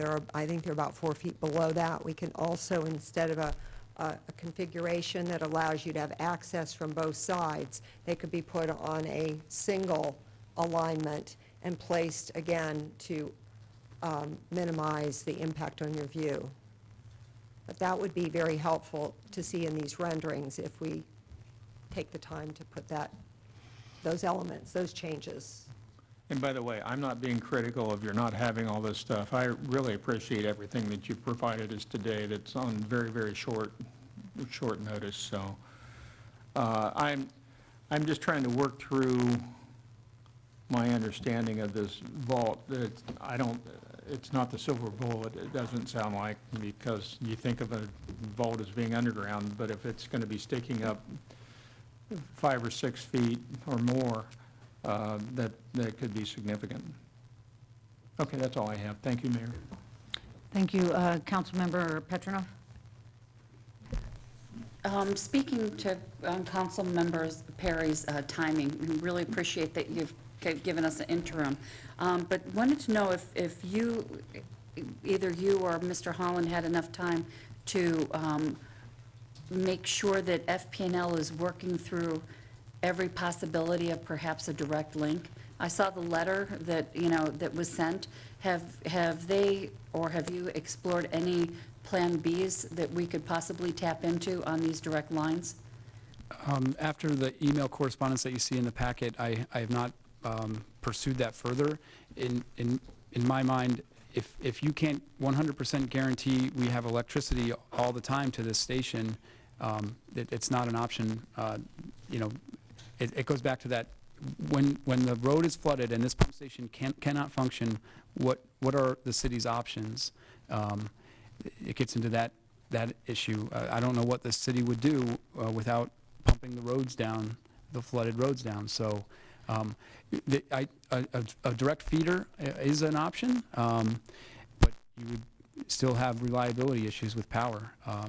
And our direct feeders, can they be above ground and underground, or are they typically underground? Probably both. Both? I assume you would want it underground for reliability. But And in terms of reliability, have you gotten a sense for what is the reliability for underground wiring versus above ground? Since that seems to be a big movement in town, and because Yeah. it is such a small percentage, that, I don't know how to quantify that exactly. I mean, FP&L should be, they would probably have a better Yeah. sense, Well, we can continue to work with FP&L. There is also, again, this isn't a silver bullet. This isn't going to guarantee power all the time, but they also have, I forget what they call them, transfer switches or some mechanisms out there where. like the hospital has. Right, they have ways to direct power. If one area of town isn't going to have power for a week, but one area is, they can switch their grid, so to speak, and provide power sooner to these kinds of facilities. Again, I'll say it again, it's not 100% reliability, but it's more reliability. So we'll continue. This is almost like as critical as a hospital, when, they reroute it because they're running life-saving machines and other items. This might be one that would be worth a transfer a different way, that we get electricity and having an automatic built-in Plan B. Right. So have you asked them to see if they have or can we ask them to see if they have an alternative, perhaps, that, given our tight time frame, they probably weren't able to even look at this? Yeah, I'll follow up with FPL again and see what options there are. And they did mention with that, the switch, option, it's a paid service. So we'll look into, what that looks like and how much. Okay. And then item number 2, back to Alligator Lake. On the easement issues, in terms of when we did this plan, did we notice people around 500 or 1,000 feet, or did we not? The only legal required notice was for the submerged land lease in the Gulf of Mexico, which starts out in the sand, right, Karen? The lease boundary starts in the sand, Mean high water, seasonal, it's the erosion Yeah. control line essentially, which is near the dune line. This was a state-required notice to 500 feet within the, a 500-foot offset of that lease boundary. That only noticed 10 or 12 properties as far, and, because it's so far west, and it was only the properties as far east as the corner lots of Gulfshore Boulevard and 3rd Avenue North, and some of the others to the north and southwest of Gulfshore Boulevard. But we have sent many, many notices to Gulfshore Boulevard residents and 3rd Street residents. And I say street very deliberately because we did not notice all of 3rd Avenue. And I brought the city's notice requirements. It's section 46-45 of the code for the record, and it talks about the requirement for notices for amendments to the comprehensive plan, which this project does not propose. Petitions to rezone property, this project does not propose that. Conditional uses, this project does not propose that. Expanding, enlarging, changing nonconformities, this project does not propose that. And variances to zoning requirements, and this project does not propose that. So we, by the city code's reading, we were not legally required to notice property owners. But we did notice 100 properties on Gulfshore Boulevard and 60 or so on 3rd Street. I was hoping, and maybe this is more of a legal question, that using that criteria that we use for lots of things, it's our policy, that we could apply it to Alligator Lake and include, and assume this is a structure, not a building, that would get us around being able to perhaps put a generator out there if we're able to do that. But I guess there's also viewscape, so maybe there's a way to position that. And I don't, the last thing that I had was, I'm hearing that 1,400 feet is the maximum amount of distance when you start to lose voltage in order to make the pump station work properly. Is that? Well, I mean, 1,400 feet was brought up by your utility department. I don't know what the number is, but I know as you get further and further, you drop voltage on the line, and there's a maximum that you can by code. So, you know, there's a practicality issue on performance of the system. I can't tell you what the distance is, but 2,200 feet sounds kind of long. Would 2,200 feet be long, given the pipe that we have and the distance, or can we look at the components to beef them up enough so that we, the voltage that we lose would still allow us to run that pump station? We can definitely run the numbers. Because then we could get down to one. One generator at the north pump station site. Yeah, we can look at the numbers. Karen mentioned, you know, again, reliability. The longer this wire is underground, even, the more susceptible it may be to uproot from trees and other damage. You know, the utilities department deals a lot with drill contractors damaging their underground facilities. So there's that consideration.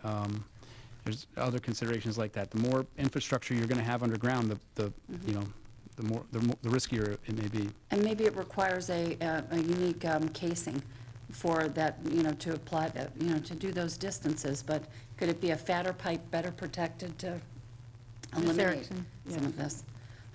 Yes, we've done a good bit of work for power companies in the past, and some of their primary lines we've laid have been encased in 3 feet of concrete, and we have redundancy within the conduit.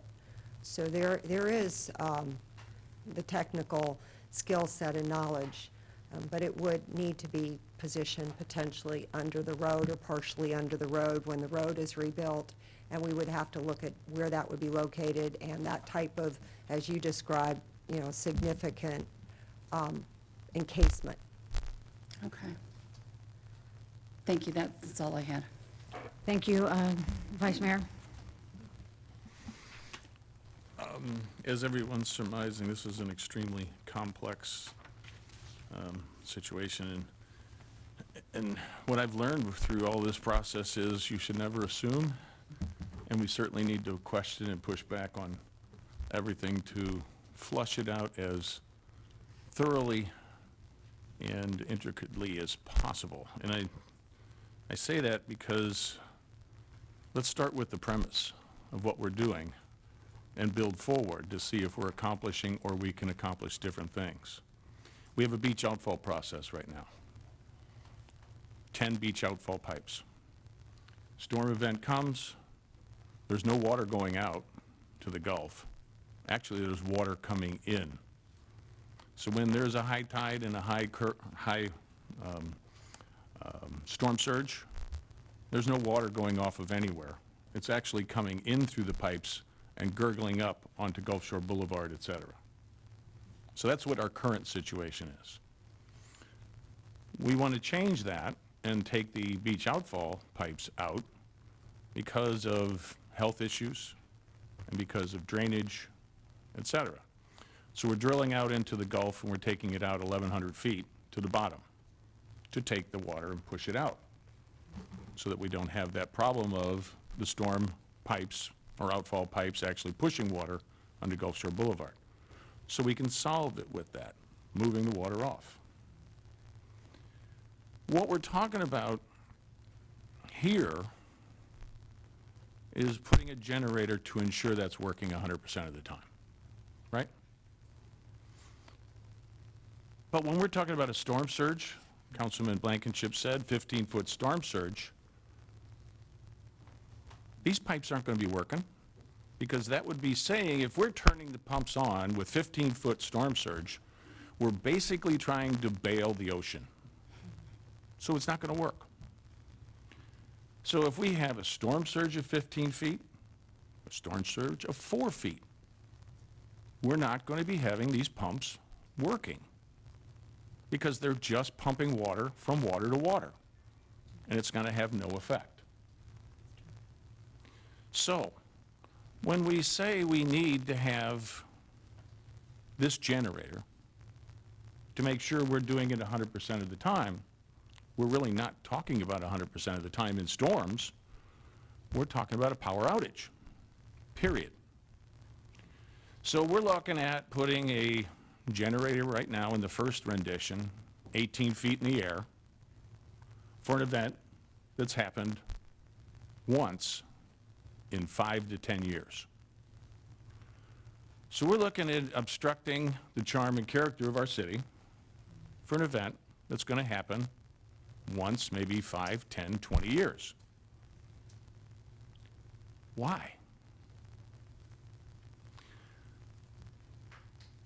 We haven't looked at and said,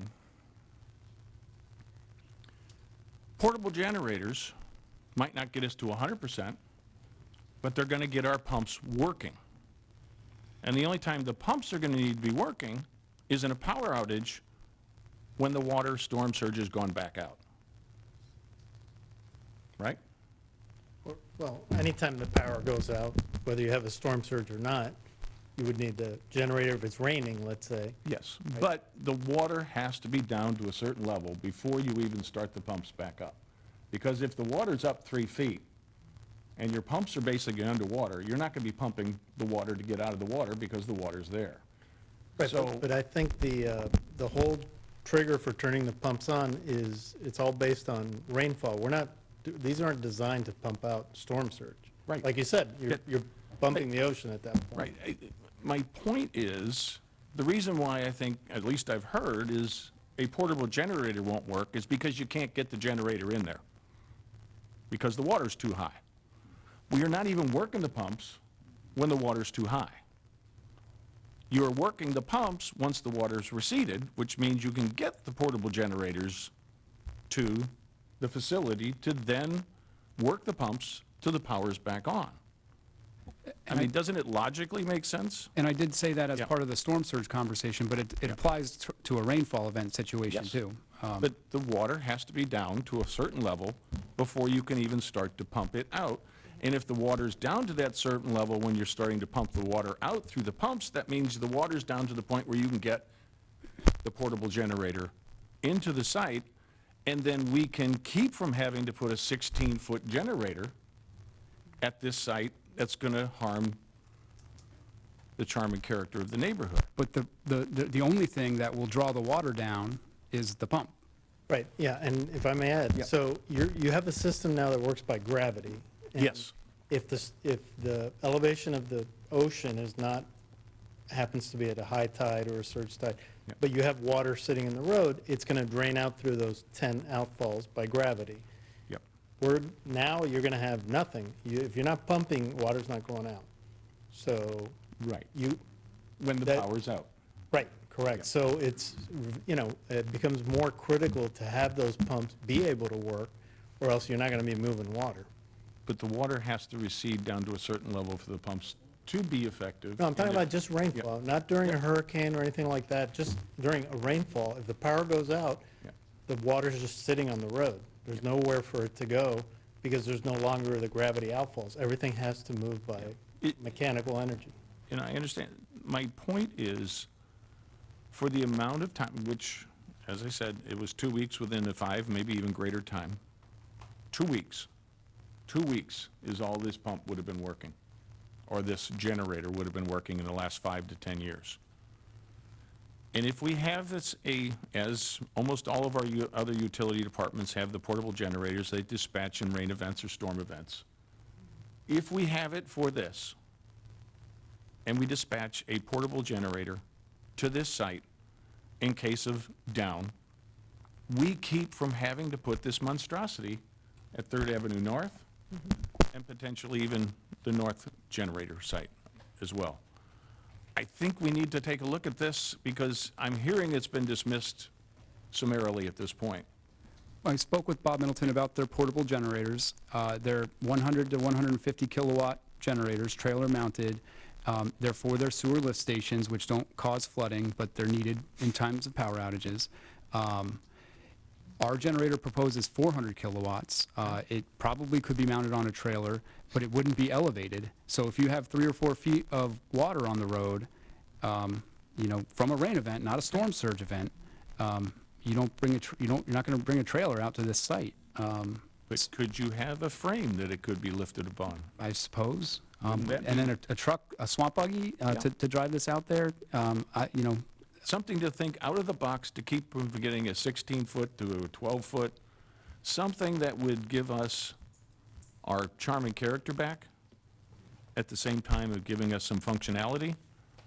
This, I'm pushing back to say, let's look at, even if this is just a strange concept that I've come up with in my mind, let's at least push it to see if it's possible. Because if it is possible, it saves us having to do renditions because the rendition is telling us that it's bad enough that we have to kind of acclimate ourselves to bad. Let's push this and see if it's possible because it would save us a lot.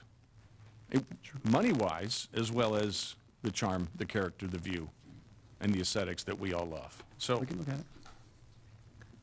Ms. Erickson. One other point to raise here is, as you're well aware from the water quality analysis, approximately 68% of the water goes through the lake system. The lake system has a valve that shuts down. That will shut down when the pump station stops, regardless of whether the valve closes or opens.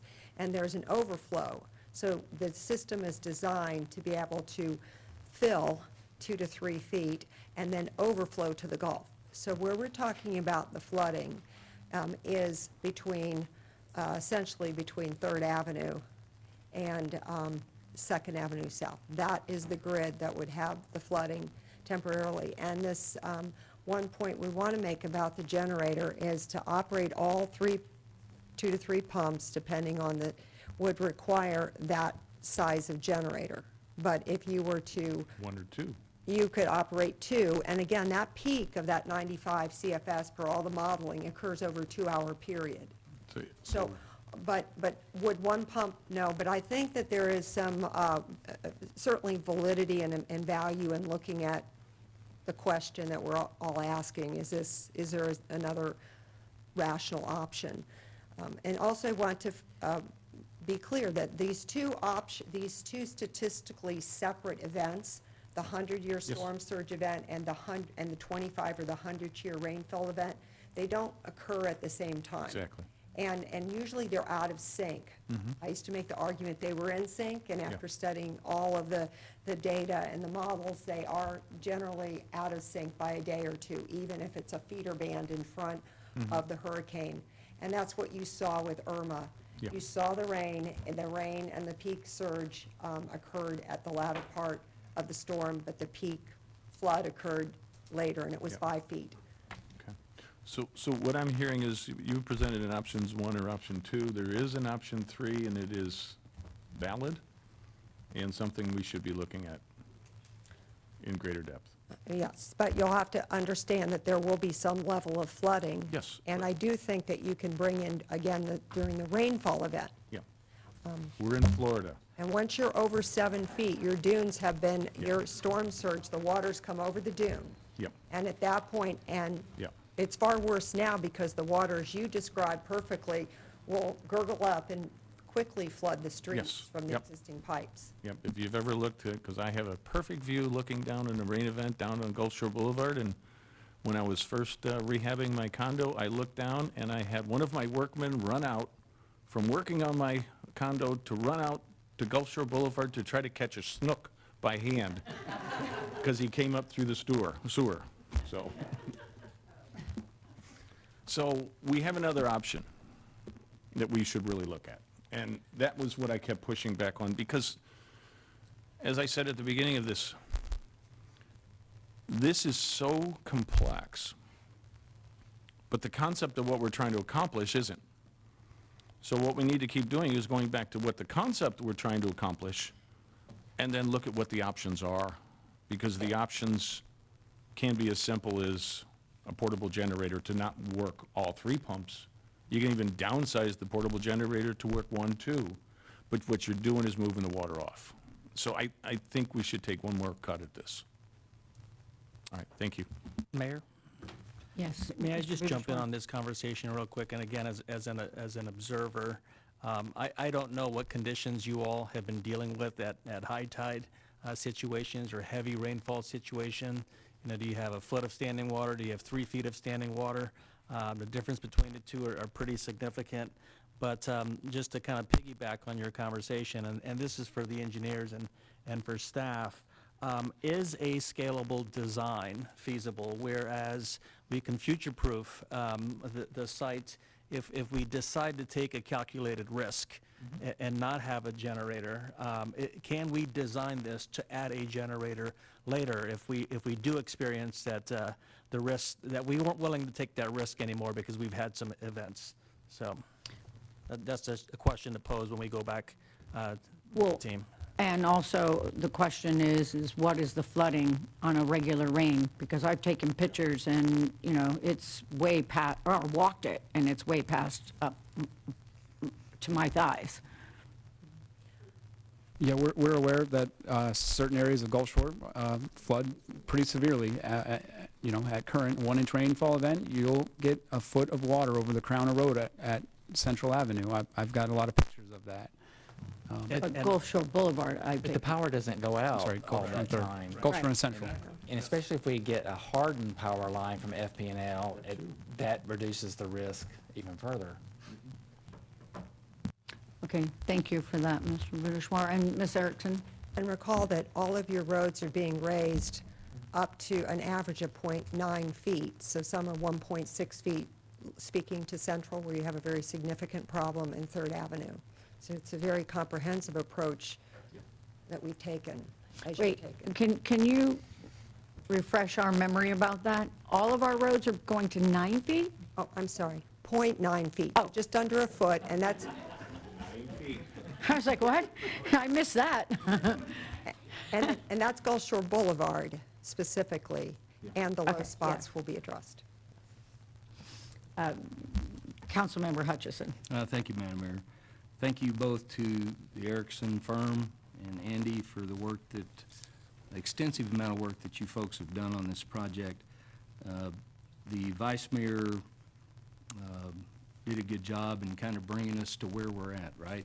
And I kind of like to do the same. So here we are in the midst of getting rid, or attempting to get rid, of numerous beach outfall pipes, something that's plagued the community for years, and we can all now better understand why previous councils never got past a certain way in this matter, because it's complex, and it deserves a lot of critical thinking. So at this point, as I've listened to the conversation, it occurs to me that you're taking a position right now, which is okay. I mean, that's part of the burden we ask you to carry, that we need an on-site generator to provide a more reliable source of power to protect life and property for this area of our community. I have a few questions. When storms approach the state of Florida, do public and private entities sometimes deploy resources to the wrong area in anticipation of where major impact will occur? Yeah, that happened during Irma when the path was looking like it was going to go on the East Coast, and then FPL was over here, and then the path shifted to the West Coast, and FPL deployed out of this zone, so they were ready to respond when the storm passed. Okay, so for the public and everyone else, understand that these storms can do head fakes, right? And when we're talking about risk, we're talking about real risk to the community if we make the wrong decision in this particular subject. How long did areas of our community go without power during Irma? I live in this community. I'm interested in your take. Our building on 295 Riverside, we got power the next day, Tuesday afternoon, I think. So if we say the storm passed, overnight, Monday night, and you were able to respond Monday morning, I believe our building got power the next day, Tuesday. My house was Thursday of that week, just off of Goodlet, just south of Pine Ridge. I don't have a lot of other statistics. I think there was a section on Gulf Shore Boulevard that went weeks, 2 weeks, 3 weeks, 3 weeks. You could probably ask a lot of different people and get a lot of different responses. That's right. So keep in mind, community, if we're going to put our eggs in the basket of FP&L, then we're handing over a significant amount of risk in terms of hardline power wired directly in. And I'm not confident, at this point, I'm not confident in that it'll adequately protect our community. So we're at the point where we are trying to resolve every possibility. Inside these possibilities are even legal remedies. We talked about Alligator Lake and how long that issue is going to take. Engineers, in my opinion, are providing us with solid alternatives to consider.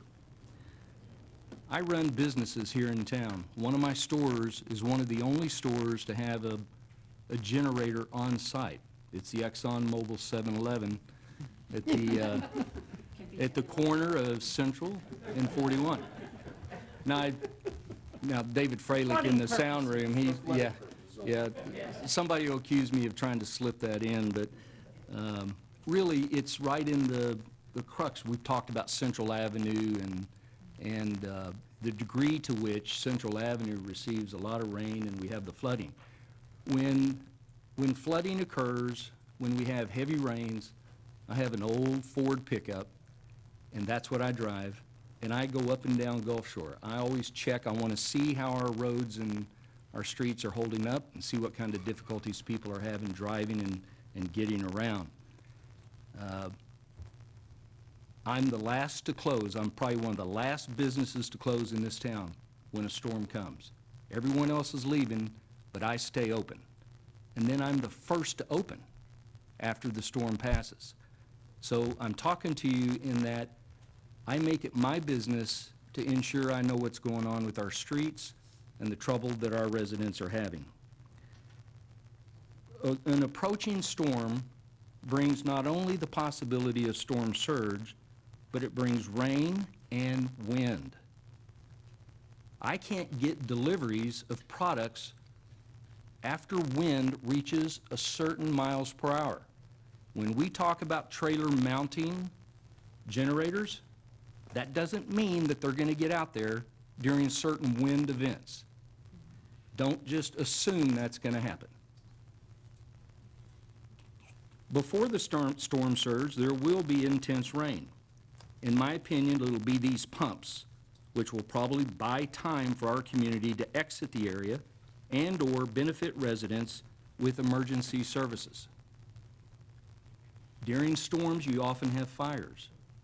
You have heart events for individuals. There's a lot of stress.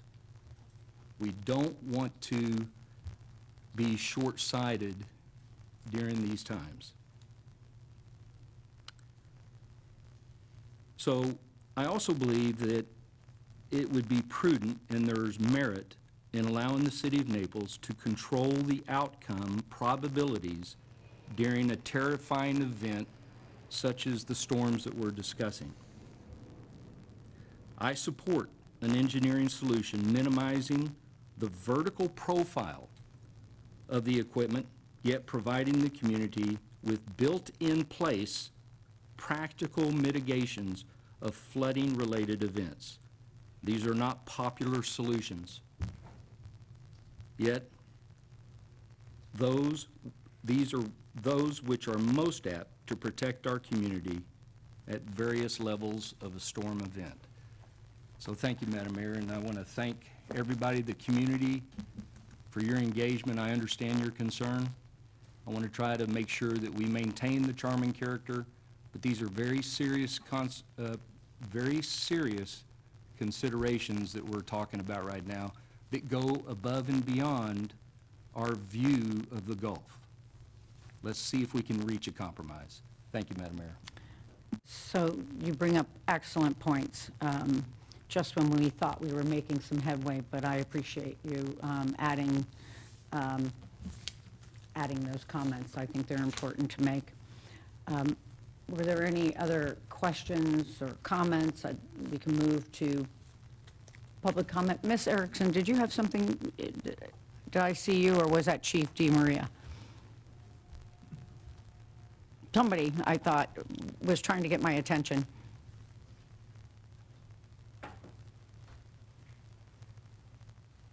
Good afternoon. Good afternoon, Mayor, Council. P.T. Maria, your fire chief. I just was going to come up when you were talking about the power outages. I know we had 3 weeks out in some areas, and it took a long time for FPL to get that power back, and it wasn't because of a hard line. It was infrastructure. So everything that got blown down in the county that gave us power into the city, hindered that power going back on. So even a hard line to the, like they have at the hospital, they still have generators to make sure they're able to run just in case. So if you're looking for the true safety valve, is you're going to need a generator to solve that. And that's the only point I wanted to bring up. So thank you for hearing me. Okay, we'll move to public comment. And our first speaker is Andrew Dykman.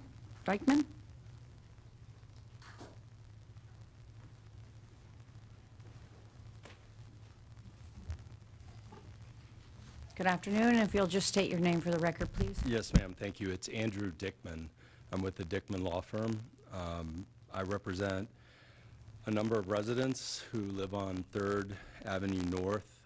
They contacted our office after this topic came up at your last meeting, and they were concerned about this meeting, and many of them obviously traveled during this period of time, and they wanted to make sure that we were here and started working on this. You all have asked great questions. The comments that I've heard, I think, are very good on both sides. I want to express to you that this neighborhood group has formed to encourage you to preserve 3rd Avenue Beach access. Now, I know that has been said that that is the path of least resistance, and I get that from an engineer's point of view, especially when your plans are at 70, 80, 90%.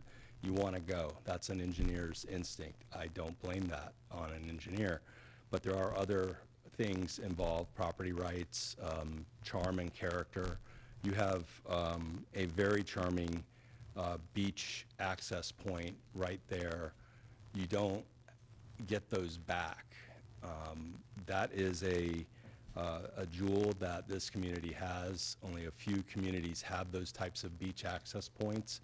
I'm glad that you're thinking very carefully about whether or not it's prudent to put something of this nature in that location. We would say that we would prefer that you look at the Alligator Lake location. I'm glad that your attorneys are looking into that. I have read the deed, and as someone who also I represent a local government, I understand some of these deeds and old plattings and restrictions can be complicated, but please don't, it was the first time I heard that there was a August deadline, and I'm not going to ask any questions, but maybe somebody can tell me that later on, why there's an August deadline. If I could have a few more minutes, I've got a couple. You do have time still, sir. Thank you very much. But I think every stone needs to be uncovered. All of you asked great questions about hardening, hardened FBL direct line, generators, moving it to Alligator Lake, the north part. But for right now, let's look at Alligator Lake Park, maintain the status quo, don't start turning dirt, don't start making decisions, don't hand it off, don't hand off your jurisdiction, because this is the only public process that my clients have right now. And I know that you promised to do this, and they're very grateful for that, but once it's handed off to the administration, as Mr. Holland indicated, that you have no obligation, they have no obligation to notify the public, but it doesn't mean that as a policy, when you're dealing with this, that you should notify the public, because there's a lot at stake here. And so I'm requesting that you not relinquish jurisdiction, whatever are all the unanswered questions that haven't been answered need to come back to this council, so that at least my firm's in town all year long, and my clients, the ones that aren't here, can say, go there and, communicate the information that we need.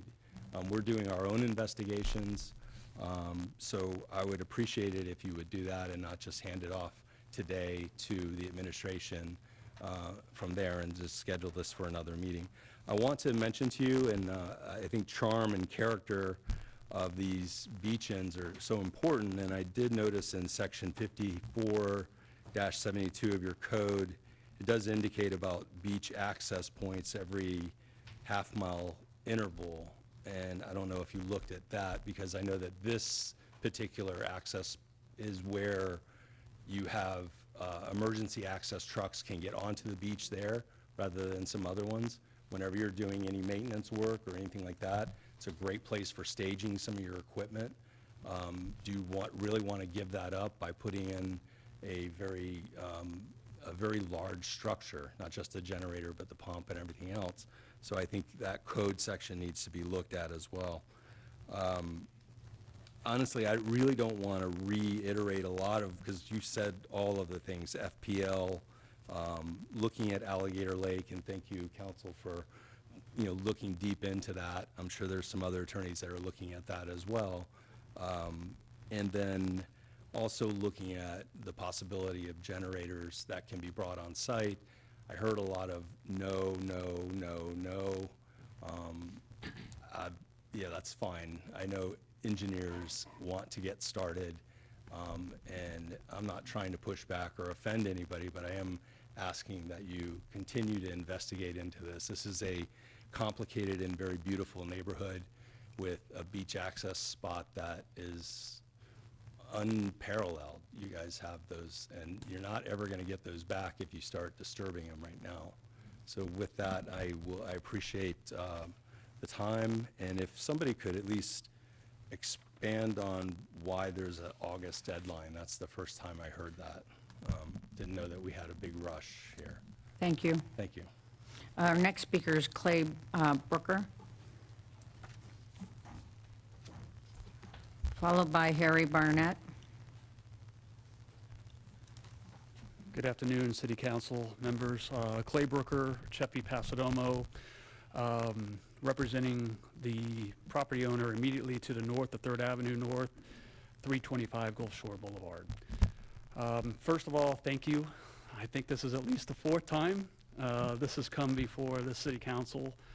So we appreciate the time and effort that all of you are devoting to this important matter. From my client's perspective, his concerns are primarily the curb cut on the 3rd Avenue North, which has been permitted by the city already. Construction is underway at his house with that curb cut integrated into his design. Second is adequate vegetative screening. The option 1 that we saw earlier today eliminates the really tall Clusia hedge on the north side and now proposes a horizontal cocoa plum, which I understand is 3 to 4 feet tall, next to a 17-foot high structure. I don't see the purpose of that hedge, if you will, serving anything to do with screening. And then finally, with respect to that option 1, the travel lanes, both north and south, now are on the north side of 3rd Avenue North, but my understanding is they are 9 feet wide each as proposed. I'm not a traffic engineer, but just from personal experience, 9 feet wide is not very wide at all when you're having traffic going both ways. Hearing everything from the engineers to the comments from the public, it appears that my client is in favor of the direction it seems that the City Council is going. Continue looking at options, beginning with the fundamental question of whether a permanent generator is necessary in the first place. And obviously that's an engineering question. And then moving it off-site to Alligator Lake would still be something my client would obviously be interested in pursuing the feasibility of. And with that, I'll conclude my remarks and end again as I started. Thank you very much for your time and effort. Thank you. Harry Barnett, followed by Mark Slack.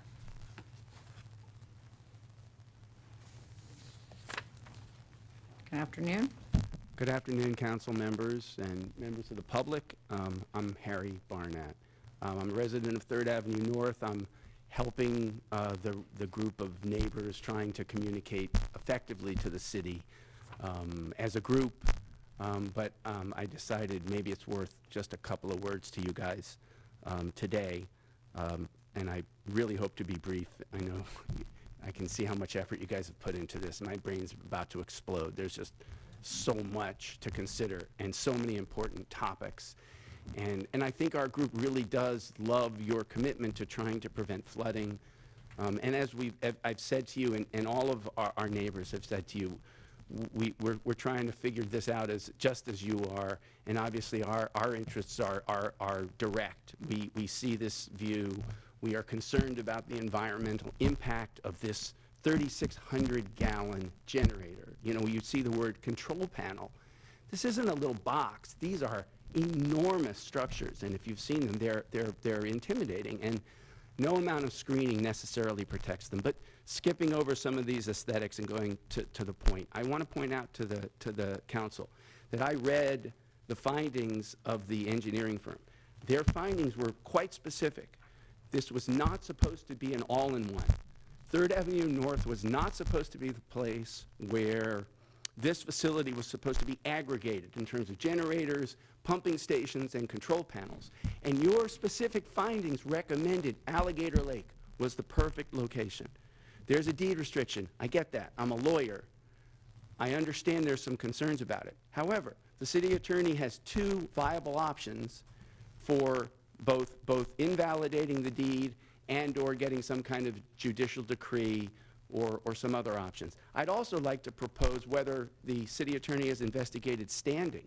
Is there anyone who actually would even have standing to object in court? Because if nobody has standing, then nobody has the right to object, and you guys are fine anyway. There are probably at least 2 or 3 other legal arguments that could be used to invalidate the deed. I understand that time is of the essence, but I also recognize that, as suggested, it seems like there's a way to bifurcate, to compartmentalize this issue of the generator, hold it in abeyance, and address some of these issues before you guys spend all of this money and make that commitment. I'll stop there. I really appreciate it. You guys know that we really hope to work this out, and thanks again. Thank you, sir. Mark Slack, and then followed by John Zoller. Good afternoon. My name is Mark Slack, and I'm with the law firm of Woods, Wide, Miller, Machete, and Rudnick. Our firm had sent you a letter yesterday, an email. I'm not going to work off that because a lot of those things are discussed already by y'all. I just want to kind of get you to look at it from our client's perspective. And our clients live on the northeast corner of 3rd and Gulf Shore Boulevard. We live at 121 3rd Avenue North. That's David and Kristen Shore. And they purchased that property in 2017. They owned a home two blocks down on 5th Street North. This property came available, they purchased it. They looked into tearing the house down and building a new one. At the time, they were aware this project was going on. In fact, a permit, as you all know, was issued in 2018 for Alligator Lake. They built a house, they tore down the old house, built a new house, they have a beautiful view right through the access easement. And what is proposed to be built there is going to block off that entirely. Now, people invest in the city, they want to know their investments are protected. So from their perspective, they relied upon what they believe to be the city's position on this in moving forward with this home. And what you propose to do, and I believe there's other alternatives, I'm familiar with the Alligator Lake deed, there's other alternatives, but to build a wall that's essentially blocking off beach access, they believe is wrong, and they believe that they relied upon the city and the public records when destroying one house and building and spending a great deal of money putting up another house, so they had beach access right in front of them. So we object to anything being done in that beach access. Thank you. Thank you. John Zoller.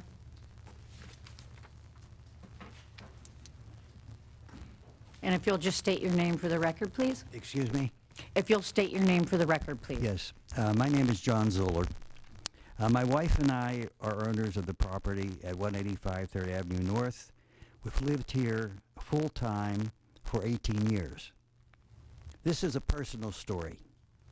It's about our experiences in living on 3rd Avenue North and having electrical power supplied via overhead FPL lines. We also then got a standby generator. When we moved into this house, we were informed that unlike other towns where we lived, where you had underground power, we had overhead line. And we were told the electricity was unreliable, and we should put in a generator, and power went down with heavy rains, electrical storms, and worst of all, of course, hurricanes. Now, these outages were caused by tree branches, large palm fronds, poles going down, transformers burning up, etc. So we installed a 40-kilowatt Generac, so-called quiet source, propane powered. It was big, 4 feet tall, 6 feet wide, and we put it where it would not be seen, behind the house with shrubs. While overhead supplied electricity is currently slightly more reliable than it was a few years ago, it is still unreliable. During the past few years, our standby generator has been automatically going on for several hours, once or twice a month. Now, we're 1,000 feet from 3rd Avenue North Beach. 3 or 4 weeks ago, our FPL line was out for 6 hours. We lived through Hurricane Charlie, Wilma, and Irma. After Irma, our overhead power was out for 8 days. Fortunately, we had the generator. What really irritated us was that there were some friends who lived on Central Avenue who had underground power lines, and they had electricity virtually all of the time. Generac makes high-quality generators. Nevertheless, it's noisy, it rumbles, it shakes, it pollutes, it smells the air. It's also very expensive to service and maintain. It's my understanding that the proposed stormwater pumps would be powered by electricity supplied through overhead power lines. I think we must learn from experience. Based on our 18-year personal experience, I think we need reliable underground power, and I'd love to have it on my street as well. So I strongly believe that having a permanent gigantic generator on any site in Naples, it should not be. It is huge, 18 feet wide, 10 feet tall, ugly, overwhelming. Let's use portable generators. There are really, maybe once every 3 to 5 years, you have a significant enough hurricane that you even need these emergency generators. We have 40 watts. The one they're proposing is 750 or 10 times bigger. It's diesel powered. So we think it would be a terrible mistake for all of Naples to have a fixed generator and use overhead wires to normally power it. Thank you. Thank you, sir. Our next speaker is Anthony Perez, followed by Christina Brent.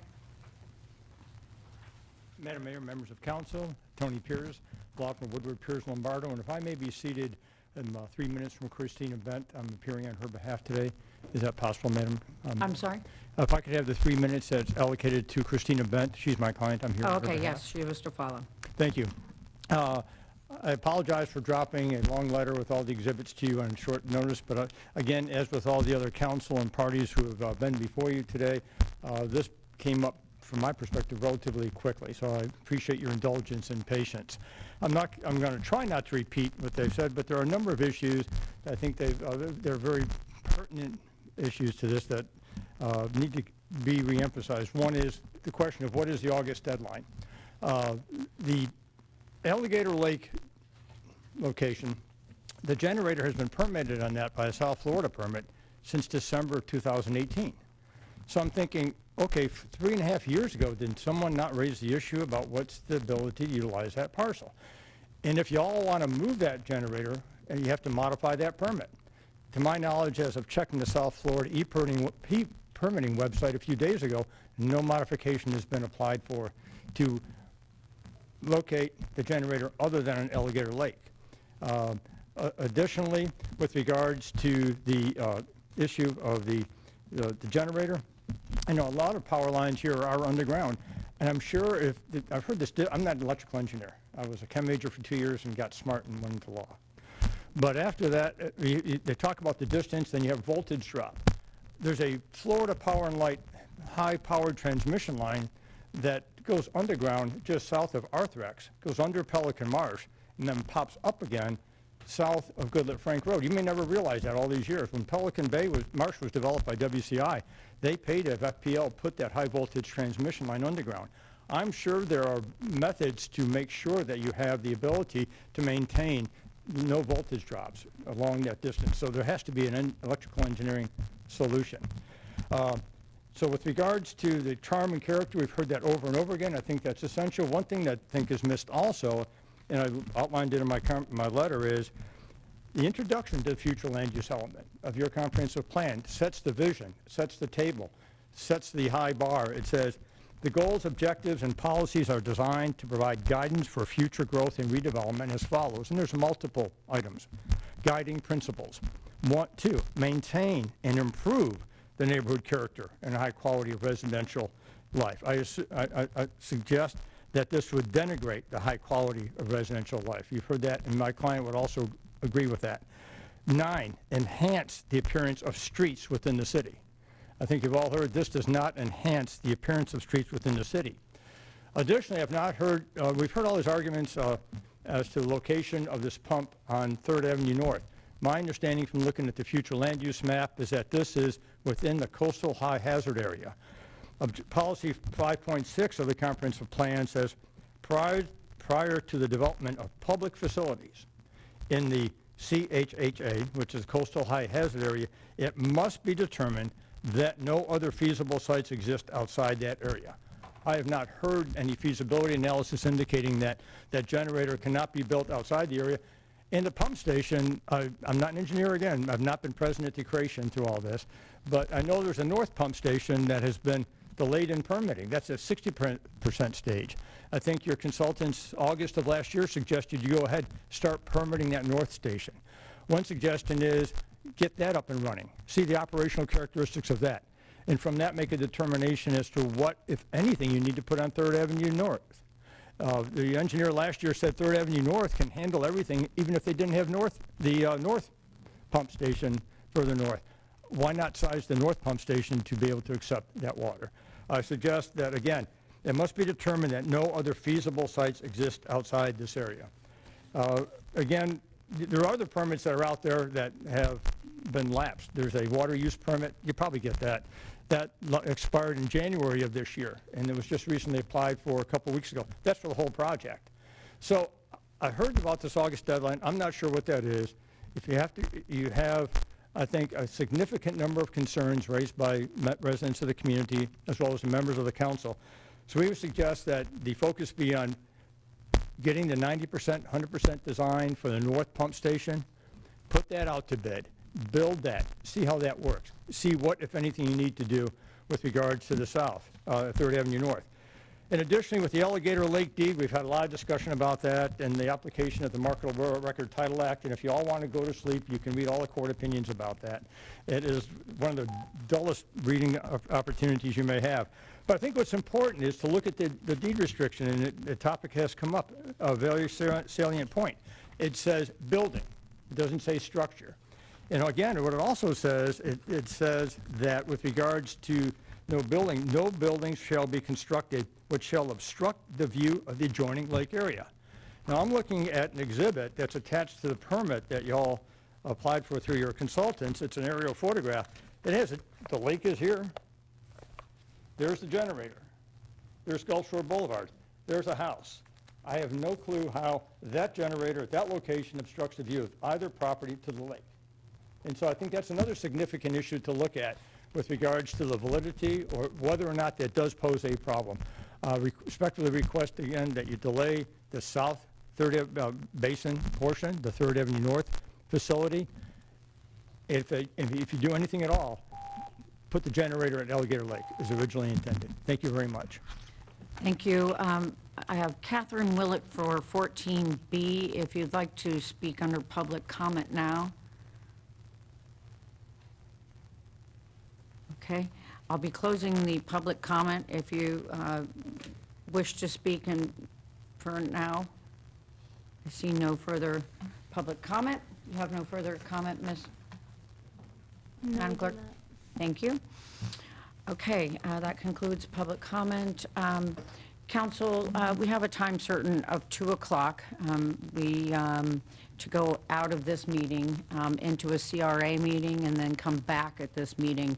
I will just say that it's very clear that our engineer and our staff have done as much as they possibly can to address the concerns we had from the last meeting. We now have our new city manager, and I think he's indicated that he would like the opportunity to meet with staff and go over this project. We have heard from the public of some of the concerns. I just would like to get it on the record, some of the questions, just Ms. Erickson, the biggest question, if you could come up, was the August deadline. If you could just address that. Mayor, may I address Yes. that? I don't recall saying there was an August deadline. There is the drill component of the project, which at the earliest start for that drill would be August. August, but that's September. the deadline. There's no deadline unless Karen can recall. And the speaker was right about the permitting. The water use permit is expired. That's for dewatering during construction. He mentioned it could be renewed easily. The environmental resource permit is expired, and that's, I'm sorry, it's not expired. It needs to be modified. I apologize. It needs to be modified, and it's a valid permit, but we're working on the permitting for the north system, and prior to modification of that permit, we need that north system permitted, and Karen's much more eloquent with the permitting talk than I am, so she can. Thank you, Mr. Holland. To clarify, the permit that was referred to was the original permit for the South Pump Station that was issued in 2018. It was reapplied for in 2019 with the modification, and that permit was issued in September 2020. I reviewed the drawings yesterday when I saw this come up.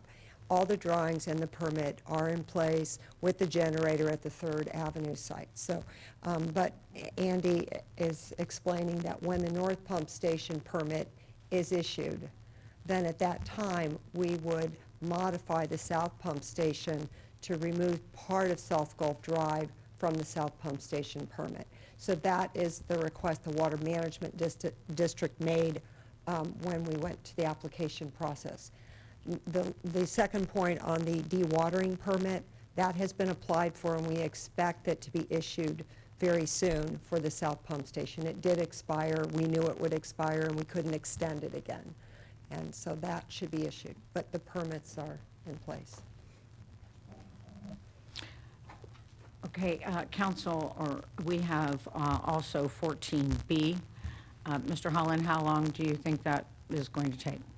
Hopefully much shorter than 14A. I don't know exactly how long. I don't know that there's that many north pump station. I don't see anybody here that would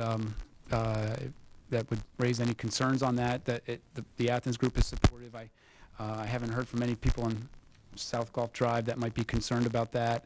I've been coordinating with the property owners adjacent to it. It is a 20-slide presentation that Ms. Erickson has provided, but we can come back after your CRA meeting and go through that. Once again, Ms. Erickson, you'll be spending the day with us. Thank you. So are there further comments or direction, Council, so that we can wrap up 14A? Ms. Petronoff. Full disclosure, I live on South Gulf Drive, and just in talking to the neighbors, they share the same viewscape concerns as Third, and it just has, they just haven't gotten the lawyers. So, we might as well address it so that we don't have to do that. Councilman Christman. Before we adjourn 14A, I'd like to get some further clarity as to next steps. I appreciated your point about Mr. Budishwar wanting to now engage in this with staff, but maybe we could have a little more certainty as to what the next step might be. In other words, Mr. Budishwar, would you see the possibility of coming back to us with a further update at the very least by the June 1st meeting or subsequent to that? Thank you, sir. Andy, correct me if I'm wrong. I believe we have a placeholder on the May 31st or June 1st. I don't think so. We have several streets and stormwater items, but not the beach outfall. And I would ask that we look towards June 15th instead. That's right. That's right. Yeah. The takeaway from the last meeting when we discussed this issue is let's come back with some options. And what we thought we would do today is not quite get to actionable items for you, but do an update. So today really was meant to have an update, have further dialogue, further engage with the community, keep putting our heads together. We've got some good feedback. We'll get back with the team, but give us a few weeks. But I think we could probably make a commitment to come back before this body, before your summer recess, with some actionable items. That's exactly what I was looking for, and it doesn't surprise me you would want and need that much time, and I also, speaking for myself, would appreciate it still may not be final decisions, but to at least keep moving on this and moving toward a decision, I think is important. Councilman? No further comments, direction? Madam Mayor. Yes, Councilman Hutchison. Thank you. We all recognize, I think all of us, and I don't intend to speak for everybody, but I know from past, we recognize how seasonal this community is. And as we go on with allowing time to adequately review this project, I certainly I certainly recognize that people continue to leave town and go to other places. So, Mr. Boudessoir, to the extent possible, effectively communicating to the community what our intentions are and what we're considering is very, very important. And my ask is that we do everything possible to ensure that the folks that are in and around this area have very effective communication. Thank you, Madam Mayor. Madam Clerk, at the last meeting, I requested that we take our public speaker forms and reach out to the public. We did let them know about the meeting today. Were we able to do that? I will have to check with the Okay. office and see. I don't believe that was a meeting that I was in, but I will check with the city clerk to see if that information was passed along. But we do obtain and keep all those as far as in the record. So we do have phone numbers and addresses if they're provided. Yes. And I'll just say to the public, going through most of the registration forms, they are all filled out with at least an email and phone number. If you haven't, if you could provide it to the clerk, I know that we can always notify about that June meeting, and if it changes, also to inform the members that have registered. Yes, thank you, Mayor. And if the clerk would be so kind, let's maybe begin assembling a database from all of our past speakers, so we have that. You know, Andy's done a nice job communicating with our points of contacts. You know, luckily, we have some residents that have stepped up and some attorneys now to represent large groups of people. And, you know, we're using kind of the old phone tree system to get the word out. But, you know, if we can get this list together, we can try to get maximum communication out there. Well said, thank you. Okay, no further input, Council. We will, Councilmember Blankenship. Yeah, I certainly agree and support what you all have said and coming back with real action steps. I'm just continue to be concerned about the whole timetable slipping. And the city's been working on this for, what, 20 years on getting these, seems like, on getting these outfall pipes off the beach, and we keep hitting hurdles. And they're valid. I know we've got to work through these, but let's not use this as a reason to derail the whole thing. If we don't have all the answers on June 15th, at least if there's some things we can continue to make progress on during the summer while you're still trying to resolve the other items, maybe we try to split this up into bite-sized chunks or phases so we can keep making progress and resolving the overall project. That would be, I think, a really good idea to keep everything moving forward so we don't lose momentum during the summer months. And I will just, there were comments made that we would lose the beach access. Is that true about this project? That is entirely false. I read that in the document that listed my name 12 times. Yeah, one of the goals was always to preserve public access to the beach, both for vehicles, pedestrians, bicyclists, and we're working closely with Collier County on their access needs for the beach renourishment work. Okay. I just wanted to clarify that. And does staff have any other questions on details moving forward? Okay. No, Mayor, thank you. Okay. So, Council, that concludes 14A. We will continue 14B after our CRA meeting. So at this point, it is 2:27-ish, and we will recess our regular meeting of May 18th and go into our CRA meeting. So we'll take a 5-minute break.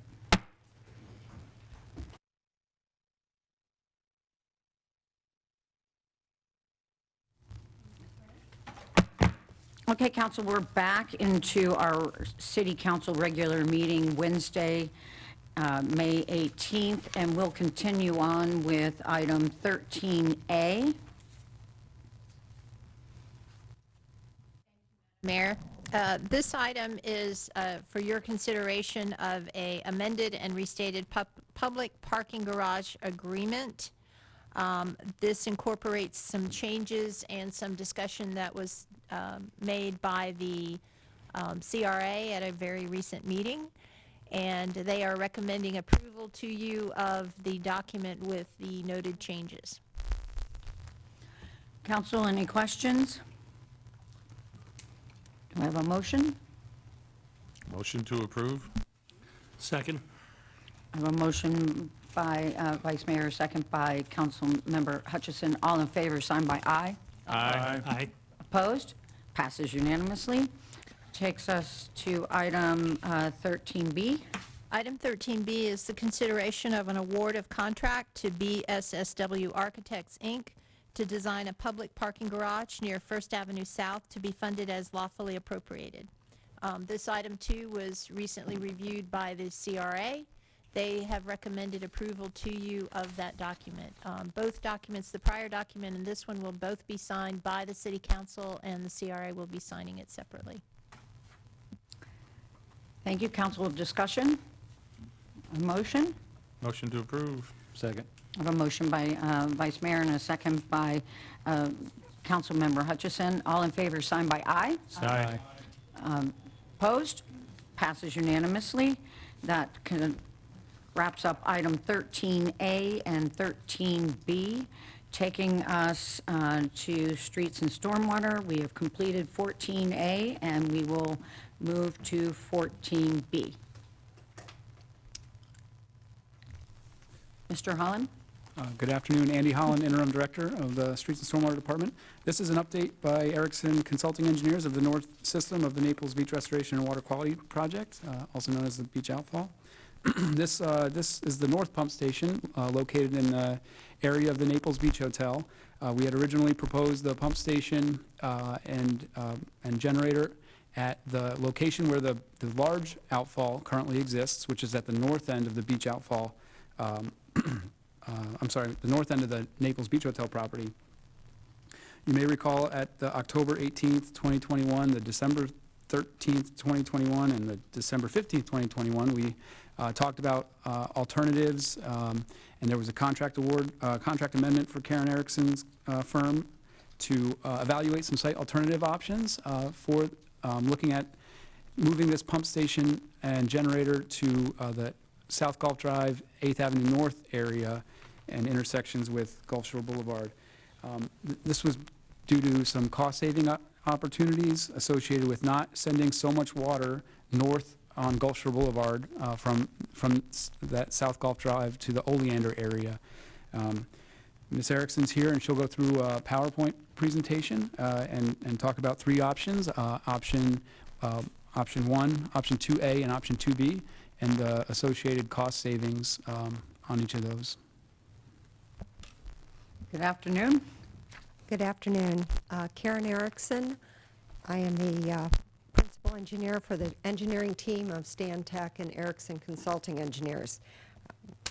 As described by Andy, we were directed by the council, and we began work in January to identify how the 8th Avenue property that the city currently owns with your true 70-foot wide easement could be utilized to reconfigure and to move the pump station to this specific site. Just to remind everyone, what guided us here in the development of these options was to determine what options would move the pump station and the infrastructure to the 8th Avenue North site while maximizing the public parking spaces, identifying how the generator could be landscaped and buffered, as well as the platform and the control panels. Provide access for the city vehicles and maintenance vehicles, and to provide cost estimates to compare those cost estimates to those for the Oleander site.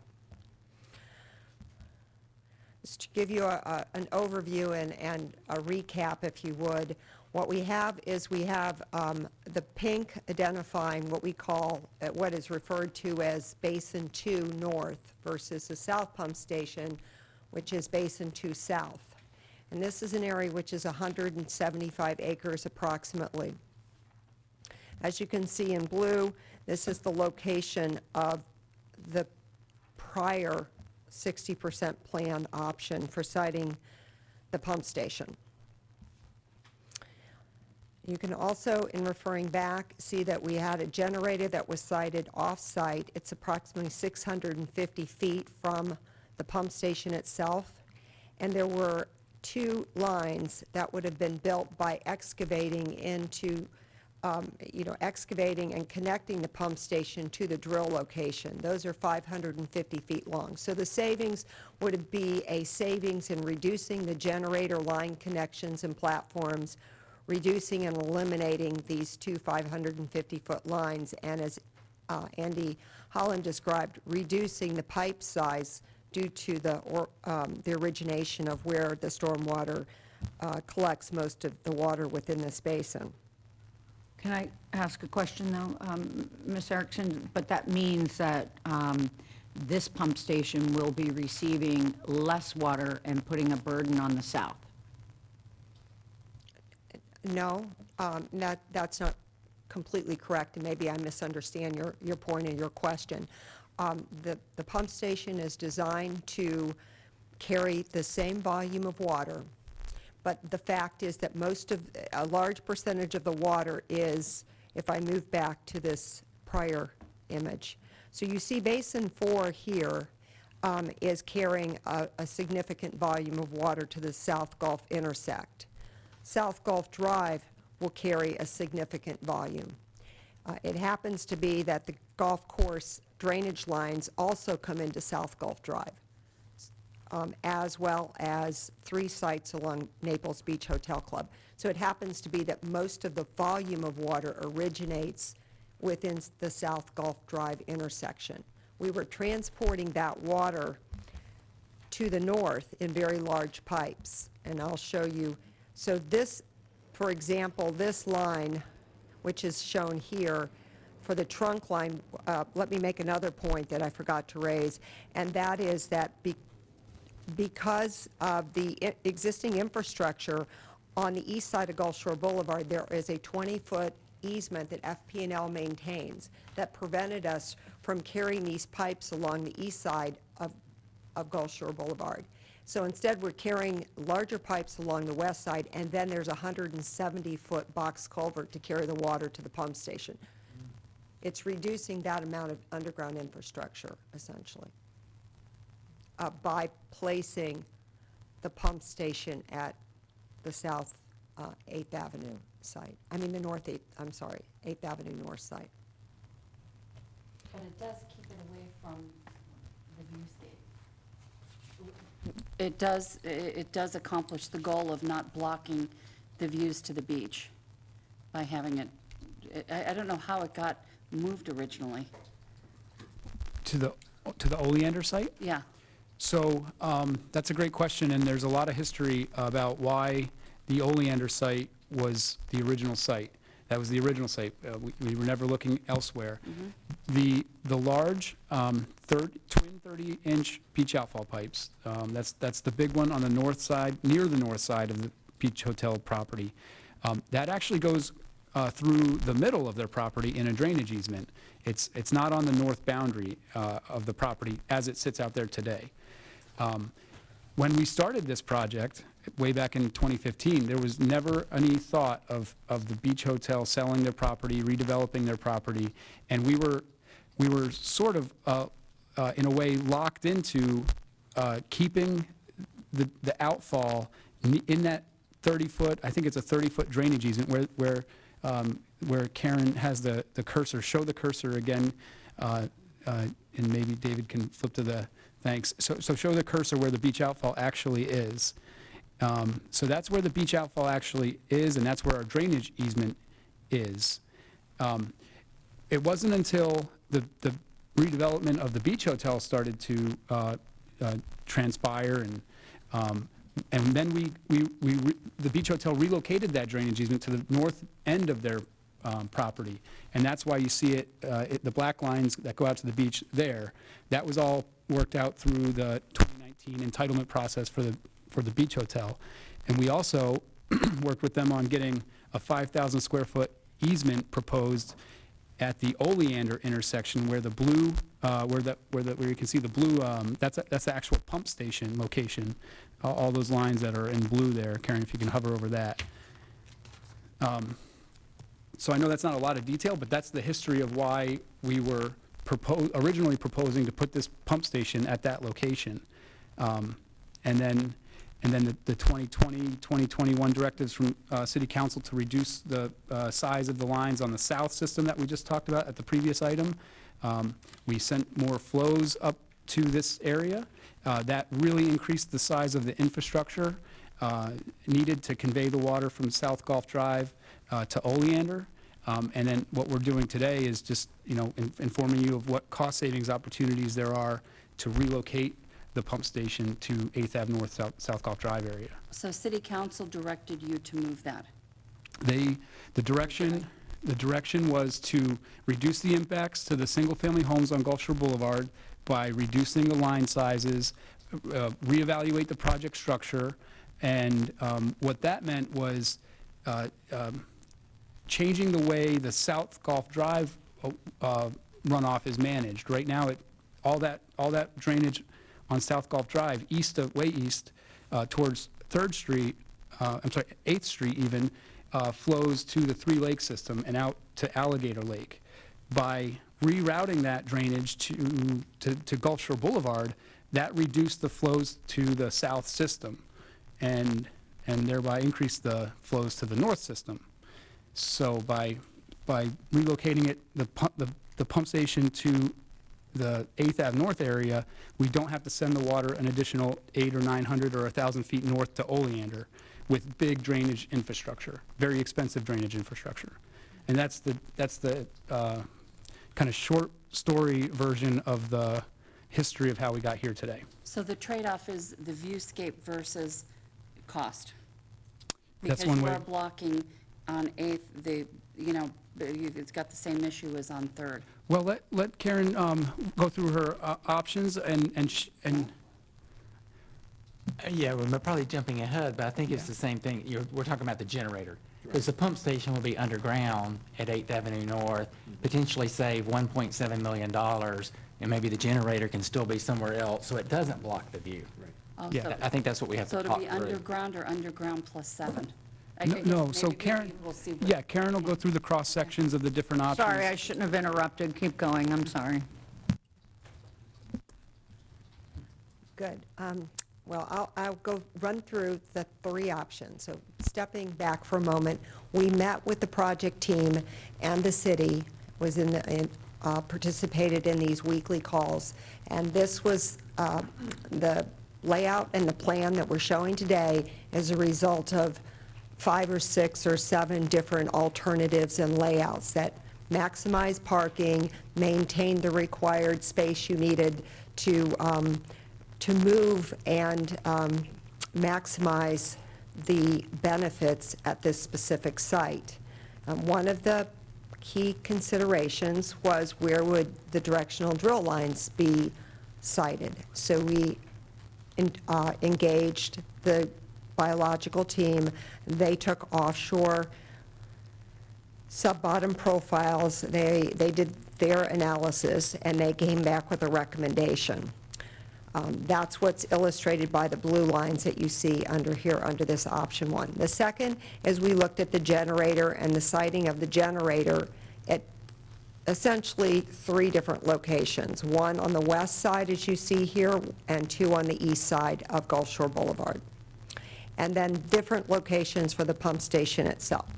So moving into this site layout option, this particular option maximizes the parking spaces. I think there's currently 29 in the current plan that the city approved, and this would take it down to 27. So we would lose the 2 spaces that are under where we're showing the generator site. So this would be the generator. It would require approximately a 5-foot easement from the Naples Beach Club to place it at this site. And then these are all below-grade infrastructure components as shown here. Excuse me, when you mean below grade, how tall, if you're standing on the driveway, sorry, I'm not an engineer. Is it below my feet? It would be with the access ports to the pumps, I think it's about a foot above the grade. So essentially below grade. There would be a fence required, a security fence around the pump station. Okay, so it's going to be 1 foot high? Well, I mean, essentially where your infrastructure, where your platforms are, so if you're looking at each site, so I'm specifically talking about what I'm showing here, which is the pump station itself. This is the low-grade screening chamber, and then it moves into the pumps, into the pump wet well, and then those pumps carry the water all below grade through pipes that connect to the HDD offshore lines. But this site for the generator would be above grade, and this would be similarly a foot below what we had originally proposed for the south pump station. So essentially at plus 22 feet. Okay, so if I'm standing, sorry, am I, Yeah, let me help. So the landscape median in the middle of this beach end, that is all below grade, with the exception of 3 manhole covers that are going to, Okay. and those would be round manhole covers, 36-inch diameter manhole covers that would stick up a foot above grade. okay.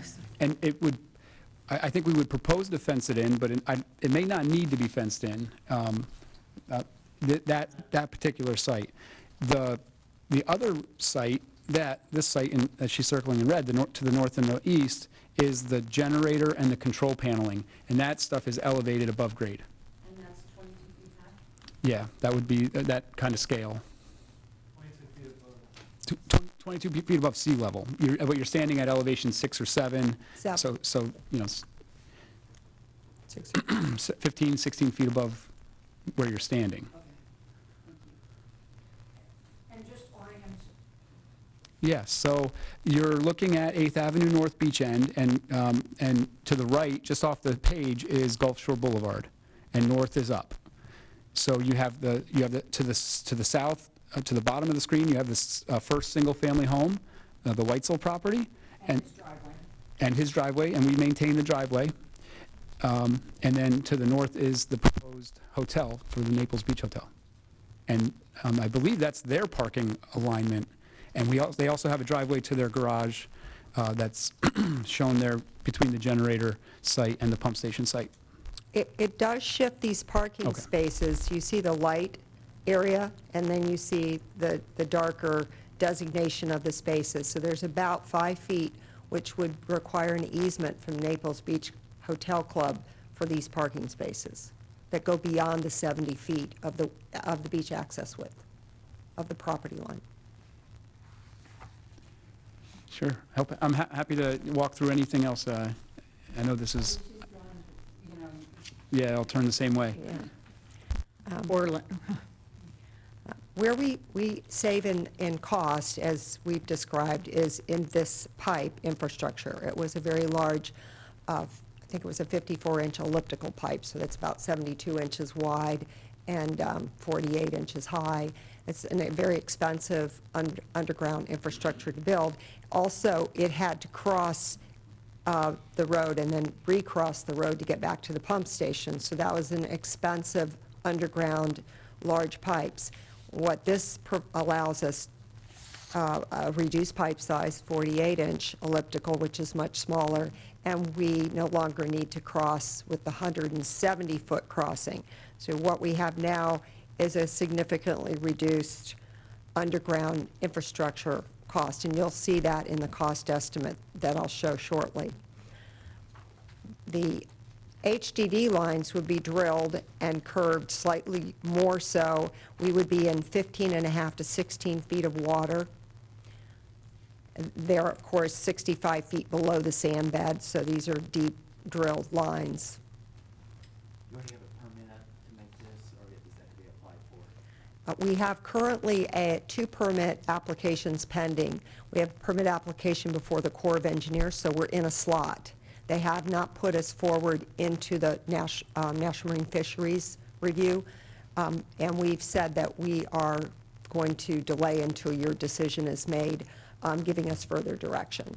But we what happens with the Corps of Engineers is you're in a slot and you're in line. So we got in line, and we'll submit the new drawing plans if you were to give us new direction, and then we would be proceeding with the Corps of Engineers permit, which is the longer permit to achieve. And similarly, we would modify the ERP permit. So the pump station capacity is maintained. It stays the same essentially. We changed the location of the pump station. And then the cost estimate for this. Karen, Oops, sorry. can I jump in real quick? Who's assisting with the permitting at the core level? And are you going through Jacksonville office? This is, no, this is the local office, Okay. which is in Fort Myers. Got it. And who, is someone on your team working with the permitting? Yes. Folks there? Okay. And the person that's managing the permit for the Corps of Engineers is the same individual that oversaw the permit for the South Pump Station. So he's very familiar with the project. He's one of their best permit processors, and he has a lot of experience. He said that as soon as the South Pump Station is awarded, so we gave them notice, then we'll be moved up as quickly as we're prepared to move on the North Pump Station, because they understand there's cost savings that potentially would benefit the city.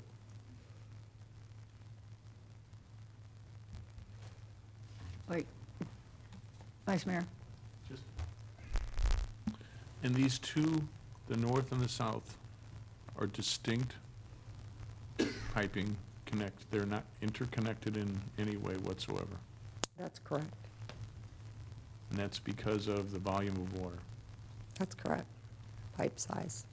And also because there's an overflow at Alligator Lake in the event of a 25-year storm, and we cannot carry a pipe under and through that box culvert because of where it's located and how deep it is.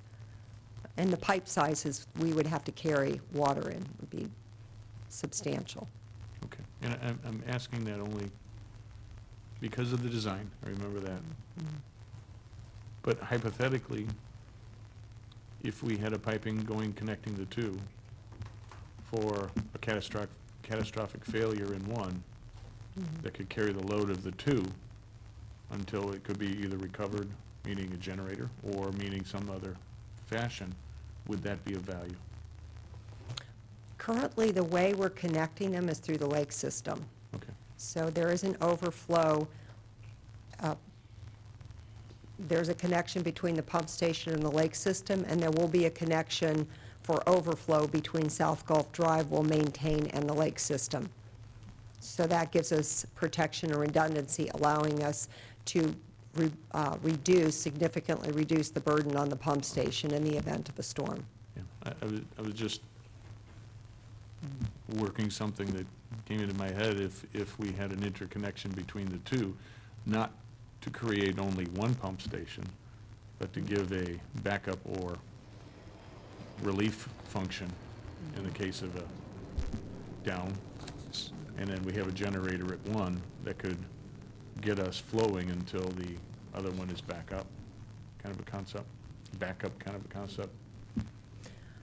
And I think our team during the break discussed the idea of utilizing the generator at the north site as a backup, and also including design options for both Central and Alligator Lake, because they're similar distances. So Central also has elevation, so it expanding upon Ramon's comments earlier, placing it in the central, along Central below grade is actually a very feasible option. Okay. Okay. Thank you. Andy, Mr. Holland? Karen, can you go back to slide 4, which is the drainage basin map? So I'll just point out that the way stormwater systems work in general, the closer you get to a discharge, the larger the pipe sizes get, right? So when we get to where the pink line and the green line meet, that's a basin divide. And the pipe sizes there, that basin divide is in between North Lake Drive and 6th Avenue North. And the pipe sizes there that head north to the north pump station start out at your 12-inch or 15-inch diameter pipe sizes. Something that's unique about this this situation in the green boundary is that it drains the lake. So you're starting out at a much larger pipe size of 36 inches and in the green, and that heads to the south. So that heads south. So and we interconnect our stormwater systems for, backup and redundancy. It's not typical because usually you can skip a block of infrastructure and let, the north, we could interconnect them, but you'd have to know that and we could upsize the pipe too, from the 12 or 15 inch up to whatever we, look at. But, that's just not typical, and it's a good idea. And maybe we could take a close look at it. Because we're not talking about designing it so that the north can be or the south can be the pump, but an interconnection between the two, so if the power goes out and we have a generator that can run the one, we're pulling water off of Gulf Shore Boulevard or out of the area until we can get the other one back up.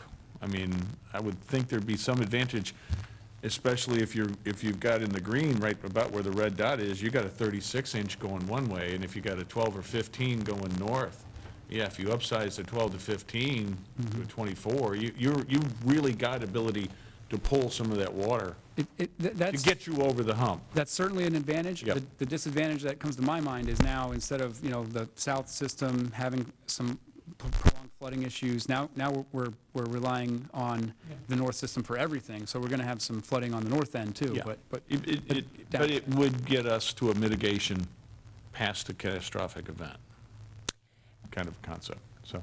And then also there's the option of potentially considering upsizing the box culvert. It's an older box culvert. You could come in and besides lining it, which we've talked about in the future, we don't have a problem currently, but that size currently is 5.5 feet wide by 2.5 feet high. So there's an opportunity to use the lake system and use, I think that is a gravity-driven system, and you could have backflow from the south pump station as well. So there are opportunities to use the lake system as well. Councilmember Hutchison, can you just, though, Ms. Erickson, identify what that blue box is on the east side of Gulf Shore Boulevard?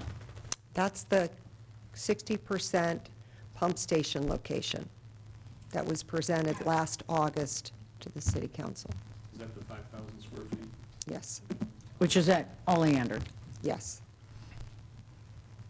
Thank you, Madam Mayor. So we started discussing just now a north pump station that handles a certain area, right, that we see on the screen, and then possibly looking at configuring this north pump station in such a way that it can handle, it's a backup. It's a circumstance where the south pump station maybe is inoperable or flooded. And in my mind, you just touched on it, I think that we need to, I have an ask that we clearly understand and we communicate to the community that if we take a pump that's designed to maximize the opportunity to control flooding in this area, and we then start sharing it and putting the area it was intended to which could place the residences now at risk in that given area, as opposed to doing its full job.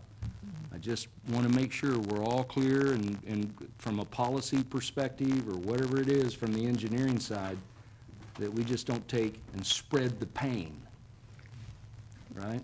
No, we do need to fulfill our obligation to the Water Management District to demonstrate that both pump stations have the capacity to take within the basin boundaries as we've defined the primary flow pathways. That system must handle the 25-year, 3-day event. It will allow for flooding within swales and certain flooding upstream. The roads should not be flooded. obviously, private property and impacting, a residence or a property owner would not be permittable. Yep. So there is Okay. an allowance. You said it would not be permittable. That's correct. Okay. Can I interject? I just want to make sure that we're on the same page here. She's talking about the pump station, not the generator. I think there are two different things here. So we will fulfill the requirements of the permit by having 2 pump stations. I think what we're trying to get at here, is it feasible? The power. To have a singular generator? Two different things. You're right. To power both pump stations. The give is slower drainage, because you're trying to pump a much larger area. The water will recede, but the rate of receding will be much less. So it's back to this pro-con cost-benefit analysis. Yeah. Thank you very much. Thank you.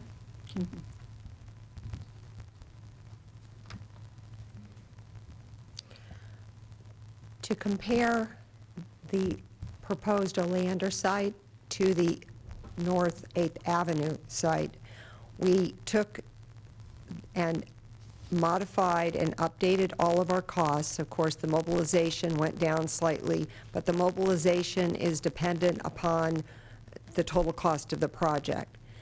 The pump station and generator costs went down as a result of reducing the off-site requirements for the generator. That included reduced cost for a second elevated platform and the conduit and the electrical connection.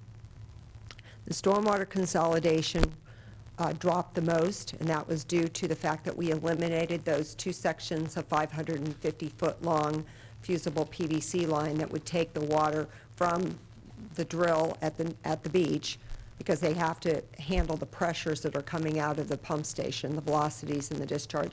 So we eliminated that component and we reduced the pipe size.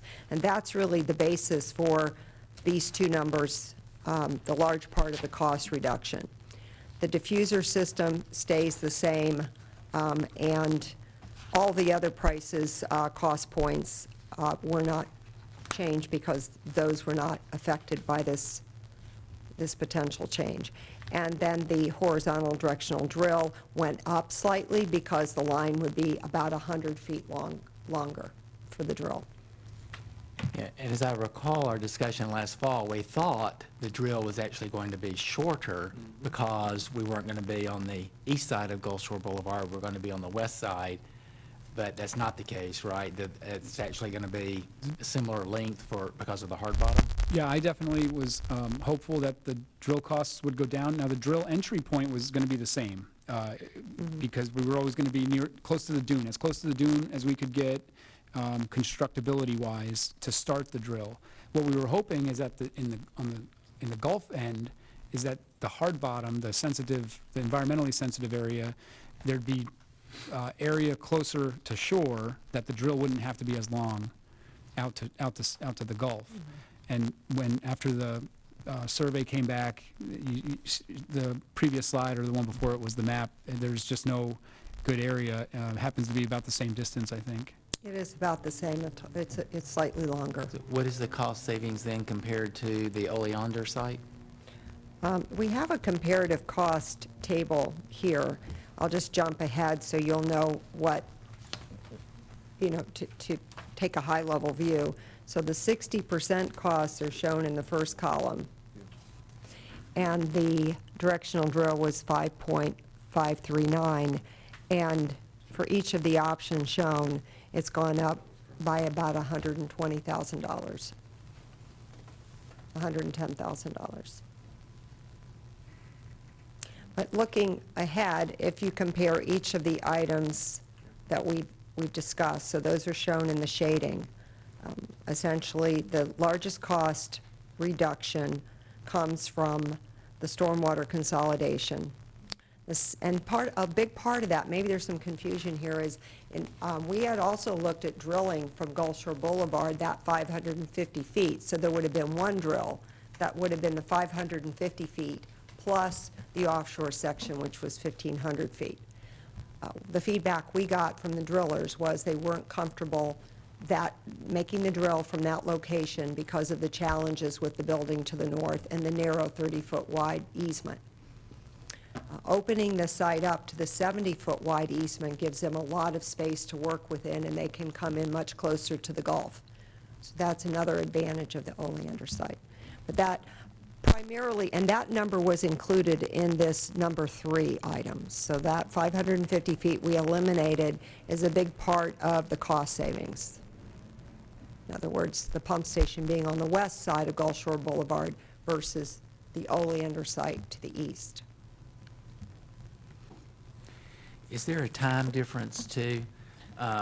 Like if we went with option 1, 2A or 2B versus Oleander, because we don't have to wait on the beach club to be redeveloped, we can do it when we want to? It's a great question.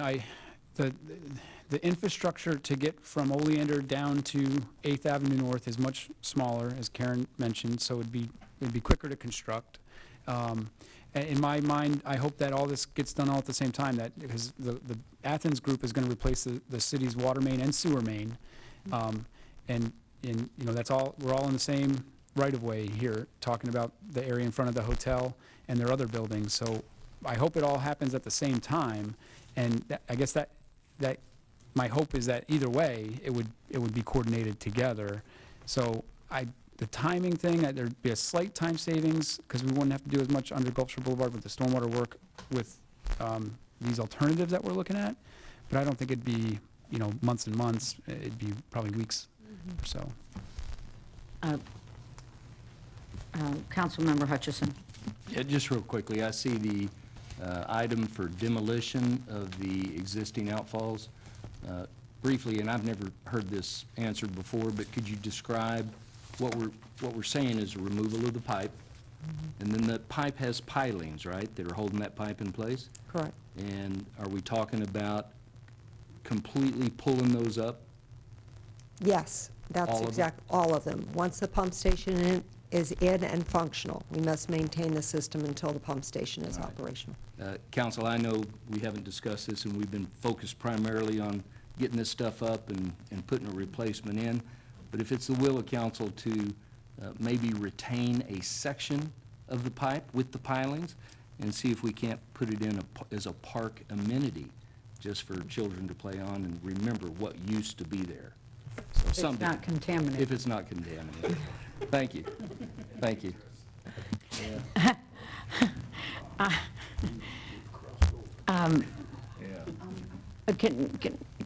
As far as the outfall removal, 2 things. Who was paying for the Oleander infrastructure? The city. The city was going to pay for the pump station construction. The 5,000 square feet was on private property, on the Athens Group private property, east of Gulf Shore Boulevard, and the area of Oleander, that wording was specific to in their entitlements in the resolution that approved that development. So now we are going to be asking for some easements on the south side if we do get direction to move this south, but it's not 5,000 square feet. It'll be 500 square feet or something like that. It's 5 feet times the length of whatever option you choose. And we're kind of jumping ahead, but if the generator does get moved over to the east side of Gulf Shore Boulevard, we'll also be asking for an easement there. And the Athens Group has indicated to me that they're supportive of that, so. Oh, what about the easement on the west side? Because it'll be on their property. Correct. They're already dedicating an easement on this west side in this same area. They're dedicating back what I believe is the 10 feet that the city granted to them many, many decades ago to put what's out there now, the 90-degree parking that's up against the hotel building. Well, there's no hotel building there anymore, but you know what I mean. The 90-degree parking is actually on private property, and it was always reserved for the hotel. Their plan all along was to dedicate that parking back to the city in an easement. They weren't going to dedicate right-of-way back, but they were going to grant an easement and a public access easement even for a sidewalk on the back side of that for a public sidewalk to the beach, which is a rare thing on our city beach ends. None of them have sidewalks to the beach. But, so what is it now? Where is the agreement now? They have not come in for any easement dedications yet. There's still a lot of flux, obviously. We're talking about that flux right now. So there, to my knowledge, there's been no easement dedications, but there are many to be had, including along Gulf Shore Boulevard. Their plan was to dedicate a parallel easement along Gulf Shore Boulevard on the east side, so they could widen the road for a landscape median, and a sidewalk on both sides and those kind of things. And are you familiar with the DRB project where their porte-cochere and their lot line was in the middle of Gulf Shore Boulevard? I'm not really familiar with it. I heard an issue about the porte-cochere. They wanted to change it. I don't know. That's not really my wheelhouse. No, but it is in this area, correct? The porte-cochere is west of Gulf Shore, just off the page of the slide that's shown here. We don't have any images that show that. Do we have anyone coordinating it among departments with the issue that we had with the site plan from the DRB approval versus this, because it had to do with the parking area and a pool encroaching into I'm confident the that side yard set? if the planning department needed my input on an easement in Gulf Shore Boulevard, that she would have let me know about it. I'm not aware of it at the moment, though, but I will check with. But I'm asking, are you familiar with what they're doing and they're familiar with what you're doing? I'm familiar with the project's impacts to the stormwater system, the right-of-ways. I'm familiar with what they're planning to do for stormwater management on their private property. The DRB stuff, their, awnings and massing, that's not my wheelhouse.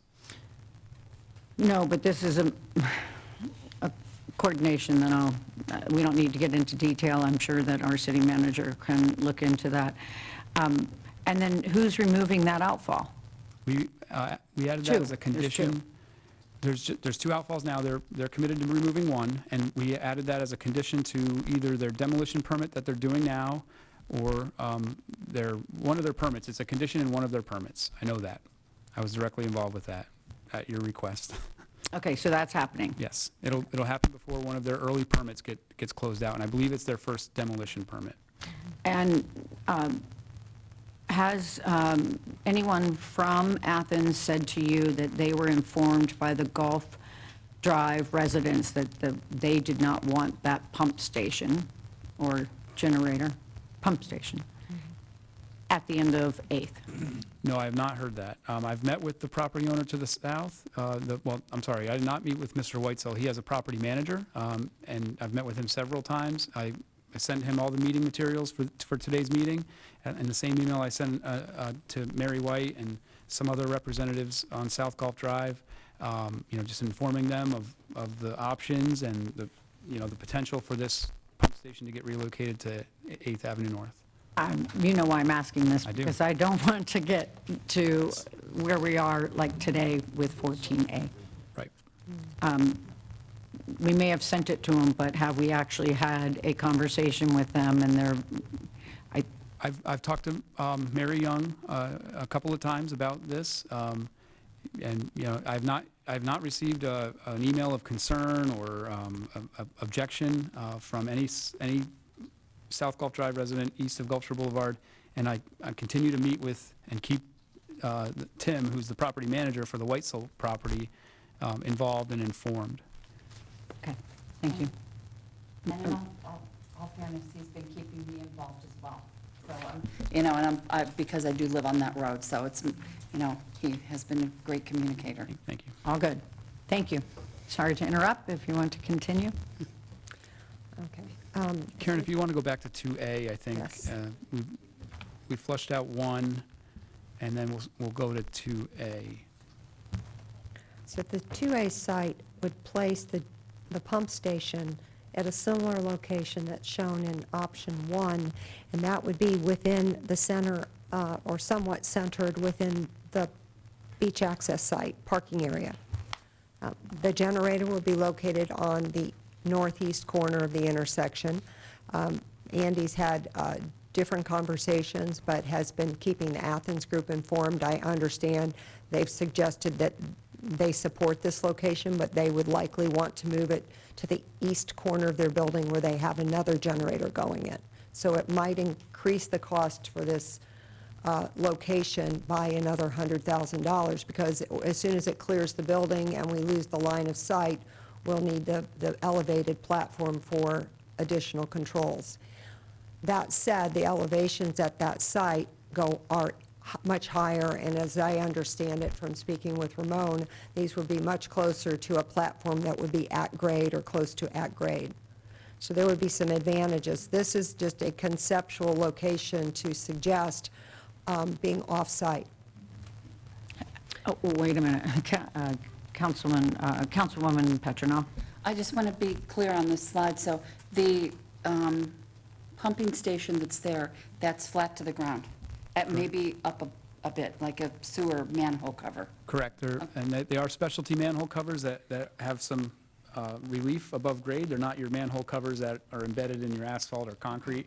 They're specialty so that they can pull the pumps. Okay. But they're only a foot high, and there's just the 3 there near where the red dot is shown on it. Okay, and so the rest of all that stuff is underground? Correct. That's the screening chamber. That's all below ground. Okay. And then for the generator piece that is shown on the right-hand side, where you're circling, that they would propose to move that to the building up and slightly to the northeast? Correct. Can you just show where the other generators? I think this is what has generally been described to me, is in this area. Okay. Yeah, so that'll be the area of their Market Square building. Maybe you've all heard of the Market Square building, kind of there. Seems ideal. And they will have a generator of their own for that building. And while we showed it at the corner of the public roadways, We showed it. they have interest in kind of co-locating our generator with their generator closer to their building. I think that's by their clubhouse, right? Market Square, I think, is Okay. more in the middle. Yeah. But that they would sounds right. be side by side and screened?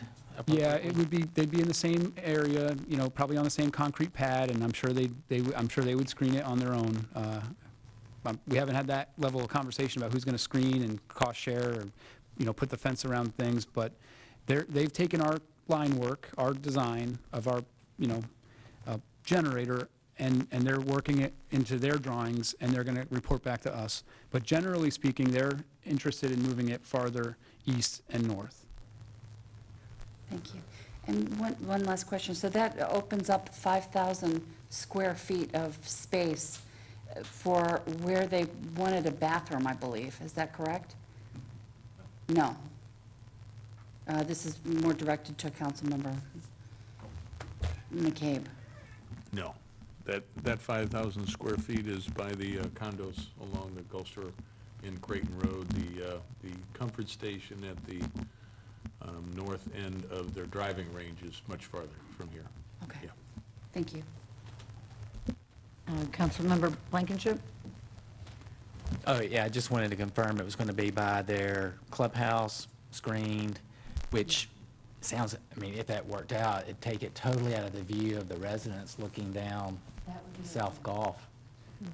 Yeah, sorry if I probably got the building name wrong. Whatever building is most southern and. By the building, screened, out of the view. So this is very tricky in the fact that they don't have plans to do the clubhouse for at least 2 more years, if not more, correct? It's part of phase 1, right? I'm not sure the timing.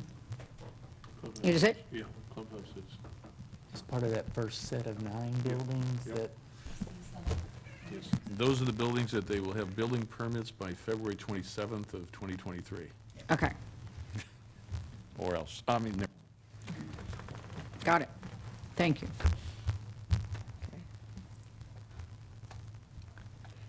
Essentially, the underground infrastructure is identical. The differences between these options, the lease cost is option 2A and 2B. And, I'm sorry, 2B, because it eliminates the trunk line that extends from under Gulf Shore Boulevard to reach the pump station. So essentially, that cost is saved. The elements, as you can see in this cost estimate, bring the total price of the project to $13.56 million, which is, all of these options are very similar, but 2B is the least cost option, which I'll cover next. 2B is the option where the pump station itself. Before you leave Hold on, McCabe. Yeah, before you leave 2A, the 2A is as it is described there. But if we move it to back behind the clubhouse, you said that could go up in 100,000 or so? Yeah. Yes, So that would be 13,664, maybe 13,7, somewhere in that range. good point, yes, exactly. And who's paying for that? Yes. Well, I see a public benefit. We have not gotten to the level of detail where we're talking about who's paying for what. I do see a public benefit to moving this farther away. You know, it's sort of a policy decision in my mind, whether Wait. we pay it for it or The we only should thing I cost share would it. say is this pump station is dealing with stormwater for 175 acres. 125 of the 175 acres is the Naples Beach Hotel. So the lion's share of any of the waters that we're moving around with this pump station are coming from the Naples Beach Hotel. Yeah, this, you know, I agree with that. I'm not going to disagree with that, but the city does have a kind of an obligation to discharge property owners' stormwater. That's kind of what we do all over the city, single-family homes, condominiums, golf courses as well.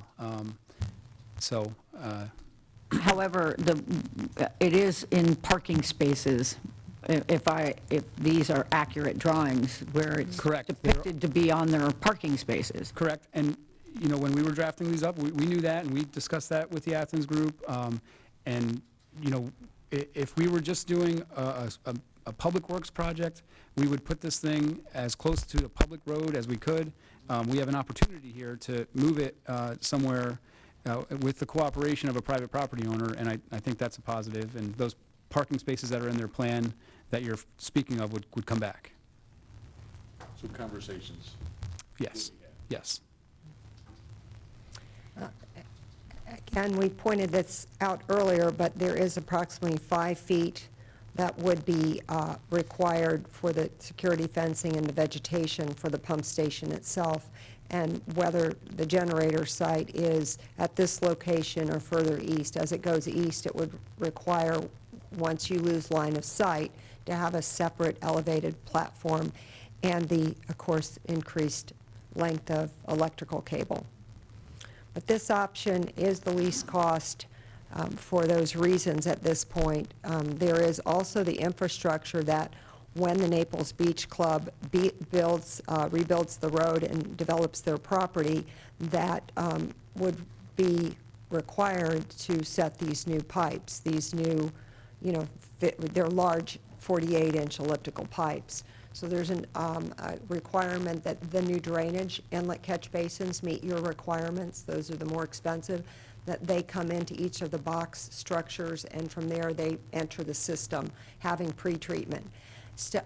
Reminding everyone that when we last spoke about water management district requirements for water quality, they're looking for you to achieve as much as an 80% removal is their goal for TSS and 50% for total nitrogen and total phosphorus. So we do need to meet and work with the Naples Beach Club to ensure they're going, you know, while they are already permitted for the discharge to the ocean direct, we have some additional expectations to meet your requirements to receive that water. So there are some other considerations we need to keep in mind. Yes, Mike. Under this option, has the Athens group agreed to having the pump station closer to their property line instead of in the middle? They haven't expressed an opposition to it. They're, you know, I've been sharing this with Mr. Kroll all along, and I haven't gotten a letter of commitment for any of these, but I think they're supportive of kind of the cost savings opportunities and some of the other benefits, so. So 2B saves more money and frees up 2 more parking spaces? Correct. And if we go with any of these options, say we chose option 2B, do we still use the 5,000 square foot easement on Oleander? I think not only was it the language specific to the location of Oleander, but it also speaks to being used for a generator. So I should dig that up and send that out to make sure everybody is familiar with what exactly that easement was intended for. Because in the sit-down discussions, there may be some opportunity for give and take on both sides, with that easement versus moving and hiding the generator behind the building, and that can work out something that works well for the city and for them. That is 5,000 square feet right there at condo building F and G. That would be very advantageous to the Naples Beach Club, not having. Yes. Right there at F and G. And there's the 30-foot wide easement, which currently is the plan for the two, now, when you mention redundancy, if you kept a pipe there with a pop-off, I mean, there are other considerations that benefit them by abandoning that 30 feet. There's quite a few advantages for the Naples Beach Hotel, but then even in 2B, if you look at that and move that to the clubhouse. This, yes. Yes. This would be, Yeah. I'm not familiar with the building, so I'm not certain whether you're meaning this side. Yes, yeah, that's probably where they're talking. I mean, but it's best we get them to tell us where they're talking than us surmise where we're talking, yeah. And one thing, then technically, wouldn't there be a 1B? Meaning, if you go back to 1,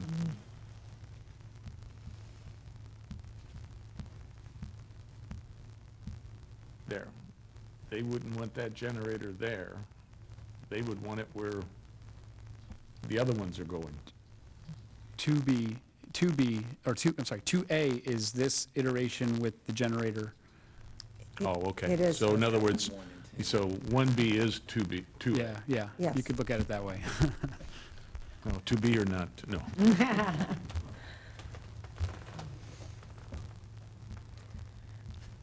In summary, the benefits that we've summarized, and you've articulated others, but we put together the comparison, just a direct line-by-line cash estimate total for comparison. The impact on parking spaces, 27, 27, and then the last option, 29. And then the visual impacts are the most significant in terms of the discussion we've had today, and also we think that it does provide the redundancy, which is really important, and it allows for optimization of the beach access as it's planned to be redeveloped. As I understand in the plan we've been working from, Andy, correct me if I'm wrong, but this is the plan that the city worked on with the Athens group, the redesign of the beach access site. Correct. I've shown all these with the Athens group. Is it? No, the planting plan on the south has not changed. Oh, right. So otherwise, this entire Correct. approved, Yeah, agreed in prior discussions that I was not a party to, or part of, I should say, that this is in essence, except for the loss of 2 parking spaces at this site. But I think we've recouped those because we've added parking spaces. I can speak to the landscaping on the south side of this site. We held what was proposed in 2019. That was a specific negotiation between the 2 property owners on either side of this site, and we were sensitive not to modify that. Has there been any other negotiations, though, by any other staff member since then? Relative to this site, no, I don't believe so.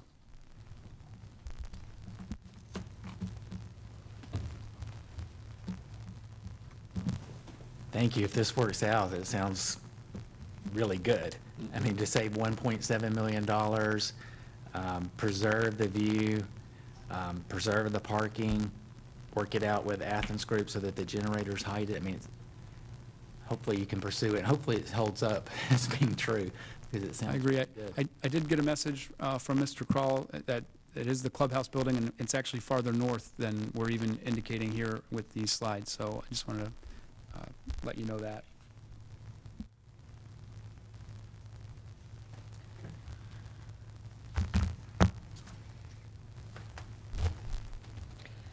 And that concludes the information that we have presented or provided to you. There was a report, an actual written report with a summary and all of the details of these costs as well. So you should have that available if you have further questions on details.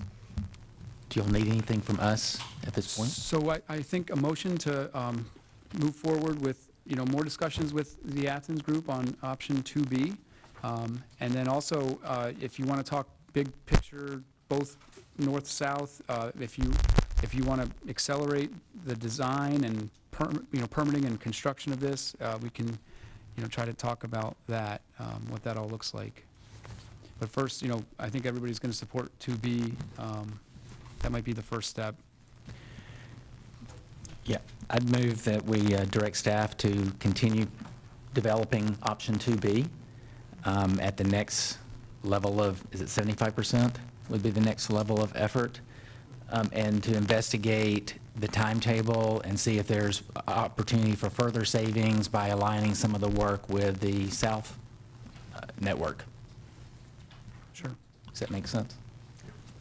We have a motion by Councilman Blankenship and a second by Vice Mayor. Any discussion or with council? Okay. Is it safe to say all in favor, sign by aye? Aye. Aye. Opposed? Passes unanimously. Thank you, Ms. Erickson, and your staff, and Mr. Holland. That was easy. That concludes 14B. Going back to 13B. 12B, I think. 12B? 12B.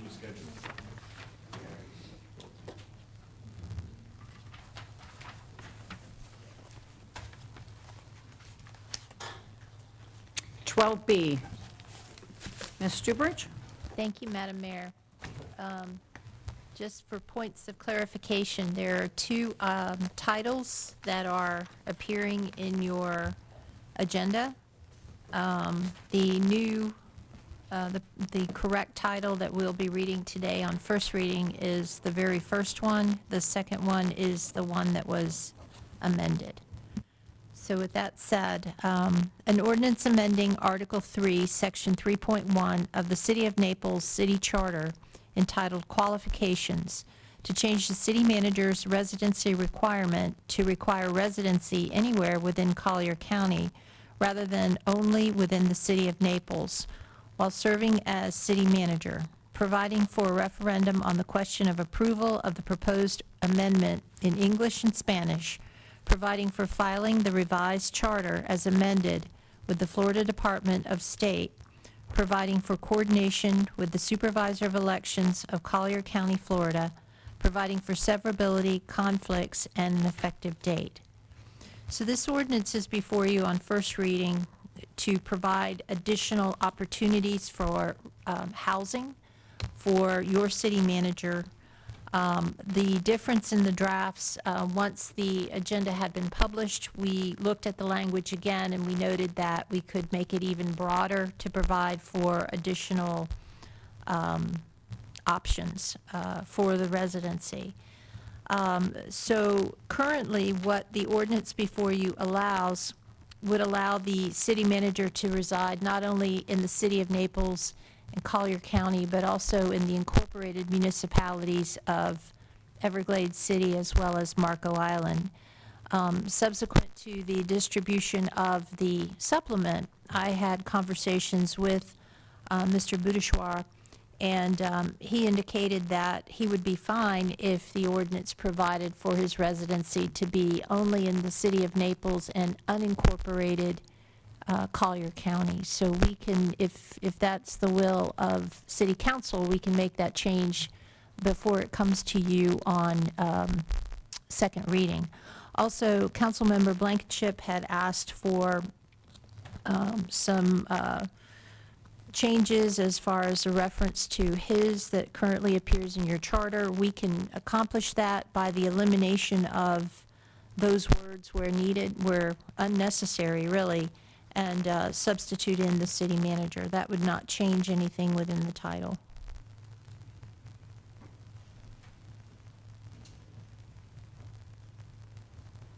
So your direction would be needed as to the scope of where you are comfortable having your city manager reside. I think Mr. Boudjouar has indicated to me that the closer he can be to Naples, the happier he'll be. Council question? Oh, Mr. Boudjouar. Yeah, I think I'd be remiss if I didn't make a couple comments on this issue. I want to reiterate, my desire as your city manager to be fully engaged in this community. Where I sleep at night, when I do sleep, it's preferable for Ann and I to live within the city. But, what we're looking for, and I don't, I know what Nancy's intent was to develop something for the future that wasn't person-specific, and I understand that. But if I'm your person in the foreseeable future, I wanted to say to you that I am not looking for this far-reaching flexibility. I am not living in Everglades City, and I'm not living in Marco Island. My goal is to live in Naples, and if it can't be within the incorporated areas, it's going to be just outside. So I can react quickly, I can be here, I can be part of the community. You're going to see me jogging on the beach and walking the streets. So I wanted to make that clear that my pledge to you all when I was here a couple of months ago of being a part of this community is not compromised, dedicated to that, and I just wanted to say that out loud. Councilmember Perry? Well, notwithstanding what Mr. Boudjouar just said, I think any charter amendment we make should be for the foreseeable future. I think it's a bad idea to customize some kind of a provision, particularly where it's in the charter, to one particular individual. As far as whether we include Everglades City and Marco in this, I'm totally indifferent. But I do believe that we need to say, okay, the fourth guy out or the fourth woman out, what are the circumstances going to be there, and we should do this. So because we don't want to be amending the charter willy-nilly just based on what the then city manager is looking for. Thank you. Vice Mayor? Yeah, I just want to reiterate and also state, because we as council, but I very specifically, even during the search process, said that we should do this. The concept of the individual living within the city is sound in its initial thought way back when. The cost of housing at this point in time within the confines of the city have changed. But the idea of making sure that the city manager is available and able to be on-site, boots on the ground, is paramount. And I think that expanding it beyond the city's actual boundaries to Collier County will still meet that goal. So I just want to make sure that we're on the record saying this is not as a direct result of Mr. Boudjouar. This is what I think is for the best interest of the city, and this conversation started even before our selection of Mr. Boudjouar for the city manager. So I support it because I think it is in the best interest of the city, and as Councilman Perry said, we should never be making charter amendments based upon a specific individual or a specific circumstance. We should only be doing and adjusting our charter based upon what is in the best interest of the city, and that's why I support this. So, Councilmember Chrisman? I agree with all of that.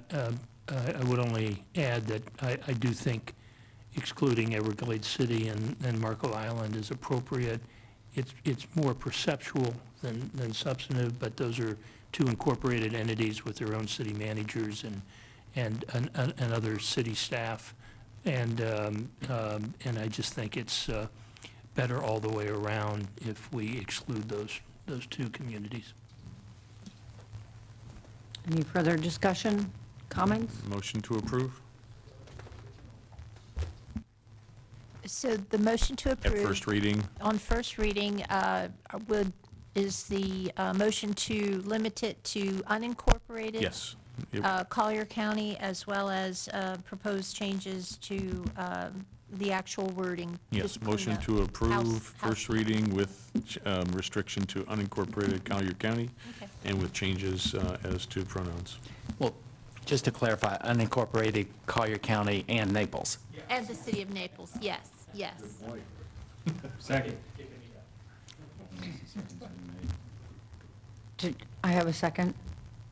Okay, perfect. I have a motion by Vice Mayor and a second by Councilmember Hutchison. All in favor, sign by aye. Aye. Opposed? Passes unanimously. Thank you. Thank you, and we'll try to bring this one back to you fairly quick, just so we can get it out of the way. As you can perceive, schedules are getting very large. Thank you. And we have a deadline with the, We do. yes. Okay. All right, council, that concludes 12B.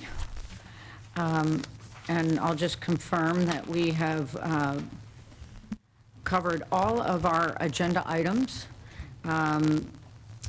We moved 14C to Friday's regular meeting on the 20th. And is that correct, Madam Clerk? I just want to make sure we... That is correct. Okay. That was continued. So we'll move to public comment. I have no public comment. Okay. We'll move to correspondence and communications. Councilmember Perry. Nothing today. Thank you, Mayor. Ms. Petrina? The only one that I would like to readdress really is talking about the planning staff reporting on the staff report. And really, it's always been troublesome since I've been on the section called Return on Vision. And it's a cherry-picked area that I find so troubling, like the one where we have actually gone from condos that are 4 to 2, but we're actually having the amount of green space. It says we're ignoring the fact that it said, we support our pattern of predominantly low-rise buildings that are designed with open space and greenery. And we are having the open space. So I would like to, really take a hard look at at this cherry picking on Return on Vision. And I know you keep raising your hand, so I'll just turn it back over to you. I think I can make this easy for you and just let you know that it's done.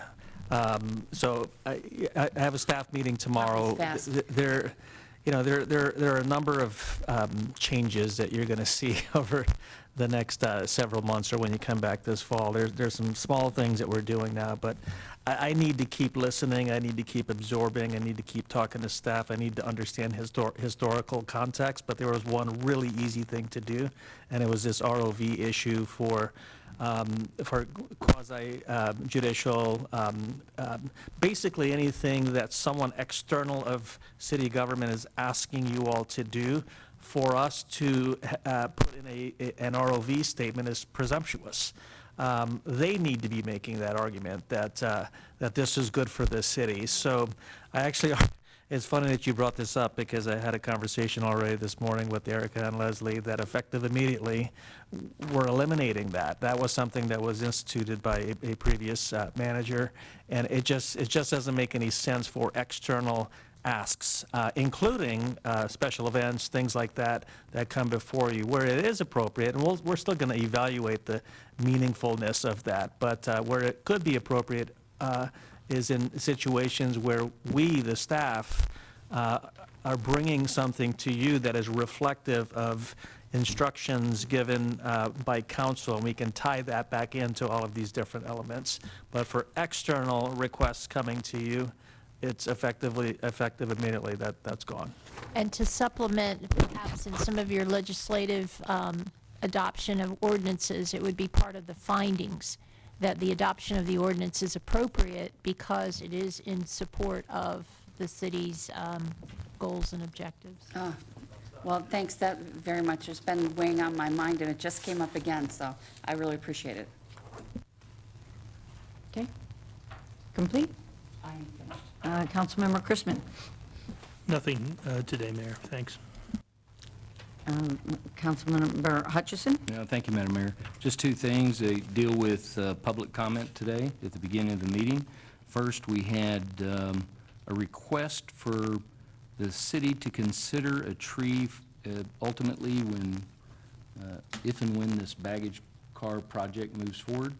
I'm not sure how that process would work, but my ask is to, for this council to provide instruction to the city manager to address this with staff and the appropriate personnel to look for an opportunity to provide a tree if it's within our means to do so. Well, if we could discuss that. It seemed like a simple request, except for that land is being held in a trust. It is operated and managed by the county. I don't know, I didn't ask him today. I was negligent in saying, well, did you ask the county to put this? Right, Yeah. and that's part of my request, is have the city manager look at all those avenues and determine what's appropriate. I have no idea, I'm not sitting here saying we need to do it with city funds. I'm just asking that we address it in an appropriate manner and let the city manager work through that process. Yes, Councilmember Chrisman. Well, just to, I was a little confused also, because the other day we approved, we I guess, announced our intention to provide $50,000 toward this project, and I and I think others talked about the desire to have that dedicated to some specific aspect of this new museum. So, you know, whether it was interior space, exterior space.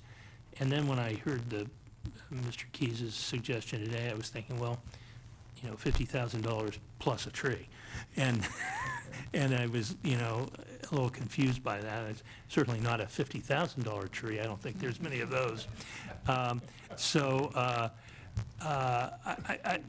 just say all that to say that I agree with the mayor's suggestion as to how to handle this, and I would like to see us, in the end, have our contribution be something that isn't just in an anonymous way embedded in a $600,000 budget, but rather be in some way memorialized as money that went towards some specific aspect of the project.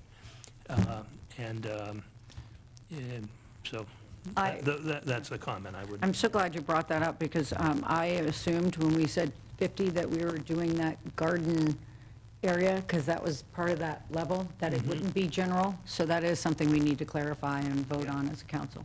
Well, based on what I'm hearing, it could be a $50,000 tree. I'm not really sure. Be one heck of a tree.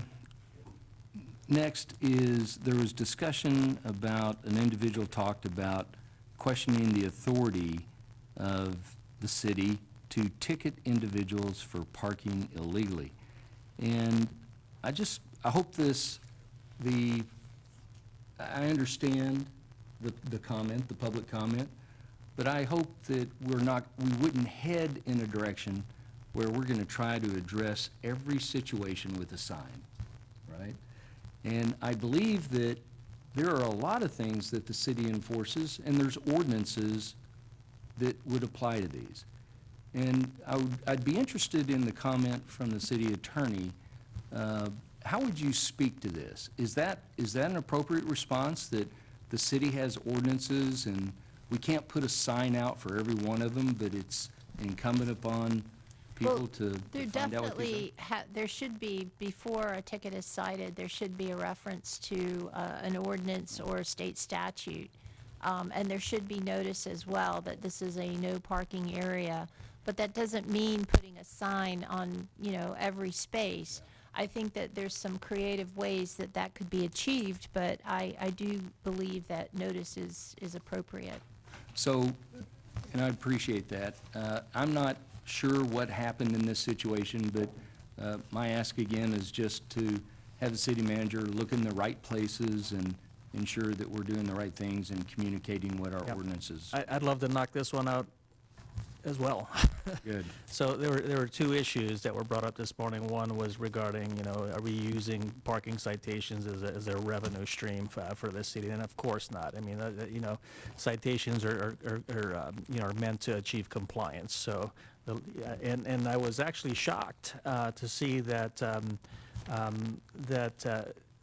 in the last fiscal year, only $101,000 was achieved through parking citations in the general fund. There's two other areas, the beach permit parking, that generates some revenue, about $770,000 a year, and then over by the city docks, they're $375 for illegal parking. But for the rest of the city, there aren't a lot of citations being given. This area in question, actually, we could use some direction from you. So I talked to the police department, and on this street, we're silent on the parking on the south side of the road, but on the north side of the road, and people traditionally will park on the south side of the road. On the north side of the road, people traditionally don't park. The people who live on that street, they don't park on the road because at opposite ends, in long distances, there are no parking signs. The problem is, judges are going to throw these citations out because you have to have reasonable distances of signage in place to be able to defend it. You've got to give that motorist the ability to see something. So what we would like to do, because I'm an anti-sign person as well, I think it just takes away from the natural beauty. Yellow curbs, that's how you can deal with this issue. So I think there was a discussion, if staff recollected right. Okay, recently, before I arrived, about this issue, and I would like to recommend that to you that you direct us to go ahead and actually remove the two signs and just yellow curb the north side of the road because it's already no parking. So we're not going to be imposing a new regulation that the neighbors are going to be upset about. This individual didn't live in that area, so didn't really know. So there's an appeals process for citations, and we'll let that go through its normal process. But there is one other street, and I've got to double check with PD on this, that is of a similar situation, and we can remedy the matter with a yellow curb as well. So if you all feel like we want to go ahead and just take care of this, give us direction, and we'll take care of it. Can I add that that is actually done in a lot of cities, and so when you do have visitors here, they're going to recognize the yellow curbing as well. It's So I think universal. it's an excellent approach and idea. Vice Mayor? I'm not sure that painting a whole section of the street yellow is any less obtrusive than putting a no parking sign about every 50 feet. I like it. I think a parking sign every 50 feet is less obtrusive than a whole yellow street. Not that yellow brick road kind of thing, but I'm not sure that, I'm kind of thinking. We need a consensus. Yeah. I Just my support, thoughts. yeah, And that's, and I don't know the physical nature of that street. I don't know if there's a curb to be painted yellow. So- I was going to ask that. I'm not sure there is a curb. And if there's not, then, I think we're obligated to make sure there's enough signage to properly notify people what the regulation is. And we would minimize that. But we want to make sure that it'll stand up in court. It might be something you need to see the conditions Yes. before we get Yeah. there. This did come up 3 weeks ago, and Chief Wexler was going to look at these roads around Fifth Avenue. There were a couple roads to make sure that they're striped yellow, that they do have the yellow and a curb. I have a little different perspective than Councilmember McCabe. I think the yellow, if the curbs are there, I'm for yellow curbs just because they're not at eye level. And so to me, it seems less intrusive. So just a perspective. Thank you. Any further comments, Perry? Oh, Well, one thing I think could be effective also is when you have boxes where you're supposed to park, and then there's no box there, that would give the driver a clue that that's where the parking spaces are and that's where the parking spaces aren't. A lot of times I'm looking for a parking space when I'm trying to go to Veranda E, for example, out on Third, and there are some places there, they have the parking spaces delineated, and it's pretty clear where you're not supposed to park is where there aren't parking spaces, so that may be another thing. The second thing, when you're talking about the curbs, I think Mr. Blankenship may have alluded to this. We have a lot of streets that don't have curbs, and there's unless you're going to paint the grass yellow, there's nothing to paint. So that I don't know what you do on that sort of thing. Yeah, I'm looking at Google Earth. There aren't curbs in at least this section of 10th. There may be other areas, but yeah, it may have to be signage. So we don't really need direction from you because there's an existing regulation. So let us handle it at staff level.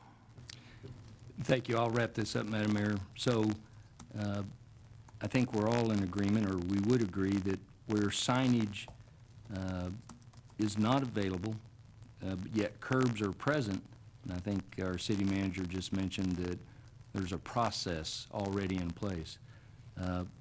Where no curbs are present, then maybe we have a responsibility to appropriately communicate. And when I think about a street or a span of space with no signage, and at some point you get between the signs, right?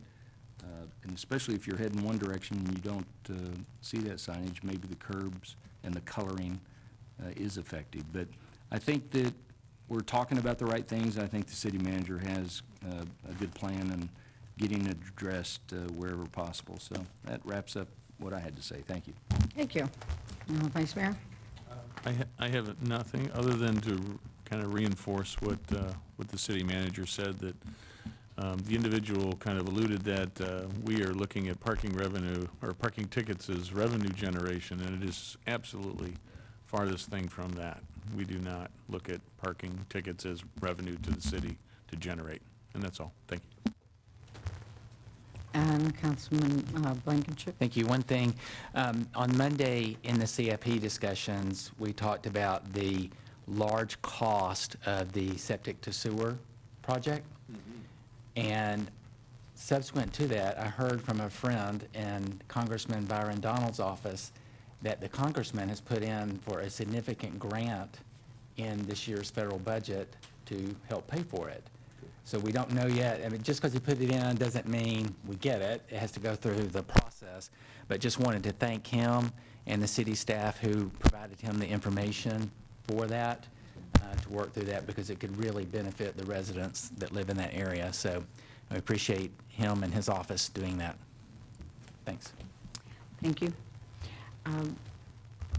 One thing with the supplements that are sent out, when they come out, they should be, the documents themselves should say supplement. Whether it's in paper or electronic, it should be stamped.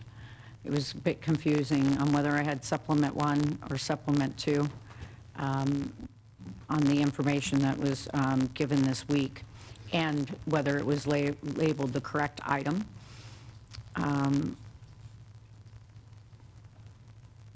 And also the memos. I mean, all of that should be listed, whether it's supplement. Thank you for addressing the parking ticket. And then we do need to address the lakes and their names. I know that we had staff in the clerk's office that worked on a lakes easement, and I'm not sure whether it included the names. I don't know if we've gone to the clerk about the history of these lakes, but I know that North Lake was actually Ridge Lake when I lived on it. So I don't know where in the last 30 years it's changed to be North Lake, South Lake. So we need to be really careful, not only for research, but for making sure things like the deeds and that we're calling out and being able to search for the proper names. So I think we need to be really careful about that, and I think I've said it before on other issues, not just the lakes. And other than that, Mr. Boudouchoir, welcome again. And is there any other comments from you today, or? No, ma'am. Okay. Thank you. Ms. Sturbridge? No, thank you. Okay. The only other thing, we did not go through it wasn't on the agenda to review Friday's information. So I'll just take it upon myself, if there is something in the Friday agenda that you need to have further questions on, that you'll go to staff. And also, I guess we'll have a new updated agenda with the items added. And Councilman Perry? So were we going to put the bike ped master plan on Friday? Yes. Okay. I would just, yeah, that's what I thought we agreed this morning, and I don't know that we had consensus on it, but I would recommend it be first on the agenda, and that there be an effort made to communicate that to some of the groups that have already expressed interest. Yeah, I had heard from an individual who asked us to move it from today to Friday, that it not be first. Not be first. That the individuals who would want to be in attendance couldn't make it first, so it should be to the end of. Yeah. You know, it's not going to, we only have 3 CIP items, and several of them are, at the end then. I mean, I think at the end could be as early as 10 or 10:30. Yeah, I would recommend being at the end as requested by a specific individual. So. That's fine. Okay. Councilman Perry, were you finished with that? Yes? Okay. Yes. So it'll be at the end, I guess that'll be item 6. Okay. And with that, we're adjourned.